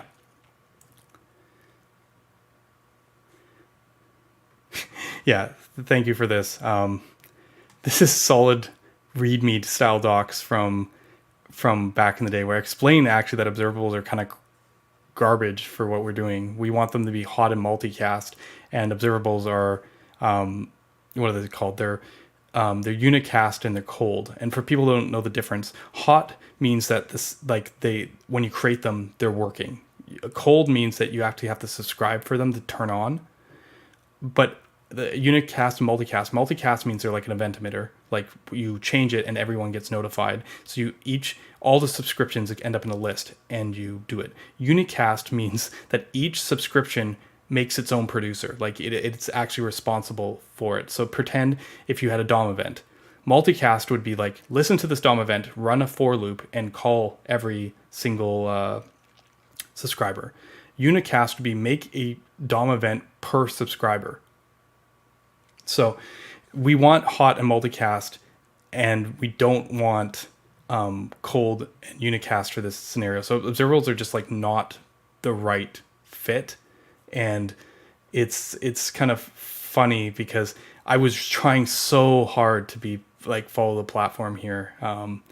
And one of my observations here that I think is really kind of funny because people talk about React hooks and stuff is, let's go here. Streams, operators, blah, blah, blah. Advanced. Creating observables. Let me see. Pipe. Where was I? I want to look for something. Signals. I had signals back here, but the problem is I thought they were like not the main thing. I talk about observables and computations and stuff, but then, okay, I talk about signals. Look at the signal API. Pass in the name, read it calling dot value, and then setting it by calling a function called dot next on the function. Like I really was trying to get that read write segregation. This is why, like, thank React hooks for this, because if like we might have ended up with something very similar to this. I think I would have gone to calling it as a function instead of a dot value, but essentially it would have been like name called as a function, name dot set or something. I did not think of the tuples until I saw React hooks, but yeah, this is amusing to me. But yes, this is not my acknowledgement that Angular was right all along, and that RX is where I want to be with this stuff. Some people are kind of crediting it. To me, when I look at RX and Fine-Grain, they're like different systems. The fact that both used observables is pure coincidence, and they almost are nothing alike. So I don't. Some people are going, "Oh, Angular is right about reactivity in the beginning." This is very different reactivity. But yeah. So sorry for the tangent, but yeah, that interesting stuff from my perspective, at least when I get in these conversations. But we got more news. People probably view style, but it wasn't even view style because I was still calling the setter as a function. I'm very much against using assignment mutability because I want to make it really clear, right, that this is something that updates the, and as I said, React solved the problem for me indirectly, even though they weren't trying to. Okay, so finally, some of you probably been waiting for this. I actually have more stuff to say, but we'll see if we actually have time. We'll see how stuff runs. Esno, not Enzo, Esno. This is the new compiler from KaleidoWave, Ben. And if you don't know who Ben is, you should, because he does amazing work. I've retweeted, talked about his stuff on stream before. You just might not have realized it. For example, I wrote a post a little while ago about why efficient hydration in JavaScript frameworks is so challenging. And I talk about different approaches everyone took. I talk about the fundamental problem, the double data, the double view code, all this stuff. And I talk about how we can do really minimal things like making static routes like you find in Remix or Next.js or whatever. I talk about, progressive lazy loading of stuff, like on interaction or into view. But one of the things is not many people have tried, because it's hard and almost impossible, you'd think, to fully do it, but to actually extract the data from the HTML to solve the double data problem. There's architectural ways like partial hydration which let you do the saving, but what if this is always like the last stage optimization? But Ben, a couple years ago, was like, no. Let's do this first stage. Can I make a framework that extracts the data from the HTML so it doesn't have to serialize that giant blob? Obviously, there are limits to it, and I've talked to Ben about this often at length, and he's like, well, look, we have to serialize some stuff, but this is just like a big win where you can do it, right? And I use an example here why this is hard, but someone has to try this stuff or you never get anywhere, right? So Prism was that project, and he's archived it now. You can't really use it. It's been almost 2 years since he touched it, but I saw this. It caught my eye big time, because when you have that level of serialization, this is 2 years ago, so 2020, same time, you essentially don't need to re-render on hydration. What he's saying is this is a resumable framework. We didn't have the term resumable back then, but this puts 2 years ago means he was working on this exact same time. We were working on resumability in Marko. Quick was working on resumability, kind of all independently, arriving at the exact same conclusion. So when I saw something like this, you better believe I paid attention. And it didn't stop with Prism, the Prism compiler, which, by the way, he acknowledges the worst name ever. If you go on Google right now and you're like, oh yeah, I'm gonna look up Prism JS or something. Well, Prism JS is something else. Okay, let's try Prism GitHub.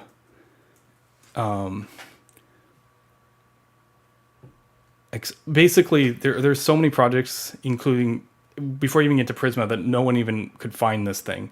But luckily for all you, I have the link right here. Well, I guess in my article. Actually, let's pop that open one more time. I'll post this stuff also in the show notes later, but I'll post this right now if you want to see what's going on with this thing, because it's kind of cool.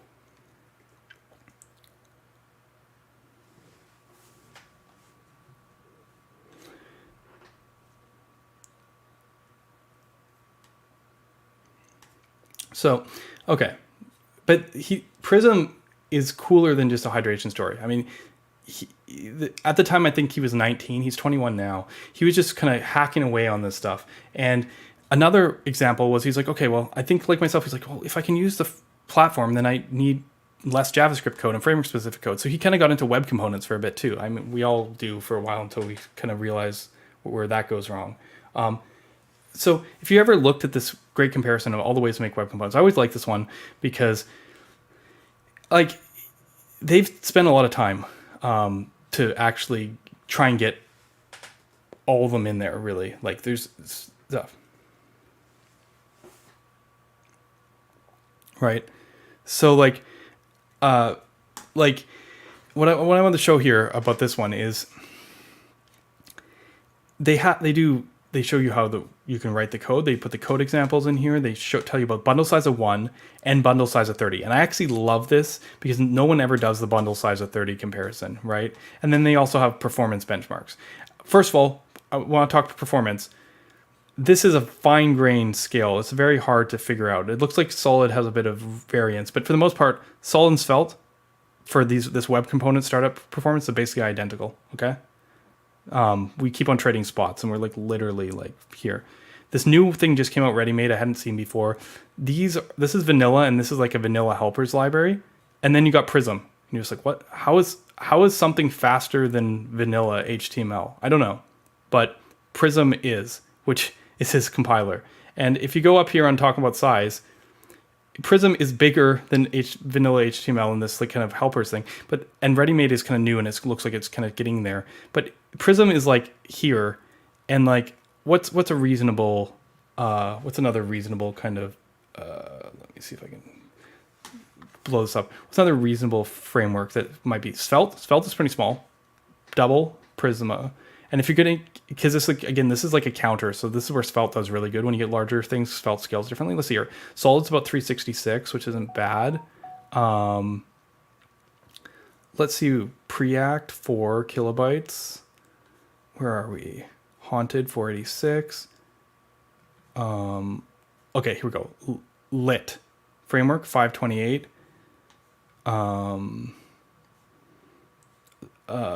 There's a few at Stencil 540. So this is where you kind of get like lit and stencil size around here.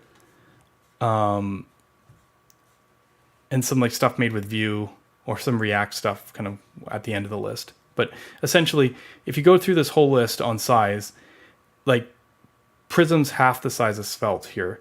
When you go to 30 and it's the fastest. And if you go to 30 components, the story changed a little bit because suddenly some of the stuff like Solid's here, which is kind of middle of the pack on size, and it's actually next to Lit because once you start scaling, stuff's a little bit different in Preact here. But and Stencil's still a little bit larger, but then you get on this side and suddenly Svelte is like way further on the other side because again, the component size scales worse. And Prism, there is no library in this.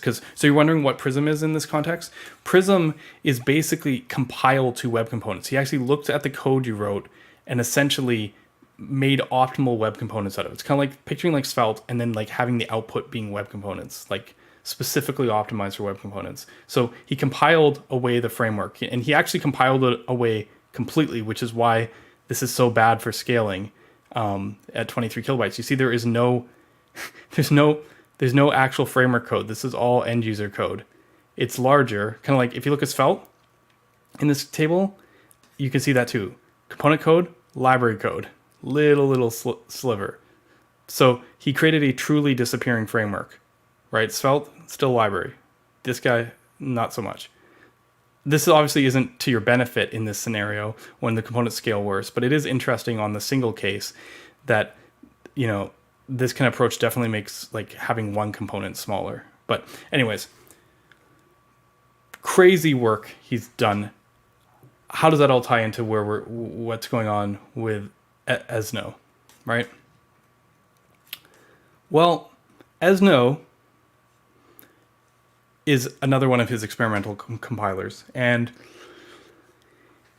the thing is, some people are like, a lot of the takeaways, if you go back on Twitter and you look and people talk about quote tweets and takeaways, I'm going to grab, like, other than people saying this is very cool, which is good because it is really cool. What you'll notice is people talk about, instead of porting the TypeScript type checker to a native language, take this opportunity to build something better. So people are really focusing on this typing thing. Let me see if I can find amazing initiative. Imagine if TypeScript actually understood the values of your code. With dependent types, you get much more intelligent type inference. Like, there's an example in this article where it knows that 4 plus 2 is 6, so 6 can't be applied to type of 5. Like, they're not, like, this is a next level of TypeScript and typing, which is why people are really excited about this. But that's not why I'm really excited about this. I mean, I am because, obviously, this has incredible value here. But essentially, yeah, what's it? Esno's type checker is built from scratch. And to be fair, others have tried to build TypeScript again from scratch, and it's a lot of work. So I'm interested in how that goes. But essentially, he's taking the typing further enough, and obviously has probably with a trade-off of having expectations on terms of guarantees on typing. And you might be going, why is he doing this?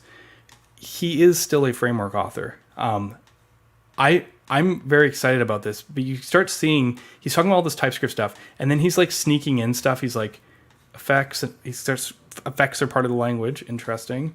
And then talking about constant functions, JSX, awesome. Honestly, this got me excited. I love JSX, but one of the hardest things about JSX is if you tell me you're like, this is a paragraph element. TypeScript, it is impossible to have this return and be a paragraph element. You have to cast it. It assumes it's a JSX element. We opened an issue on TypeScript like years ago now, being like, can a div be a div? And the answer to that is, well, it's not. It's complicated, and because React doesn't need it, it's not going to get prioritized. But like Solid would die for this, and this is just, oh yeah, this is how it works. This is super powerful because, again, it's because of his goals here with the framework. And the reason for this is this is his solution for eliminating the virtual DOM. If you actually read between the lines here, he's making a fine-grained reactive system like Solid. Right? He's explaining it, but he's explaining fine-grained updates here. Right? He's talking about Voltio and other stuff, but essentially he's talking about fine-grained updates and being able to use the compiler and the type system to know what's reactive. This is how you get away from weird rules about destructuring or cross-file thing, because you know from the types. Like, we've been focusing so much on syntax as JavaScript framework, right? We've been like, I wrote a whole article about reactive script a while back. I don't know if you remember. And there's Vue ref sugar and Svelte's thing. And let's see if I can find it again. I brought this up on last stream too, where I was talking about the gist with Rich Harris, Svelte language. Maybe I can find it again. Truth about Svelte, right? And I've been thinking about this a lot because I worked on Marko, which is a language here, right? And he mentioned that the problem with these is that they take over the world, right? Where did he say? You have to justify them, he says. And while I don't agree completely on Marko's case, as we talked about in the last stream, he goes, these projects are all very cool, but there's a reason they haven't hit mass adoption. They want to control the entire world. You can't adopt Imba or Elm incrementally. They need to be dedicated tooling just for the compiler, blah, blah, blah. And he basically said that with Svelte, we just kept JavaScript.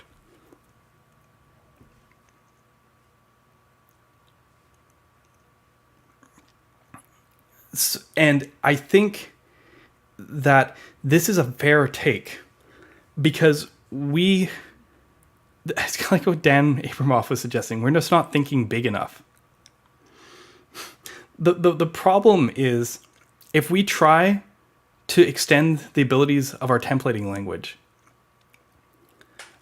to be this all-encompassing thing, we do hit challenges, right? Because now you're in a Svelte file. You're in Svelte script. We've left JavaScript. Even if we do clear, the best we can do is get clear boundaries. And I saw it in Marko and I was like, wow, Marko is so amazing at how clear and workable this is. But the truth of the matter is we needed a different syntax to make that split. And when I wrote my reactivity article, I mean, I'll see if I can find it here. We did a stream about this a little while ago on reactive script. Actually, let's see if reactive script. I was basically saying, can we do Marko without Marko syntax? Can we get close to JavaScript? And ultimately, even though I didn't put that in the end of this article, I was just like showing all the different syntaxes and approaches. The problem ultimately boiled down to the fact that I realized after writing this article that it was not clear where the JavaScript began and the declarative zone split. And I showed you what Alexis was doing a few minutes ago on stream, where he was doing this $ thing to indicate the zones. But that's like the best we can do because like these worlds don't collide very nicely if their syntax is the same, because like am I supposed to, like, a dollar sign means something's different? Like it gets into this kind of sub language, meta language that makes it really challenging. So the question is, what if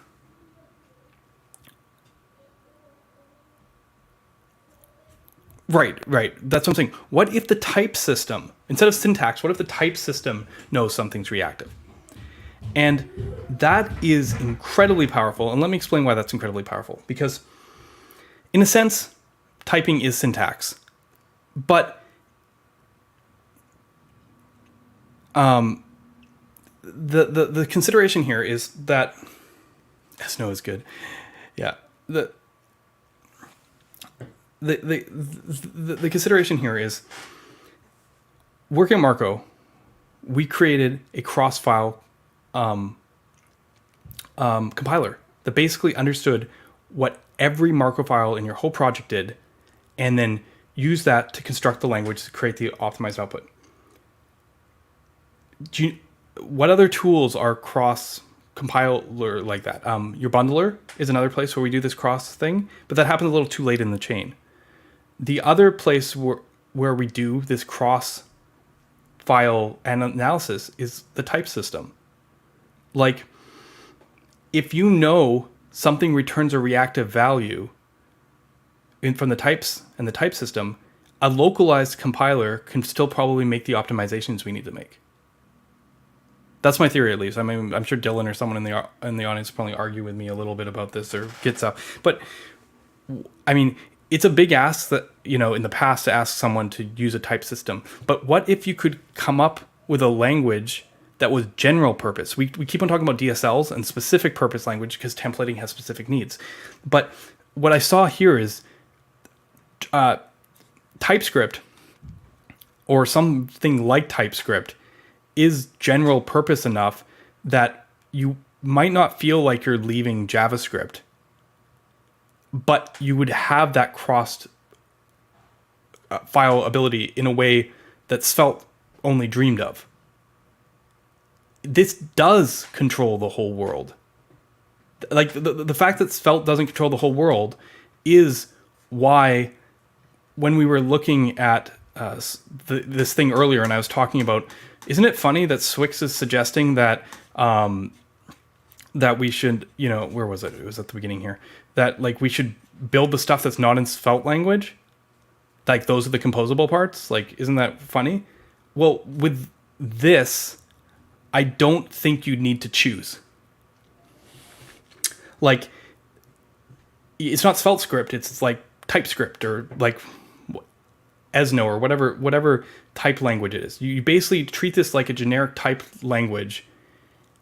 And if it gave us the information we needed from at a type basis, we could solve a lot of the issues that we face with modern reactivity in maybe even a Svelte-like way, without any of the limitations that Svelte has today, without introducing syntax maybe as alien to some people as Marko's syntax. That's my hunch. I was looking a lot at reactive script and all this stuff, but the problem was I was thinking too small. I was thinking of, like, how do I make a framework DSL? What we should be thinking about is actually maybe how to fix TypeScript, because part of our pain here is TypeScript is so painful. And secondly, are we yet in a world where people would be willing to say, I mean, we've seen this in the past, only develop in TypeScript, so to speak, or whatever this thing is, as an entry level to the framework? Because it could interop with JavaScript just fine, the same way TypeScript does.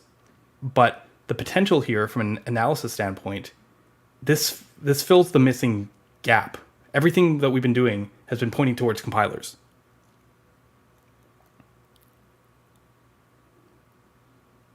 Right? I consistently are having this issue where I'm trying to figure this out. And this is very intentional. This is why this speaks to me, because, as I said, Ben is a framework author.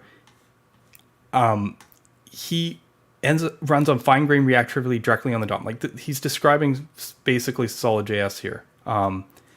He tried to solve the same problem, and instead of focusing on a template DSL, he was like, what if we could use the typed system? As I said, this is so much more ambitious. Like, this project might take months and stuff. I reached out to Ben immediately. I'm like, how can I help? How can we get more attention on this? How can we make this the thing? Because, in my head at some point, I was like, there'll be like a solid 3.0 or something. We'll kind of like look at reactive language or something at some point and see if we like it.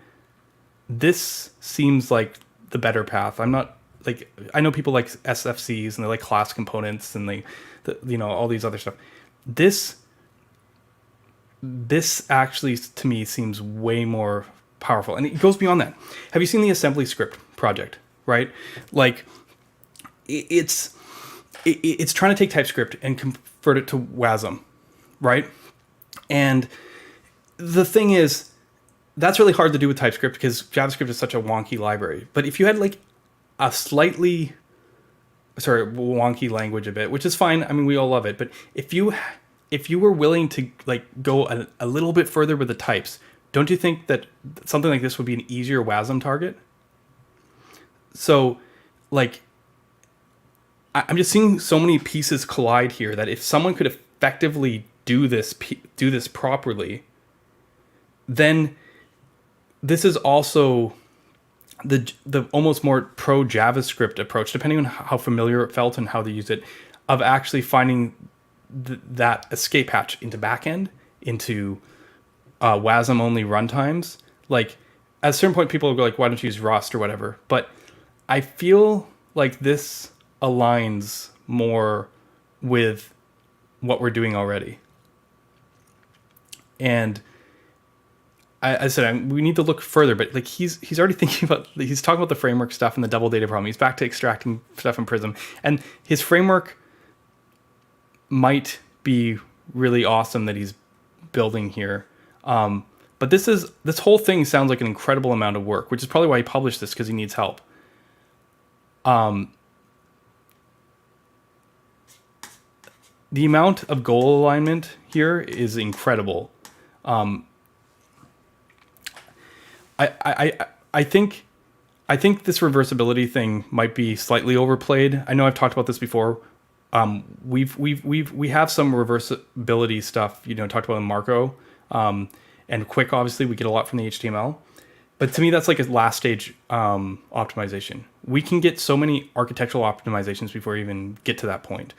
So yeah, I mean, I'm just putting stuff out here. I'm going to talk to Ben more about this, obviously, but the potential of what he's sitting on, I'm not sure if you're fully following it, but like, it seems incredible to me, because even look at the reaction here. People want a better TypeScript.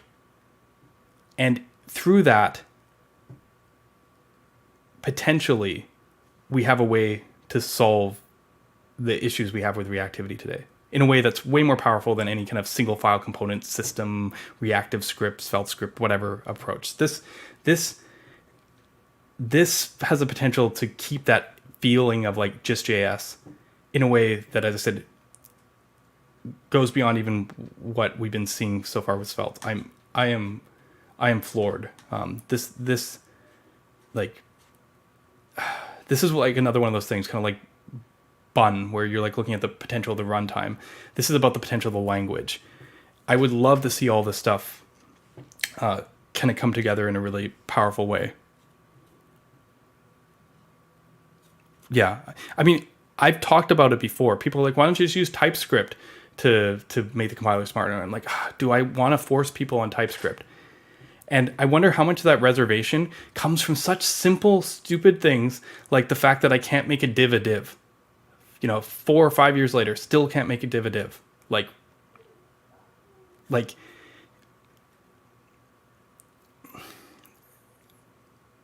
this is interesting to me.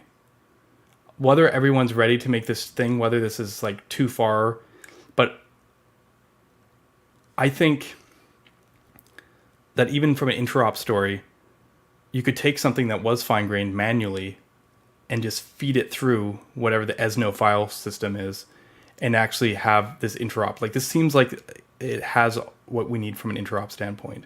I hope he keeps things generic, like the way handling JSX. Like, it's cool that he's building a framework to it, but I think that's the trap. If you build the language to a specific framework, you're going to be back in where we are today. You keep those separate. And I think this initiative, for what it enables for frameworks, like, I mean, choose your battles where you want to do stuff. I think the tricky thing is Ben has a natural like desire to do stuff on the framework side, but if he can get the language side going, I mean, I'm sure people would be into it like so much. I mean, I've got you all in the stream. I mean, I bet you a whole bunch of you would use Solid with this, something like this. Like, I know he's showing the framework specific stuff, but like, this is just to be able to leverage that kind of stuff from a compilation level. I mean, yeah, I'm very excited. But as I said, between stuff like this and Bun, which are attacking different pieces, if we can only figure out how to get this all aligned together somehow, I think it'd be amazing. Yeah, that's my rant on this. As I said, I think this is just tip of the iceberg. I think people are focusing on the TypeScript bit, and I think that's cool, and I think that's why this will succeed. If it gets created, people will just like immediately identify with like that portion of it. But as I said, this goes beyond that. When I think of applications to reactive frameworks, I think of applications to WebAssembly, through something similar to AssemblyScript. I bet you there's a lot of people knocking on Ben's door right now and being like, hey, how can I get involved with this? Because this, for me, this was suddenly put razor focus on a lot of the thoughts I've been having for a while. I've been getting a little pushback because, I didn't want to go like a svelte language approach and stuff, and it just never felt right. This feels right. Whatever this is, it's not actually out yet, but this is what we should be looking for.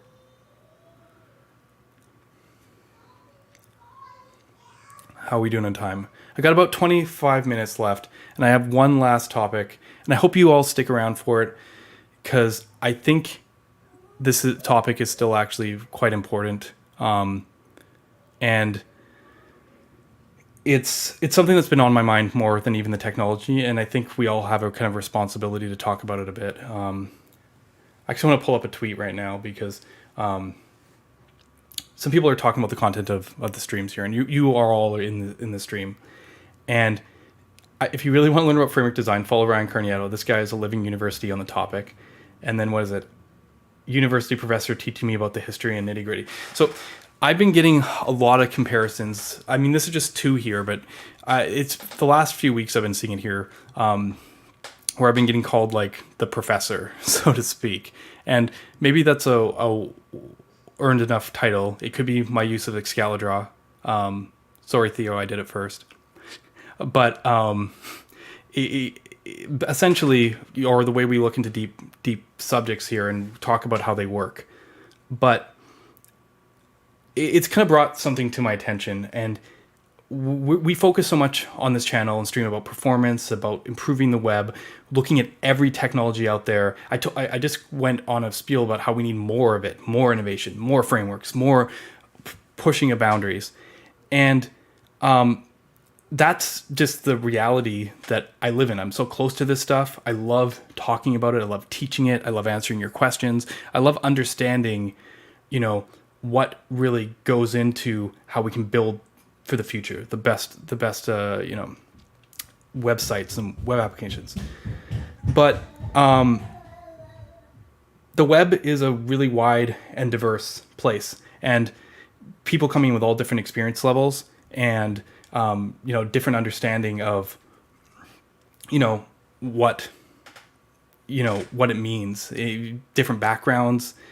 And I've started to realize, like, one of the challenges I've had with Solid is, at the beginning you start as one person, and I wrote all Solid's docs initially. We've had people come in and update them, improve them, but the structure, the narrative, even a lot of the marketing stuff I was involved in, because you start going, how do you differentiate? And you're like, well, you have all the same features and you look the same.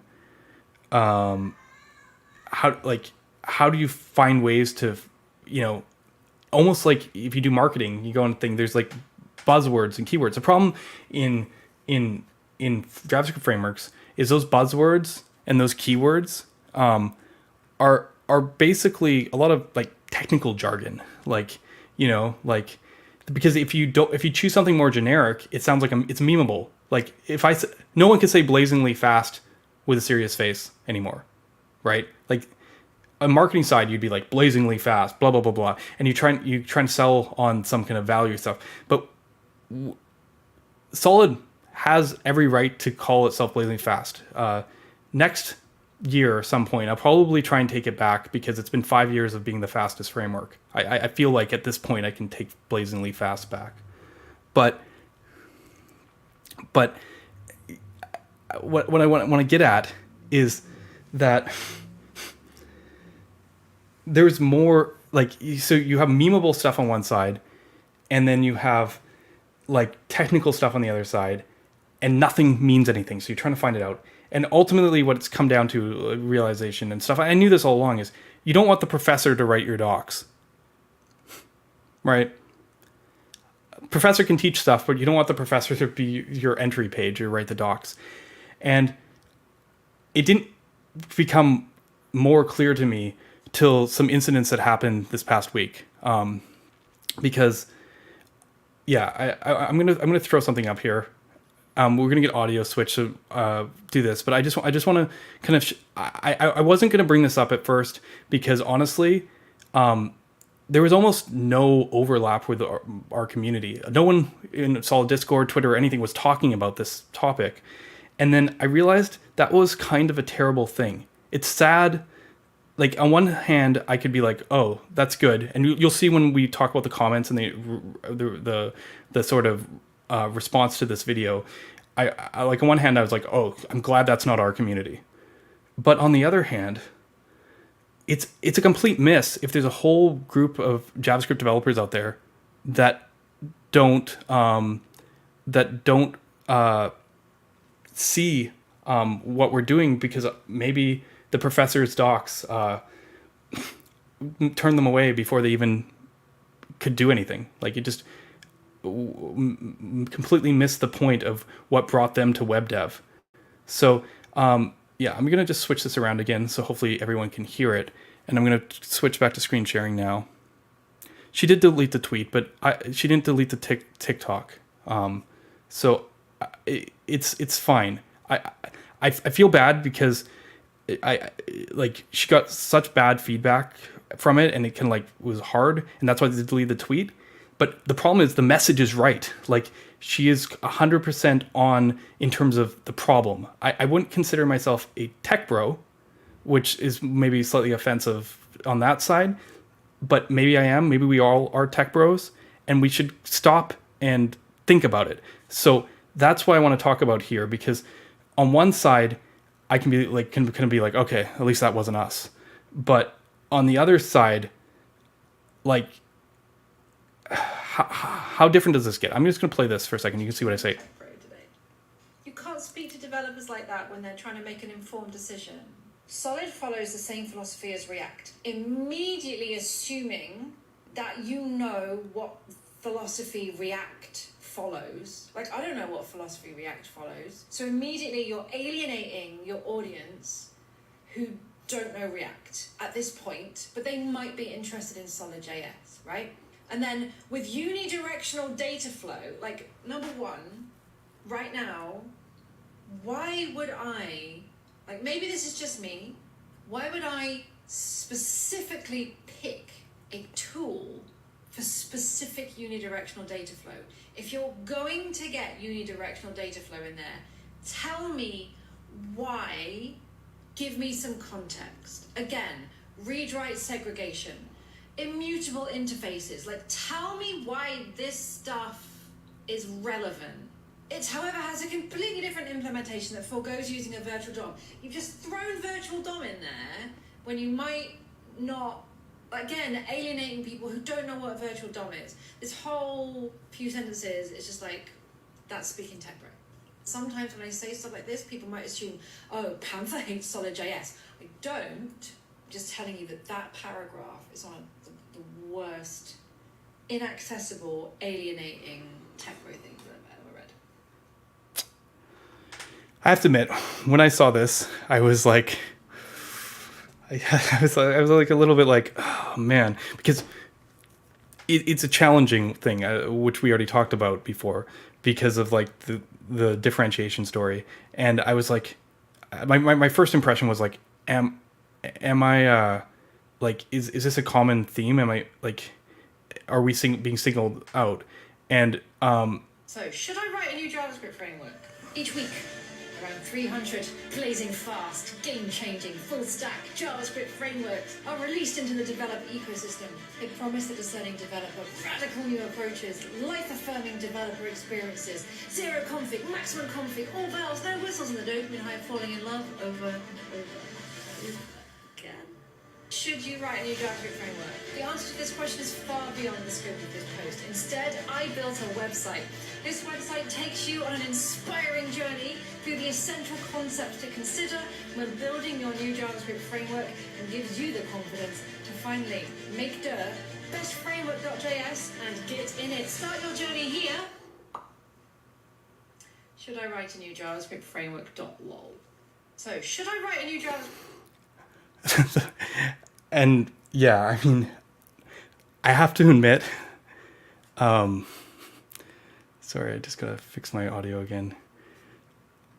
I have to admit,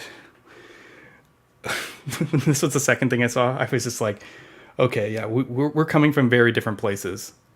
I'm probably more offended by the second video than the first video.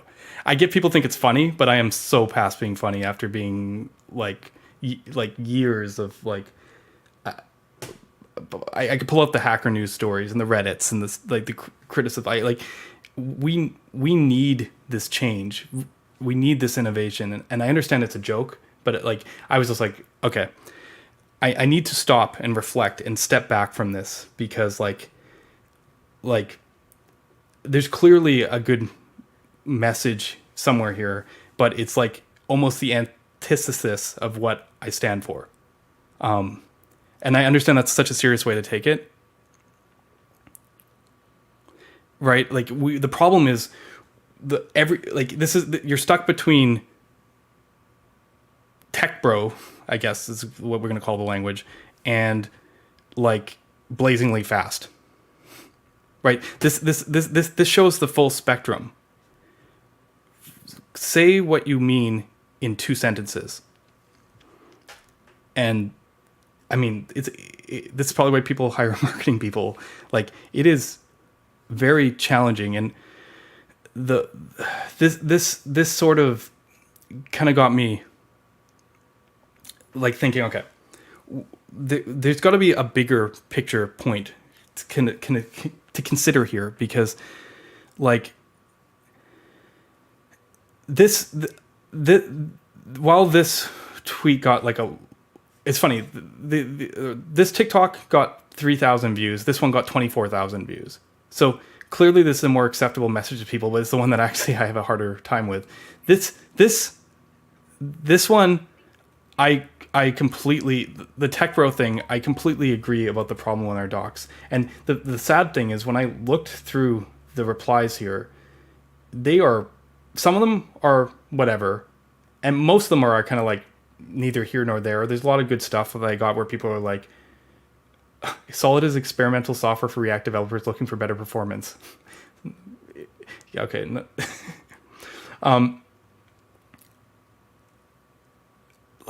Essentially, while there's a lot of whatevers, there was a lot of really ugly, terrible stuff that was said to her for this perspective. When looking at the docs, she is completely right. And I think this is something that we sometimes have to be aware of when we're kind of airing our kind of like the way we talk about technology when we're out in public. It's not just the docs. This just got me reflecting on the whole thing, because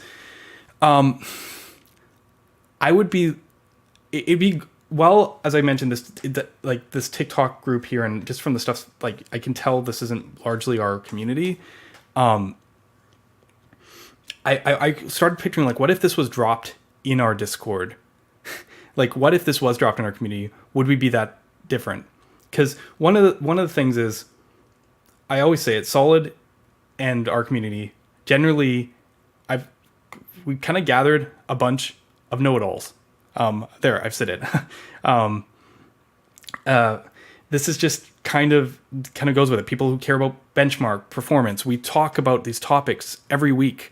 We go into a lot of learning pieces, right? And while like the intro page of the docs is a really key place to kind of hook people, and that's why it's important, like there's articles, there's resources to teach stuff. There's been no lack of desire to teach, but it assumes a desire or need to learn. And I think this is a tension between the web as an engineering platform and the web as an accessible platform for everyone. And it doesn't have to be a tension as long as you figure out how to properly scope and communicate your ideas. And the thing is, I took this know-it-all thing and I was like, geez, is our community a community full of like the well actually reply guys, right? And I was debating that for a while, and then I realized I was probably not quite right. I actually went on Twitter and I saw some people replying to some messages, and I noticed them using the phrasing that I always use, and I was like, oh, that's funny. It had even been imitated, because I don't well actually people. I say, I mean, people probably gonna laugh at this. I say to be fair. That's like my common lead-in, and there's a huge subtle difference between saying well actually and to be fair. I know it's funny, but it's one is correcting the person before you even said anything. You just saying what you said is wrong, and the other one is like, well, maybe there's something else that should be added to the conversation. Now, to be fair, not everyone wants your opinion. Not everyone needs that something else. But to come off right off the beginning and not be correcting the person is already a huge win. So we're not the well actually community. We're the to be fair community from my perspective. And I think that's a banner that I want to get behind, because let's face it, we're kind of cursed and blessed to have a lot of knowledgeable individuals associated with the thing. A lot of communities and a lot of stuff starts with kind of grassroots. You get beginners, you get people learning the stuff, and they find their way. Solid sort of found itself with a community of experts before that happened. We have the framework authors, people working on other frameworks, people working on various libraries. When we have these, we have these discussions on Discord, people go in and, ask the question, try and fill the gaps. I'm like helping someone on a support channel and being like, hey, you should do it something where, and someone's like, well, Ryan, did you also consider this? Like I get interrupted, and people trying to help fill the gaps and on knowledge all the time myself. So I don't think much of it, and I love it because that's how we innovate, and that's how we do better. But all of this has a time and a place. And the truth of the matter is, we have to be very aware of how that affects other people, people who don't have that knowledge. This, as I said, this sentiment here speaks to a lot of people. I believe this is a real thing. Even if I am so close in my little zone that like it's difficult to picture it as much, because I'm like trying my best to be like, the professor here, this is how selective hydration works. This is how partial hydration works. This is the difference between percussive and there's a certain base amount of knowledge that needs to happen to be part of that conversation. And it's not out of reach of anyone. I strongly believe that we can do this and we can do better. It's our job to make stuff more accessible, right?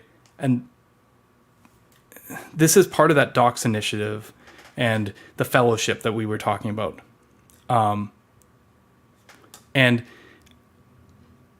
like we take this very, very seriously. I wanted to bring this up because I don't want this to happen in the future. I think it's enough to actually, we need to talk about it. I might not be respecting Selma's wishes, which she deleted the tweet and she got so much like negative feedback because people are like in here going like, it's because you don't know what a virtual DOM is. Go ask your manager or something. And it's like, oh man, like she's been doing web dev for years, at least a decade. I don't know her full history, but like this is not how you treat someone who says this stuff. And she's representing a group of people that, as I said, right now in Solid's community is a complete miss. We are missing these people, right? We have all the authors and the innovators and the people who get an argument in the Discord and then go create their own CSS and JS library to prove each other wrong. Like I love that, but there's all types of developers, right? Like, and it starts with trying to find a way to make things accessible so that people get in the door. David's mentioning that we have representation. I agree. And is it reflective? Like, look at the guests on my stream. I haven't actually had any female guests on the stream. I thought about that too. I was like, I'm like interviewing framework authors. And are most framework authors tech bros, so to speak? I mean, I have a hard time with this term because of the negative derogative. This doesn't come from a one-upmanship.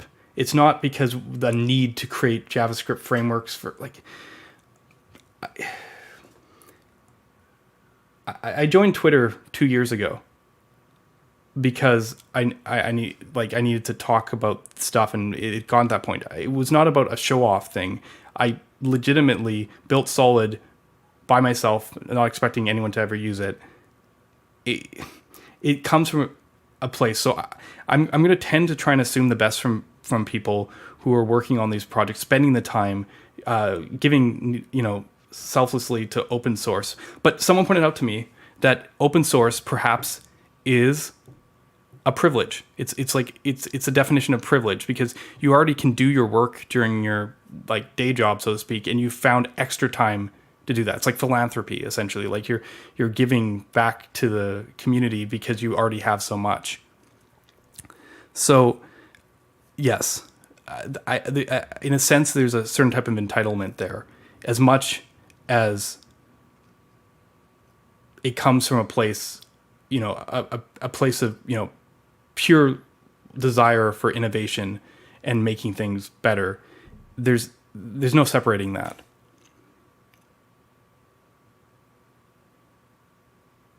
Right. Perhaps you bring people completely different spaces like Sarah. Yeah, and that is a very good point. And it's it's probably reflective of the whole thing. I don't know.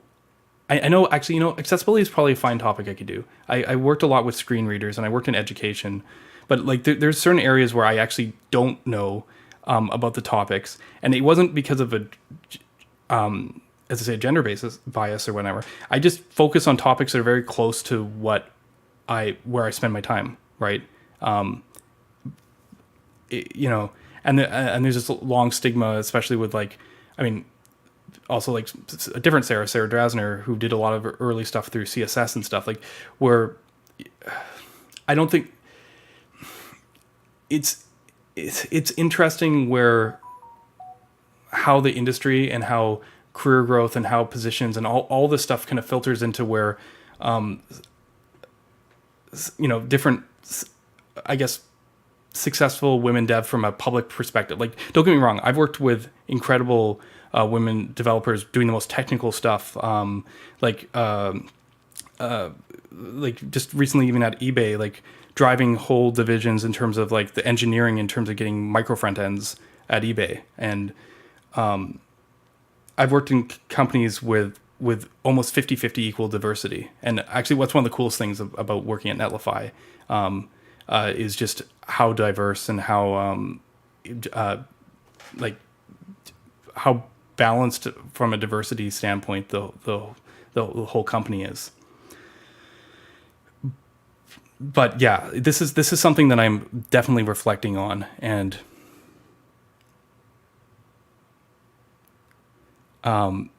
like I think I want to bring it up on stream because I think it's important. I actually think it's very important.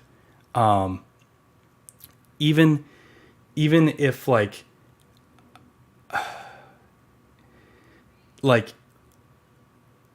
even if you set out to do something that is like very like, how should I put it? Like, I believe that we need more frameworks. I believe that we need more innovation. I believe that we need more choices. And in a sense, that puts an incredible burden on the new developer that's coming in to try and learn stuff. And it takes people like Selma here to actually help those people navigate this potential minefield of options and potential. It's not the area where I focus on. I'm always like on the bleeding edge. And sometimes when you're on the bleeding edge, you cut a bunch of stuff and leave things bleeding. So this is all like part of the same system, and that's why we have to respect the whole system to make this work. I'm just looking at some of the comments here.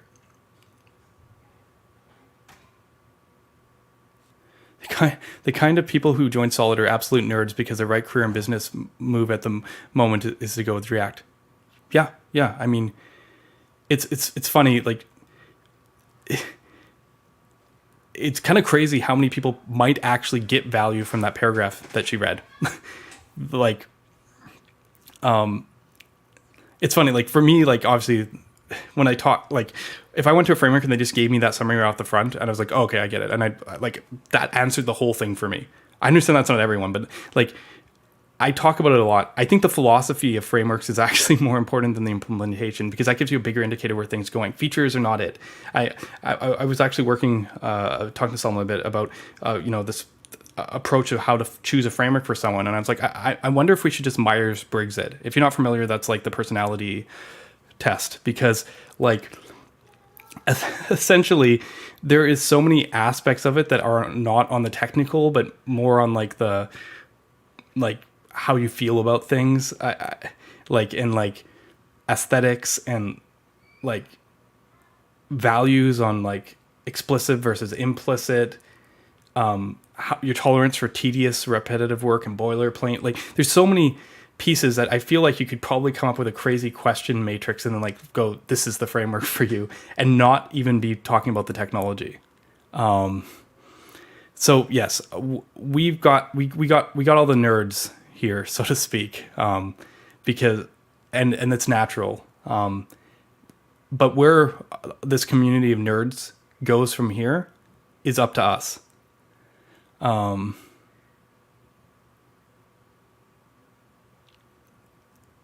I'm just scrolling up. There's so many comments in here. Yeah. I mean, I know people identify with my position. People who'd watch the stream because, like, yeah, I mean, we can always do better, but we can do. Yeah, I think docs. Let's get some. I think docs should be expressed how developer wants to, and just hyperlink words, the phrases that have lots of content. Yeah, and that's something we could do. I've written now on almost every one of these topics, so to speak. But the problem is still the professor teaching them. This is why Dan working docs and doing. He's actually moved a bit from docs to just content and side of things, just because there's so much educational stuff that lives beyond the docs, and he's doing an amazing job. We realized his skill and his love is more than that. He loves teaching. He loves getting out there with people. So he's doing conference talks, talking about Solid. He's doing educational videos and stuff. So he hasn't even gotten into the docs effort, which is why we're looking at reinforcing stuff on the doc side, because there's so much teaching to be had here. And I think that's part of it, like embracing both the fact that we are in a technical vocation that actually has prerequisite knowledge and that we have to make it accessible to people, but like still accepting that there is knowledge that needs to be to happen. So yeah, this is an ongoing effort.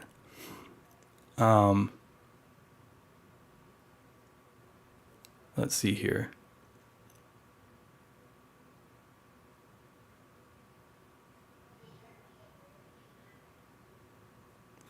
Yeah, so this is a good point. Those experts are in Discord answering simple questions from absolute beginners too.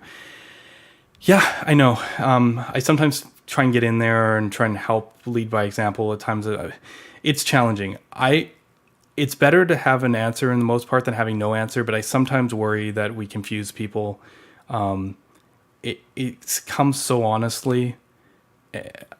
Biggest thing that I hope on the help channels is if someone picks up the question and they answer it in a way that makes sense and works, just leave it. Don't get in a debate with them in the learning channel about some subtlety of their answer, because this is where we get caught off. It's not the person answer. It's not the problem that they answered the question. It's the problem that it starts like a debate where people start debating over like which solution's the best solution. I understand some questions are loaded and a beginner doesn't understand how loaded the question is. But someone once told me answer with docs. Essentially, if you can find any real docs, any article, push. I know this sounds bad because again, this is kind of, maybe this is not great to tell someone to go read rather than answer the question. But in the case of our experts, it might be better to give people the background knowledge in a way that they can consume it rather than get technical on them. Like obviously, there's balance here, but I just want to kind of put that out there.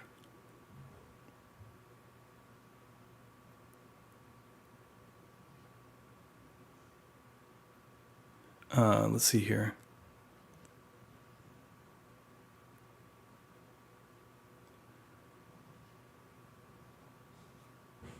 Yeah, I mean, there's a lot of great comments here. I'm sure there's some correlation between accessibility and minorities. Yeah.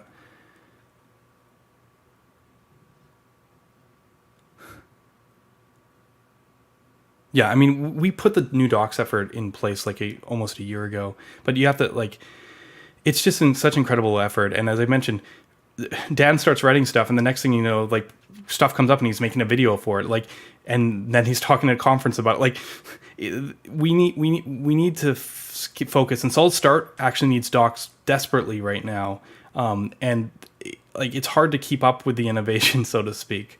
And the problem is if no one steps up or stuff. I mean, I'm gonna try my best, but the professor will be writing docs again. As I said, I try my best, as you guys know, on the stream to teach and stuff. And obviously the choice of language there in the front page was a little bit intentional because it's like the fourth paragraph. So like you say a bunch of kind of generic stuff, and then we figured like to a certain degree at the time for the audience, that was a very cut and dry way of just like saying, this is why we're like React, but not React. Because otherwise, I mean, are you ready to read 3-4 pages on that? Like, for those who know, that makes all the difference. But the problem is it's for those who know. Honestly, such a hard place because React differentiation, I can't explain in 2 sentences. I don't think. We tried. We have a growth channel on Discord. I don't know if people have seen it. It's probably a private group, and I shouldn't be sharing anything, but I'm like not making this stuff up. Like, we literally have a channel on Discord for growth, and it's literally like been going on for months where people like are coming up with different ways, the progressive JavaScript framework approach, like trying to figure out how to position Solid in a way that is universal. And we have documents with like 11 different approaches, and we analyze the marketing stuff around here, right? Like, for example, from Svelte, write less code, no virtual DOM, right? Like, they mentioned virtual DOM. So I like they do a good job of explaining why that matters, although they don't actually explain what a virtual DOM is. But I mean, maybe that's the balance. Like, this is a tricky area, and I'm sorry, airing dirty. It's not even dirty laundry. I mean, all these discussions, you know, uniqueness, like this is like, I can scroll this for forever. Like, this is probably the hardest challenge that we've had with Solid, is actually figuring out how to position it, because people clearly see value. Otherwise, we wouldn't be where we are. But actually, to explain that value right now, the best we've come with requires teaching someone something. Like, we've got the pitch, the teaching pitch down to 10 minutes, but that's still 10 minutes too long. So it's it's ongoing.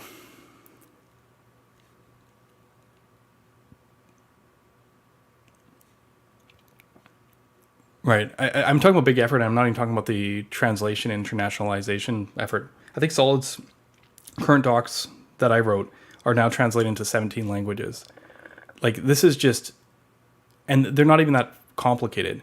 I can only picture how it would be if we, like, to give the docs that we need, and then the translation, like, this is like 100 times the effort of maintaining the framework.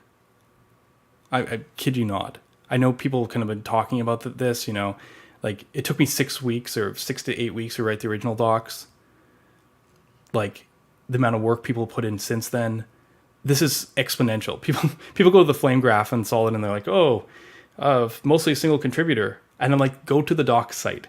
If you want to understand how people contribute, go, or the website or the REPL or somewhere else. Because the core library, I would like to get more people working on the reactivity with me, but I'm not sweating it too much because I can manage that. But the rest of everything to where we get today, that took incredible thing. I might have written those original docs, but the effort for the translations, the website, way more people working on that to actually make Solid accessible than it takes for me to write a few hundred lines of JavaScript to make something fast.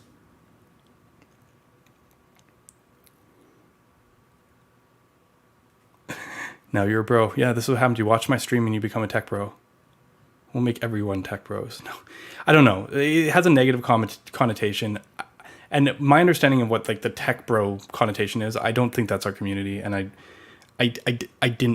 don't like that association. But I mean, read the doc. I mean, it's fair criticism. You come in and you see all this techno babble. I could argue in our case it's actually really valid because this is how we differentiate and it's on this nuance, which, I mean, you can decide what that says about the framework. The appeal to Solid is universal. Differentiating it is harder in this space, so we can do better. It's absolutely worth a personality test. Yeah, let's get those Myers-Briggs going. If anyone cares, I am an INTJ generally, sometimes an INFJ, occasionally on the borderline. But if you're interested, INTJ, that's generally where I sit. I wonder how many of you are the same.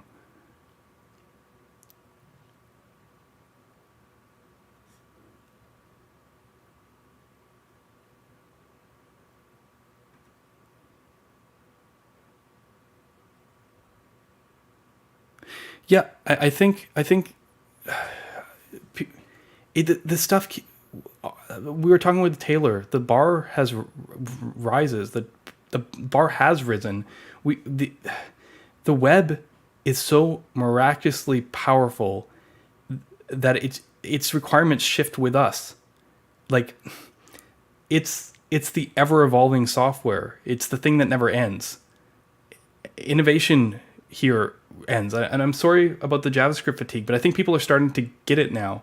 I mean, a couple years ago, jokes like the framework joke were really popular, and now, I think I have a dev. My favorite version of that joke, the framework every week joke now, is this one, because I feel like we've gone from what Salman's videos was saying to this one. This is my favorite version from Madison here. Everything okay, babe? You barely touched the newest JavaScript framework. It's not a question of if there should be another JavaScript framework. Definitely it should be. Like, should you write a JavaScript framework? Yes. Unequivocally. Completely. You should write a JavaScript framework. But it still weighs on people, right? There is a JavaScript fatigue thing. We're past it in a sense because, like, this is a reality we live in. The problem was if we like hide our heads in the sand and go, no, there's no new JavaScript framework, no new innovation, stuff all stays the same. Then when the new thing comes, we get freaking blindsided. It's like, what? This is the revolution. And then we go like chase over that to find out that it isn't. The only way to actually combat JavaScript fatigue is education and knowledge, which is terrible because that means everyone has to do more work. But like a boat flooding with water, you have to like bail it out. You can't just like pretend like, that's like the meme with the house on fire or whatever. And I'm not saying it's even a bad fire. It's just like you can't pretend that this can't this is not happening indefinitely. For your choice of application, you can make a sound judgment without getting decision paralysis, because any choice you make is going to be relatively reasonable for most things. Go with what you're familiar with. Go with what makes sense to you. I've talked about this a lot. I think there's a few places where performance is really critical, like e-commerce, where maybe you shouldn't use React at a certain scale or something. But that isn't the norm. Usually just use something, make the website, get the web out there. So it's okay that there's choices, because you like just go with the popular one or flip a coin or whatever. Like, this innovation has to happen, right? There was a time period where this stuff was really volatile, and then React solidified things, and people, I think, were generally pretty happy with how React solidified things, which is why the conversation went down and we started bundling things up again and got our Next.js of the world. But how long do you want to be on this thing? Like, maybe React is the end all be all. I remember Kent C. Dodds saying that he wouldn't have any reason to move off React until AI started writing our programs or something. And okay, that's a fine position for him to take. But for the AIs to get smart enough to do it, they have to figure out smarter ways to do stuff. Like, we need to teach the AIs. We need to write better compilers. We need to write better runtimes. Someone's going to do it. You don't have to use it. Someone's going to do it. That person is me. That person is Taylor. That person is a number of people probably in this chat, because that's what we believe in and that's what we do.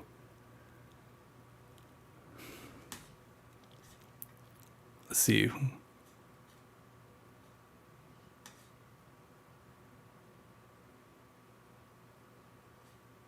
Yeah. But this is an interesting thing. When we talked about even pushing our help support channel into like Stack Overflow, it's like a way of doing it. But like, who better? I mean, in one sense, we need to do better about how we answer questions and help people. But on the other hand, who better to answer questions to a sense than experts? This is where the content comes down. We have a trickle down effect. We have some of the greatest minds working around Solid, and I am so happy to have these people in our Discord telling me about how they're doing things better in their own framework. Awesome. Like, that's the kind of thinking I want. We all need to do better, but on the other hand, like, if not for those people and that trickle down of knowledge, like, how do we, like, we have the community we have, and I'm proud of the community we have, because for the most part, they aren't jerks. They might be know-it-alls, but they're not jerks, and they're not zealots. They don't go proclaim everything in my name or something. Like, every conversation's a discussion. Everything's a trade-off. But we need to find a path forward where we can widen things, bring more people in. And I think it starts with language and communication at the homepage level or the docs level. Then more people find their way in, and then more people find their way in, and it just self-propagates. Yeah, this is a very relatable message. I might be like so far removed as like, from this that it's harder for me to relate, but I still answer questions with beginners every day. Like, I'm still, like, I understand why it's a lot. You open the door and it seems like so much. It's like this wall, and you're just like, how am I ever going to get there?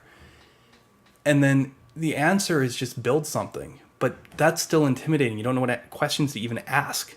Like, what are the questions that I ask to figure out what I need to learn to ask better questions? This is a very relatable position. But you have to understand, part of this comes with this thing is, I built Solid as already kind of a senior web developer solving problems I cared about. as it turns out, there's more general appeal to it than I originally realized. And that's why we're here. But it did start as an engineering project written by an engineer, to do engineering.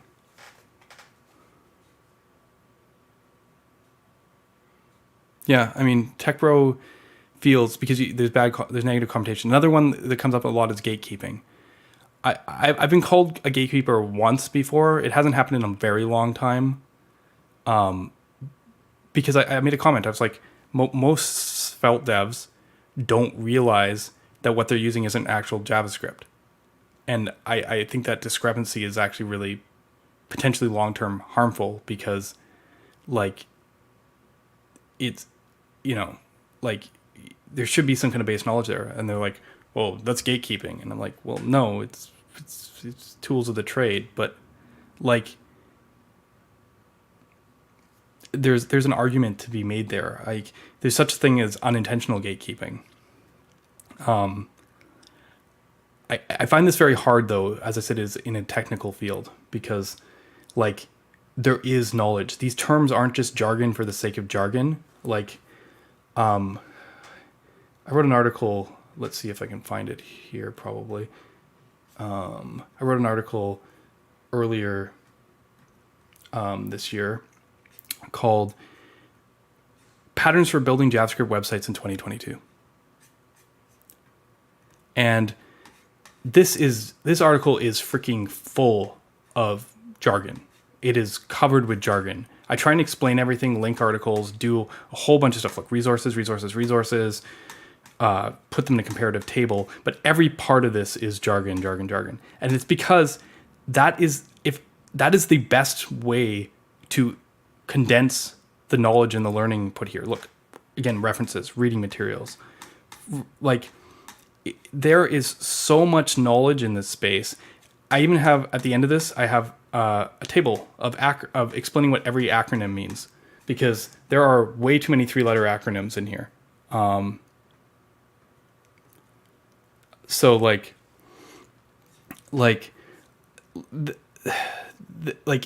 there's two sides of this, because this article is probably still trying my best. It's probably this is not for beginners. There's too much here, but anyone just a little bit step up. This is how you get into getting to that next level.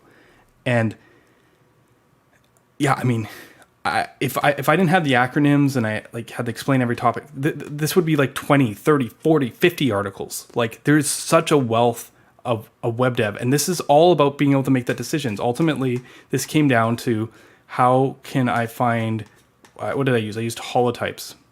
I think it's at the beginning of the article, maybe. Like, what characteristics do different types of sites want? And how does that play in? Because I'm going to use frameworks. The problem is, by the time I post this about frameworks, it's out of date. Someone's going to be like, oh, so my framework now does blank. All the SSG frameworks now do SSR. So this goes like, am I making a blog site? Am I making a content site, a storefront? But my point is, to try and condense this amount of information in one article is basically insane. But sometimes we need to step out at a bird's eye view to understand how these decisions are made. And as I mentioned, there is a technical trade here. There is industry terminology. It's not jargon for the sake of jargon. So this is a challenging balance, because this is not how you bring the beginner in. You show them that the web is for everyone. I learned JavaScript programming by viewing the source code. That's the kind of web that we all kind of aspire for. But, software development, is an engineering trade. It might be, the thing that makes it so accessible and so powerful is the fact that you can take any idea and realize it, and anyone can take any idea and realize it. That is incredibly powerful. You can just have an idea and make it real. It's harder to do that with other types of engineering, but it is still engineering. So this is a very challenging range, because we have everybody all within this one space. I mean, it's like anything, it's the world, right? It's a reflection of our world. So all different skill levels, all different experiences and backgrounds.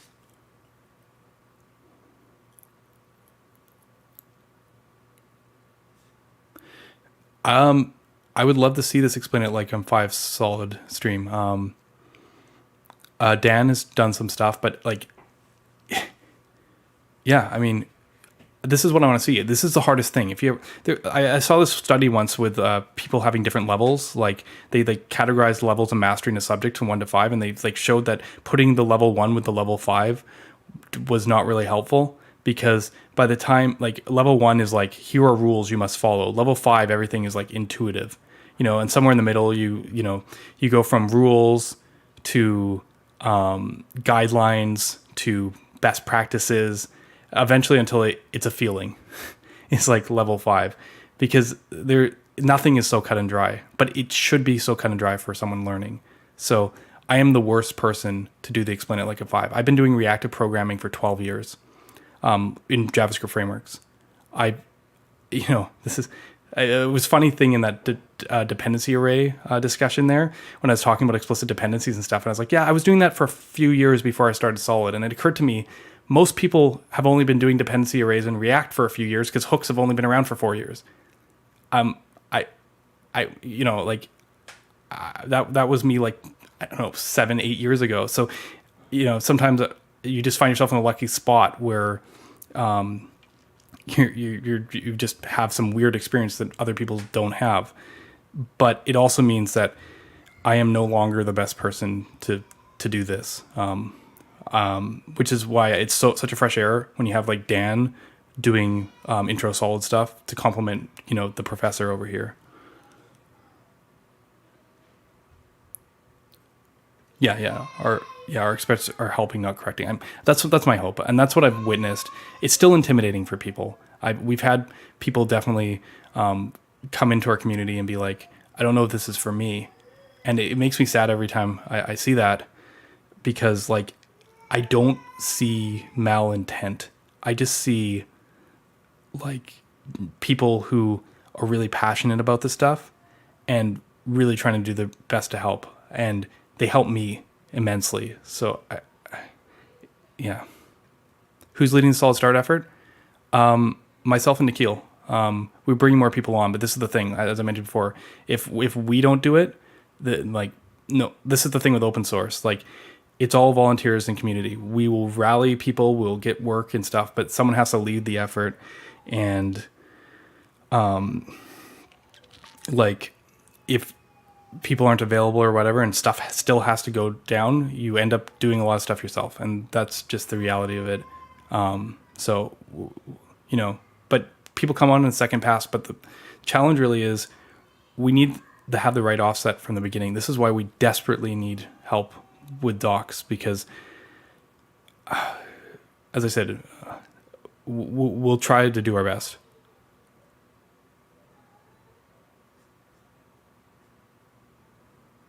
Yes, I actually like this. I like this framing. I think the takeaway is that not idealize one way of being a developer. Like, we shouldn't think of being a framework author as an ideal for all developers needs to aspire to. Yes. This came up when I was in that with the students, when I was doing that kind of fireside chat at the university, because they were asking like, what developer do you look up to? And I realized early on, I looked up to one of my bosses quite a bit, and he ended up kind of burning out a bit, and but he was a framework author that overworked and was just like, he was a 10x developer, and I was like, oh, I could be like that someday. And then I realized like, maybe I didn't want to be like that exactly. But then afterwards, I replaced him with other framework authors, ones with different qualities, ones that were great at communicating, ones that were incredible, like just really, really smart, incredible problem solvers. But that's just because it's what I do and what inspires me.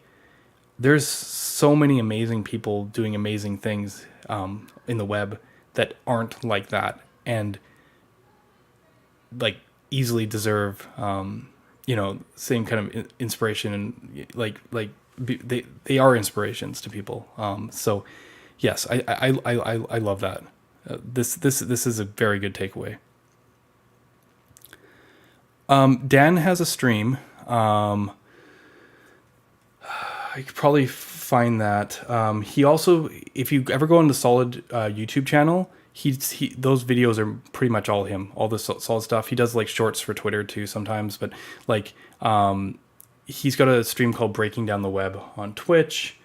That I trying to remember. Do you usually stream on Sundays or Tuesdays? It's always at a time that I never get to actually watch it, which is the unfortunate part. I think this is an important topic. I know the viewership is going down at this point, but I think this is very important. Yeah, but sometimes it's not even the community edited, because you have to structure, how should I put it? You have to structure the docs in a smart way. Otherwise, it lends to being a point where you need to summarize using technical language, where because otherwise that section would be too long. Like, I think you have to be very smart right from an organizational standpoint about how you approach the subjects. I've had several conversations about this with Dan, and he because we for example, with Solid, we're like, do you start with the JSX? Do you start with the reactivity? That completely changes the path. I start with reactivity, which is kind of the technical approach, and that works really well for us because that instantly people goes, okay, Solid's different. You start with the JSX, it's not very impressive. You're like, oh, it's React. They don't see the advantages. But for a true beginner, that is an easier place to go. They're like, okay, this is how I render some HTML. That's where your mind is starting from. You don't care if it's the same or different from React. So like this is a structural thing as much. Yeah, perfect. Yeah, let's put that up on the stream. Jutanium, that's his handle on GitHub, on Twitter or Twitch. Perfect. Thank you, Fuzzy.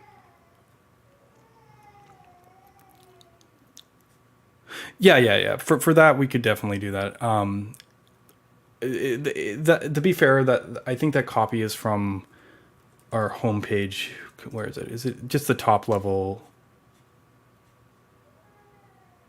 Like, view docs. Oh, that's not great.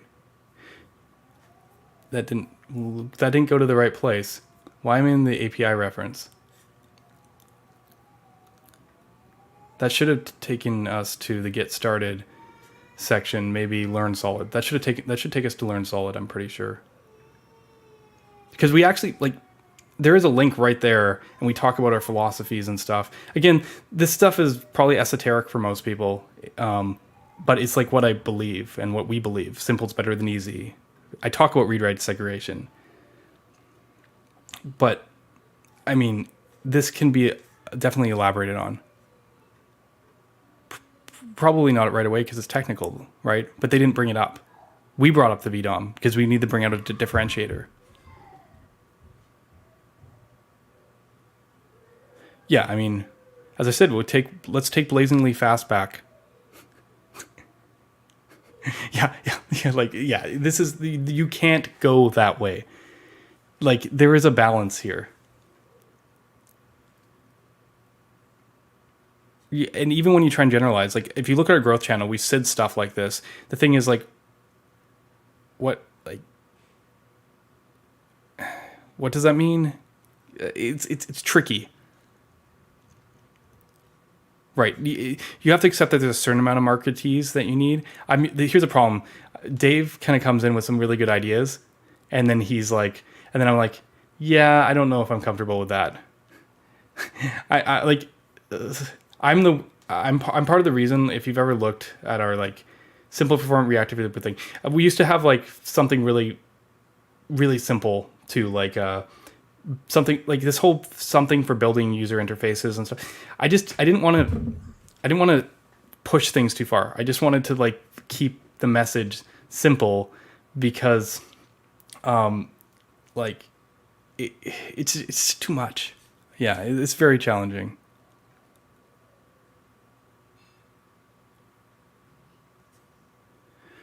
Yeah, I mean, that's the thing. That's why, like, even as a framework author, like good ideas will collate people and they'll grow. And if not, then the community never grows. And then someone else learns something from that framework and it just keeps on, cannibalizing itself, and just kind of like eventually we get some like super Voltron, like mega robot of all the built from, sorry, I've got like terrible imagery here. I'm like combining zombies and like, anime robots.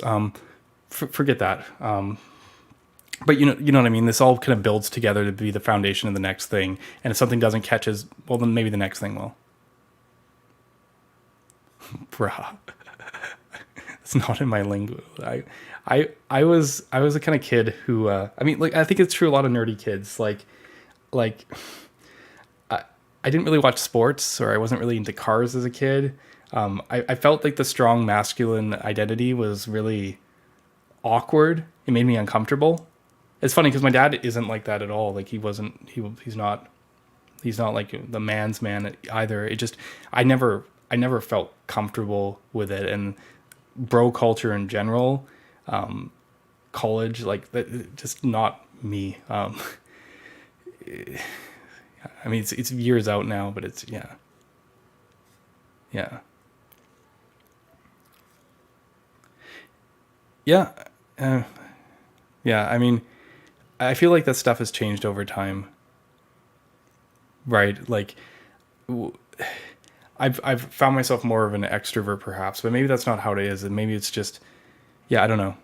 So I wonder how much of those things fit into like your self-reflection of your own thinking. And as you grow, because to accomplish things, other people are involved, you generally grow to having to deal, I say deal. This is like the hint that I'm still an introvert, because when I talk about working with other people, I said deal with, but you have to like expand. And the thing is, you can be very social and be an introvert. It just means that it's like, it's kind of like someone was talking to me about this. I forget what it was, but they're saying that being an extrovert, like you talking to others fills you up, and being an introvert is like something you spend. Yeah, actually, I think it was Jen from React Finland we were talking about this. So yeah. Anyway.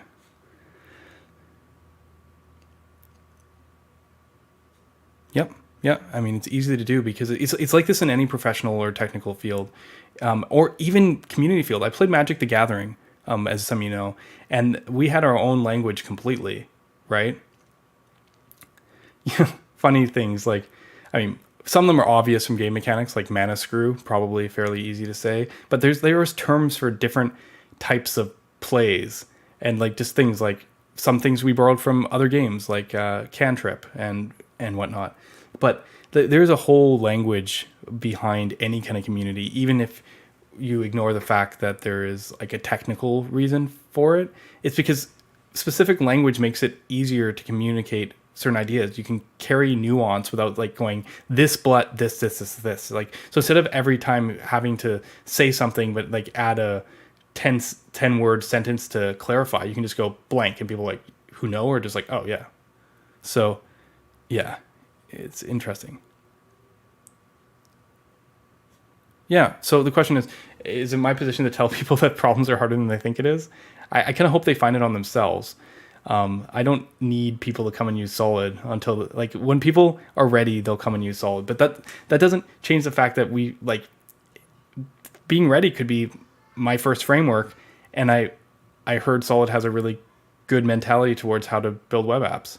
So, I want to enforce that too. Cause I think we might not be the easiest framework. Like even if we do a good job on docs, there is a bit of a learning curve, but I think we have one of the shortest paths to mastery. And I think there's a simplicity angle there that's not about being easy, but being simple. And I think could be really valuable, if not to the absolute beginner, but to the, intermediate or, what's the term? Novice. Yeah. Imagine if people said, don't write new songs. I haven't listened to all the new songs yet. I guess that aligns close to where my thinking is, but, it's why Bun and Enzo came out of nowhere. Yeah. I'm definitely catching up on chat now from 20 minutes ago, which is why these are a lot of old comments, and I'm sorry about this. But yes, we're talking about the head in the sand kind of thing. I've been following Jared and Ben for a couple years now. You can tell when people are when you come across someone who's doing something a little special. And if you follow me, I'll point those people out to you as soon as I can. If you've been following me a while, you know that I already have been promoting and talk about Ben's work. So, like, yeah, if that's what you're into, you're in the right place.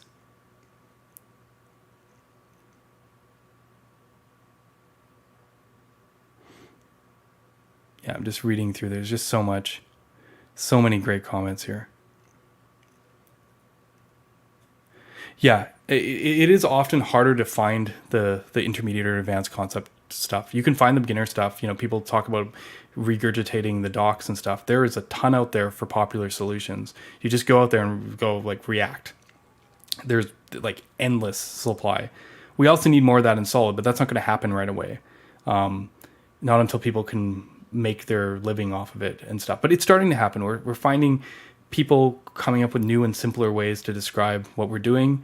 I am so stoked because it'll all happen in time, but the core community is a more advanced one, intermediate to advanced one, and we just it grew organically that way, and we're gonna work with what we have, because on the one side, this makes certain parts and growth difficult, but this is amazing. Other communities sometimes dream of this. They want to be able to have those advanced users, have the people who understand the thing, because otherwise there's no one else to answer the question except for the framework author. If you go and ask an advanced question in the Solid Discord, there are dozens of people who can answer the question as well as I can. Dozens. That's rare, especially for a framework with the ecosystem our size.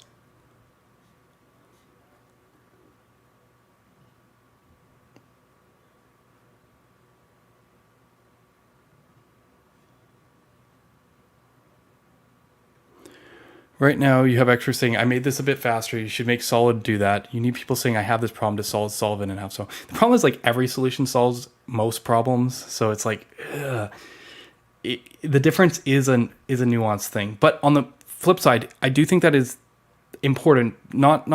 It's more of like, because knowing that, the answer is yes. So it's like, I have this problem.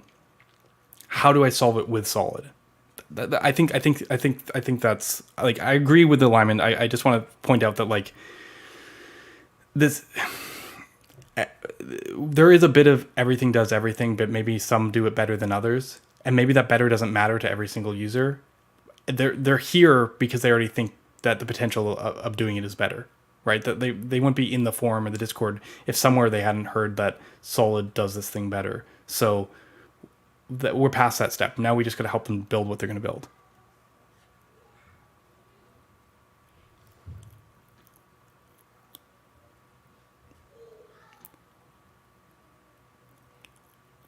It's a self-reflection. I'm really happy to have all you, though.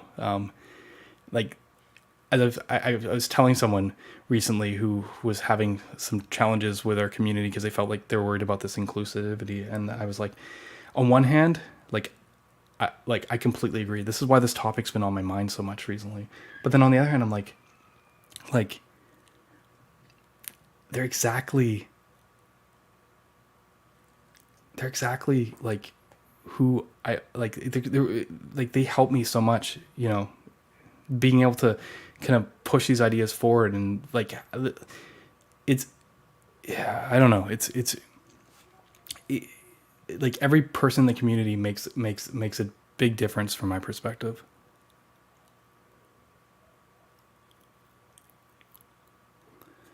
Oh, okay. Dinner is ready 20 minutes ago. This is the problem with catching up chat 20 minutes ago.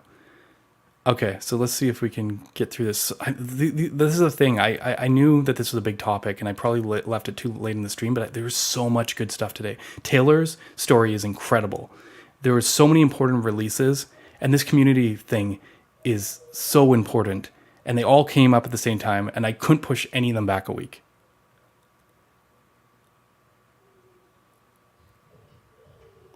Learning through source code, not so much. in the future, this will be better.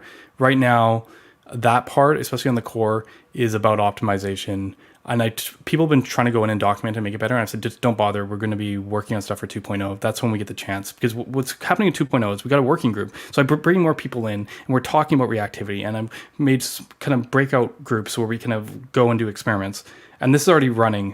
Not all of it's in public on GitHub, though I'm trying to do better with that, with the discussions and the working group thing. But essentially, I'm not going to have to write the reactivity for 2.0. I'm pretty sure. I'm sure there's going to be other people who work it, and because I incorporate their ideas, and because we're working together on this, the next version will be a community effort instead of a solo effort, and that's how we get there. So don't look at that code. There is some code in the repo that is a bit cleaner in the prototypes to kind of show the basic ideas, but Oren made a good version of Solid. It's not actual Solid, but it's more explainable. I think that's we can find that resource for you. I think that would be great. Sushi Friday night tradition. Yeah, or every second Friday. But yeah, it's been 2 weeks. Yeah, so people ask me about Solid Start. Yeah, I do miss this. In Vancouver, sushi is so cheap. Like I like it's probably gone up now because of the pandemic and stuff. But literally, like the lunch style sushi combo with like the 3 maki rolls, which again not everyone's into, but just simple like cucumber, tuna, salmon. It's like at the cheaper places like $6 Canadian, so that's like $4 US. I can't find that for like $12 US here. It's not just the cheap rolls; it scales all the way up. It's like 4 times more expensive for sushi here than it was in Vancouver before I left. No, I'm like in San Jose. This is still pretty close to the coast.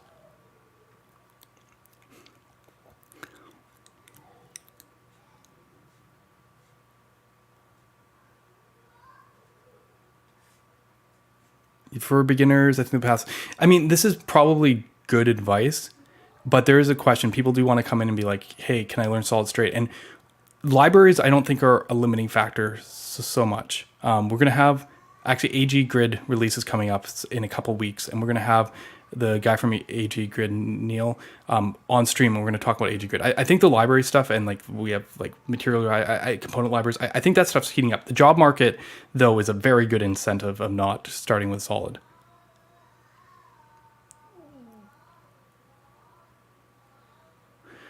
It's I have to say it feels like it might be the easiest way to appreciate Solid. I think people are starting to find ways to articulate the value elsewhere, but like if you have that tech pro knowledge, Solid's just like wow, it just wove all the pieces together in that way that like you didn't think was possible. So like there's some magic there, but it's my hope that if you're not trying so hard to differentiate from Svelte and React, that there's a really nice message that we don't have to go all the way there. I do make it hard for you. I'm sorry. The future. Oh, nice. Sorry, I should hide this out. Solid Swiper. See, like there's new libraries every day. That's awesome. That's so good. Here's the plug there. Solid Swiper. Oh wow. This is like the best chat I've had ever on stream. My sushi is getting warm. It's definitely getting warm. Thank you, Taylor. You wrote that like 4 minutes ago. Meanwhile, my wife's in the chat just laughing at me and everyone.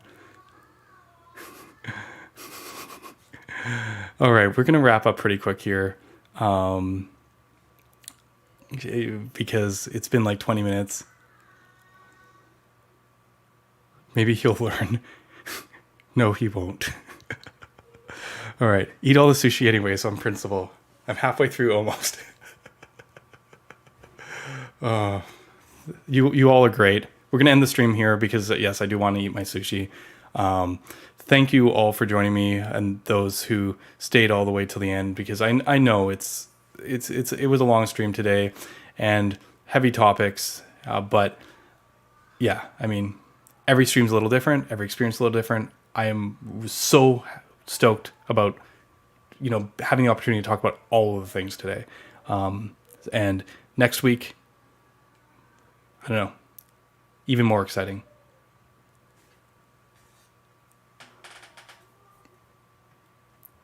See you all.